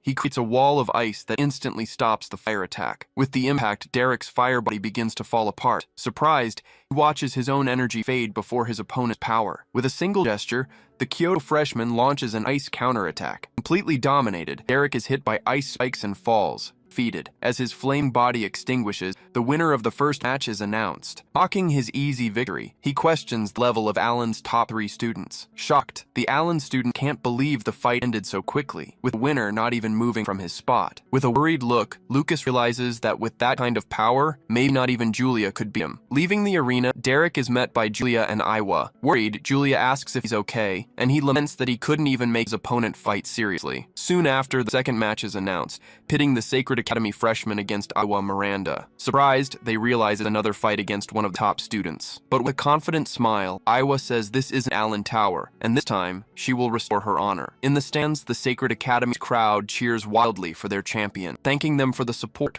Aurora Phoenix promises she will win again with elegance. With a wink, she asks everyone to cheer loudly for her. In the arena, she unleashes an absurd amount of power, engulfing herself in flames. Facing her opponent, Iwa acknowledges that she finally has a worthy opponent and vows to prove her strength. As the second match begins, the arena falls silent for the start of the fight. With a smirk, Iwa taunts her opponent, telling her to stop acting cute and bring it on. Wasting no time, Aurora charges forward and attacks with her energy fan. She then summons a phoenix wing to continue the assault, but the attack is blocked, and Aurora calls her opponent rude. With a focused gaze, she prepares for her next move. Noticing the defense, Aurora is surprised to see that Iwa has transformed her mental strength into a barrier. With a sly smile, she says this would be a fun way to pass the time. She then launches a powerful attack that destroys part of the arena. With her eyes glowing red, Iwa prepares for a counterattack. As Iwa's barrier shatters, she launches an energy attack that throws her back. Floating on a fire phoenix, Aurora taunts her opponent for being too busy defending to attack. Then, she prepares a strike with her flaming fan and summons her phoenix. The firebird charges forward and breaks through Iwa's barrier, hitting her head on. Screaming in pain, Iwa is completely swallowed by the flames. With an air of boredom, Aurora laments that the fight is already over. But with her eyes glowing, Iwa said no, and that Aurora is the one who's finished. Suddenly, the arena transforms into an illusory forest, and Aurora is caught in a trap. Amid the flames, the two face off, with Iwa now in control. Shocked, Aurora doesn't understand how Iwa managed to turn the tables. With a wicked smile, a giant version of Iwa appears and warns that she won't escape her mental magic. Screaming, she tells Aurora to get a taste of defeat, but with a smirk, Aurora reveals she was just playing along. In the blink of an eye, an energy explosion occurs, reversing the spell. Surprised, Iwa realizes her own attack has been reflected back at her. With the explosion, Iwa's illusion completely shatters. In disbelief, she can't understand how Aurora escaped her control. In the arena, Iwa's body is thrown with force, falling defeated to the ground. In the audience, Lucas realizes there's something strange about this fight. He then understands that Aurora fell into Iwa's magic and intentionally missed all her attacks. This forced Iwa to show her full power in order to take control of her mind. With this strategy, Aurora managed to turn the tables and break the illusion. With a victorious smile, she reveals she was just playing along with Iwa's little game for a while. With Iwa down on the ground, Aurora explains that if she hadn't seen her magic before, she might have fallen for the trick. With one final blow, the match is over, and Aurora is declared the winner. Confused, the Allen students try to understand how she escaped the mental magic. But Iwa, angry, explains that magic only works with the blessing of the gods, and since for the last 1,000 years, one can only receive the blessing of a single god, no one can use more than one type of magic. Realizing the truth, Eric concludes that Aurora is hiding something. With a worried look, Julia warns them to be very careful around her. Pondering, Lucas remembers that martial arts training builds resistance to mental magic and wonders if Aurora trains as well. With the defeat of their two best students, the rest of the Allen class is already starting to lose hope. But one of them tries to cheer the group up, saying they can't give up yet because their best student is still going to fight. In the middle of the crowd, a student yawns, wondering why everyone is so drained of energy. From a distance, two elite students comment that the martial arts class demoralized them, but that it's still too early for despair. With a wicked smile, Mr. Greg reveals that everything is going according to plan, thanks to a cursed item he acquired. A while later, the other academy's matches finally come to an end. With a yawn, Lucas's friend announces that it's Julia's turn to fight. The fifth match is announced: Julia Ryan from the Allen Academy versus Tegan Valentine from Kyoto. As the fight begins, Tegan immediately goes on the offensive with earth magic, but Julia defends herself with a lightning barrier, ready for combat. With a serious look, she analyzes her opponent's swift movements. Protected by stone armor, Tegan advances fearlessly. The crowd murmurs that Julia would have lost if she hadn't defended herself. Watching the fight, one of the elite students suggests she avoid a direct confrontation. Giving his opponent no chance, Tegan unleashes an earth explosion in the middle of the arena. From the ground, a giant stone statue rises, charging at Julia, but with a quick gesture, she prepares a lightning counterattack. With a blast of concentrated energy, she shatters the stone statue to pieces. Her hand glowing, she reveals her special technique, Palm Thunder. Looking at the rubble, she realizes her opponent has hidden and invites him to a game of hide-and-seek. Suddenly, a stone spear erupts from the ground, nearly hitting her and catching her by surprise. Struck by a golden light, Julia is thrown to the other side of the arena. As she hits the ground, the energy spreads through her body, pinning her in place. Realizing it's a trap, she understands she's fallen for a petrification spell that has slowed her down. Celebrating the direct hit, Tegan prepares for his next attack. Confident in his strategy, he knows Julia lacks combat experience and that he can win if he immobilizes her. On the ground, he raises a stone pillar, trapping Julia even more securely. With the arena in ruins, a column of earth closes in on her. With a determined gaze, Julia faces the stone prison forming around her. Refusing to give up, she uses her staff to try and break free, but the stone seals completely. Falling to the ground, her staff is the only thing left on the outside. Trapping her in a giant stone hand, Tegan leaves her completely immobilized. His armor cracked, he prepares the final blow, knowing this could be his academy's third consecutive loss. With a focused gaze, he concentrates on ending the fight. But suddenly, one of the Allen students points to the sky, shocked by what he sees. With a wicked smile, Julia emerges from the darkness, warning, "Ready or not, here I come." Emerging from the stone prison, Julia forms a sphere of energy and says, "I'll start looking now." Desperate, Tegan yells that it's impossible for her to use magic in that state, but the energy sphere flies forward and shatters the stone hand to pieces. With a determined look, she prepares for the final blow. Then, a beam of energy tears across the arena, hitting everything in its path. The energy completely obliterates Tegan's stone defenses. "Hit head on!" he screams in pain, not understanding the power that struck him. With the arena completely destroyed, Julia floats above the rubble, with Tegan collapsed on the ground. With her staff in hand, she reveals she was tracking his magic ever since he went into hiding. Realizing her strategy, Tegan understands she predicted everything, even before he took her staff. With a smile, he admits she didn't dodge on purpose, and concedes defeat. Celebrating her victory, Julia is announced as the winner of the fifth match. In the crowd, the Allen students celebrate their first win, their hopes renewed. Meanwhile, Aurora explains the elemental hierarchy. Fire beats ice, and ice beats lightning. With a smile, Julia realizes that by that logic, she would be the weakest of the three. Countering the elemental logic, a student points out that Dean beat a fire mage, so Julia can win too. Listening to the discussion, Lucas becomes thoughtful, processing the whole situation. Just then, her friends rush over to congratulate her on the win, telling her to do her best in the finals. In the midst of the celebration, a mysterious note suddenly appears in her hand. Opening the paper, she is completely confused by the message she received. Elsewhere, Iwa is shown sleeping peacefully in her room. Apologizing for being late, Julia explains that Iwa took a while to fall asleep and asks why he called her there. All excited, she wonders if he called her over to praise her, already bragging that she won without needing his candy. Then he says her name, and she responds with a wink, expecting praise. But shattering her expectations, he looks at her seriously and asks if she wants to win the final match. Standing in the forest, the two siblings talk under the moonlight. With her hand on her chest, she answers with conviction that yes, she wants to win. Patting her head, he smiles and says that's his sister. But right after, he faces her and says that if she fought them now, her chances would be zero. Explaining the situation, he admits that they both surpass her in magic level and battle experience. With a deeper analysis, he reveals that Dian's magic resistance distance makes him an almost impossible opponent for her. Desperate, she asks if he knows a way to win, and he confirms, but warns that the method is pretty harsh. With a determined look, she says she doesn't care and will endure any pain to win. Satisfied with her answer, he just confirms that she gave her word. Then, with a snap of his fingers, he announces that hellish training is about to begin. Suddenly, a white creature appears and attacks her, knocking her to the ground. Getting up startled, she yells at the creature, which seems to be her pet, but when she looks ahead, she's shocked by what she sees. A mysterious girl appears, summoning an ice barrier with an overwhelming presence. Hugging the creature, Luca explains that just like a lion, she'll get stronger in a hostile environment. Riding giant wolf, Lucas warns that he won't go easy on her in training. With a challenging smile, he extends his hand and tells Julia to overcome the challenge. Then he launches an energy attack that creates a field of ice in the forest. In the midst of battle, two Julias appear, fighting against ice clones. Trapped in ice crystals, she screams in surprise, asking how her brother can use magic. With a gesture, he shows a miniature version of her and explains it's because he made a contract with Uru. Then, it's revealed that by making contract with a magical beast, one can get beast pills, and as long as you're touching the beast, you can freely use its power. Combine Uru's ice magic with his skills, his power multiplies several times over. From the ice, a giant ice dragon emerges, charging at Julia. With a powerful attack,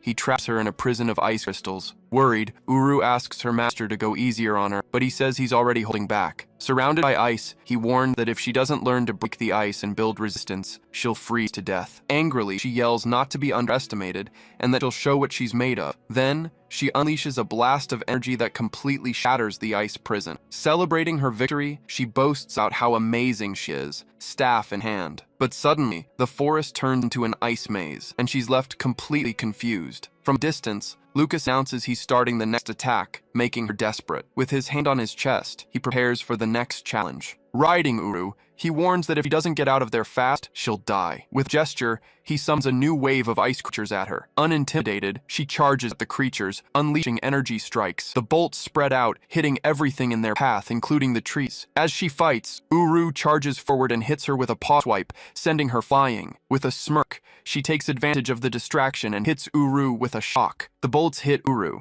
who runs away screaming in pain. Exhausted, Julia and her little pet fall to the ground, finally thinking the training's over. But with puffed cheeks, they both realize the nightmare isn't over yet. With an evil smile, Lucas says the hellish training is just beginning and throws them a recovery potion. Desperate, Julia screams, calling her brother a demon, while Uru cries for help. A few hours later, day breaks at Allen Academy. Worried, Iowa notices Julia in her room and wonders where she's gone. Suddenly, the door opens and tired footsteps enter the room. Her body completely worn out, Julia leans on her staff and says good morning to Iowa. Startled by her condition, Iowa catches her before she falls to the floor. With a tired smile, Julia gives a thumbs up and says she was just training for the finals. Carrying her friend on her back, Iowa complains about how Lucas could do that with the finals being the next day. But with a confident look, Julia assures her it's fine, because she will definitely win tomorrow. With the preliminaries over, Sagrada and Kyoto lead with 2 points, and Allen has 1. In the illusory forest, a barrier is created to protect the battle area. Inside the barrier, the representatives from each school prepare for the final fight. The Allen director gives the final instructions, telling everyone to enter the arena through the magic circle. But the freshman from Kyoto dismisses the prep, guaranteeing he'll win with his overwhelming strength. With a provocative smile, the freshman from Sagrada says his arrogance only makes her want to beat him more. Meanwhile, Julia yawns sleepily, looking completely exhausted. In the audience, the Allen students find Julia's sleepiness odd and start to doubt her victory. Annoyed by the pessimism, Lucas gives everyone a knock on the head. Remembering the training, he reveals that even he and Uru needed a medicinal bath to recover, and that Julia, even after a healing potion, slept the whole day. But he knows the others don't understand the situation, gets irritated by their defeatist attitude. Worried about his classmates' condition, a student decides to give them tonic pills. Back in the arena, Iowa is worried about Julia, who assures her she's full of energy. Handing her the crystal rabbit, Iowa reminds her not to forget her belongings. Confused by the mention of Mountain Train, Iowa immediately figures out what happened. Then she raises an energy trophy, wishing Julia good luck. In the stands, the Allen crowd cheers excitedly, confident of victory. From a distance, Lucas notices the effect of the tonic pill on his friends. Thanking everyone, Julia raises her own trophy, while Iowa questions what Lucas did to her. Patting her head, Iowa tells her to be careful, but Julia guarantees she'll win no matter what. Together, the two walk toward the teleportation circle. Stepping onto the circle, they prepare to enter the arena. Inside the forest, Julia is teleported to a random location. Remembering her brother's advice, she decides to hide to conserve her strength. Running to hide behind a tree, she prepares for battle. But suddenly, a swift strike cuts the tree in half. Leaping over the debris, Aurora appears, ready for combat. With a determined gaze, she faces Julia, ready to start the fight. Scared, Julia hides behind a tree, wondering if she's already been found. In the audience, the Allen students hope Aurora doesn't find Julia so she can avoid the fight. But with a confident smile, Lucas just watches the scene in silence. Hidden, Julia sees Aurora approaching and shrinks down to avoid being seen. With a hand on her hip, Aurora leans against the tree, not noticing Julia's presence. Confused, she comments that she was sure she heard someone around there. Suddenly, an ice explosion goes off in the distance, drawing attention. Looking toward the noise, Aurora sees a large ice crystal forming in the sky. With a smile, she recognizes Dian's style and says only he would announce his location like that. Grabbing her fan, she gets ready to head over there. With a leap, she propels herself toward the ice crystal. Where she was standing, only a pair of purple energy boots are left behind. Tired, Julia sits on the ground, relieved to have tricked Aurora. In the stands, the crowd is shocked, not understanding how a lightning mage could pull that off. With a loud laugh, Lucas celebrates the success of his sister's plan. Flashing back, a scene from the training shows an exhausted Julia wanted to disappear. With a smile, Lucas reveals the training was so tough, she learned to suppress her presence, but he always found her. In the forest, Dian and Aurora finally meet, ready for battle. Like a strategist, Lucas celebrates that his plan worked, and that after their fight, it will be Julia's turn. With his eyes closed, Dian prepares for battle, summoning a giant ice sword. But Aurora launches a surprise attack, with blades of fire coming from all directions. With a swift move, she hurls a fireball that shatters his ice sword. Unimpressed, Dian says that's just one of her attacks. Using her fan, Aurora mocks Alan's student for being shy. Then Dian unleashes his full power, saying he wanted to defeat them both at once, but now he'll end this quickly. With a confident smile, Aurora says she'll be the one to break his invincibility. In a quick motion, she sends a fiery phoenix tail at him, but Dian counters with an energy blast, defending himself from the attack. The two face each other up close, their energies clashing in a stalemate. With an explosion of power, both attacks cancel each other out, showing the balance of strength between them. In the crowd, the students are shocked by their true power, realizing how much they were holding back before. Watching the fight, an elite student comments that Dian's fighting style looks like a martial artist's. It's then revealed that Dian trains both magic and martial arts to become stronger. With a thoughtful look, Lucas praises Dian's mindset, saying that if everyone were like him, martial artists wouldn't be so looked down upon. Analyzing the fight, Lucas and his friend discuss who has a better chance of winning, Lucas betting on Dian's raw power. But a voice disagrees, saying that's not quite right. Appearing out of nowhere, Iowa startles Lucas's friend and says that Aurora probably has an ace up her sleeve. Suddenly, a student shouts that the fight had already been decided. Scoffing, Lucas's friend turns to Iowa, making fun of her prediction. With a hand on his chest, Dian boasts that even the famous heiress Miranda can get her predictions wrong. With a firm stomp, he shatters the ice on the ground, showcasing his victory. Facing Julia, he says she's late and the fight is already over. In disbelief, she asks if he really defeated Aurora. With an air of superiority, he brags about having the strongest ice magic in the world and that no one can beat him. With a cold look, he says he's going to end this now. Desperate, Julia summons her thunder shield to protect herself, but Dian summons a giant ice dragon, which charges straight at her. The dragon hits her barrier, shattering everything in its path. Even with her defense, she is thrown far away by the impact of the blow. Advancing with an ice ball, Dian launches a direct attack at Julia. With a powerful blow, he throws her far, making her bounce off the ground. With her feet firmly on the ground, she prepares for a counterattack. Dodging the ice attacks, she uses her speed to escape. With a smile, she realizes Dian's movements are slow compared to her brother's. Running at high speed, she taunts him, zipping past him like a flash. Annoyed, Dian calls her pathetic for only knowing how to run away. In the middle of her run, Julia steps on a magic circle she created herself. With a boost, she leaped into the air, preparing for an aerial attack. Then, she scatters several magic circles across the battlefield. From the ground, ice walls begin to rise, surrounding the arena. Startled, Julia realizes she's fallen into a trap. From the ice, a giant tower forms, trapping her inside. From high above, Dian watches his prey, ready for the final blow. With a shining ring, he reveals he chose this place on purpose, showing the true power of Kyoto's top student. From high above, Dian prepares a final devastating attack, summoning a gigantic ice crystal. Plummeting down, the immense ice crystal descends toward Julia, who faces the threat head-on, but unfazed, she unleashes all her energy, preparing to counter the attack with full force.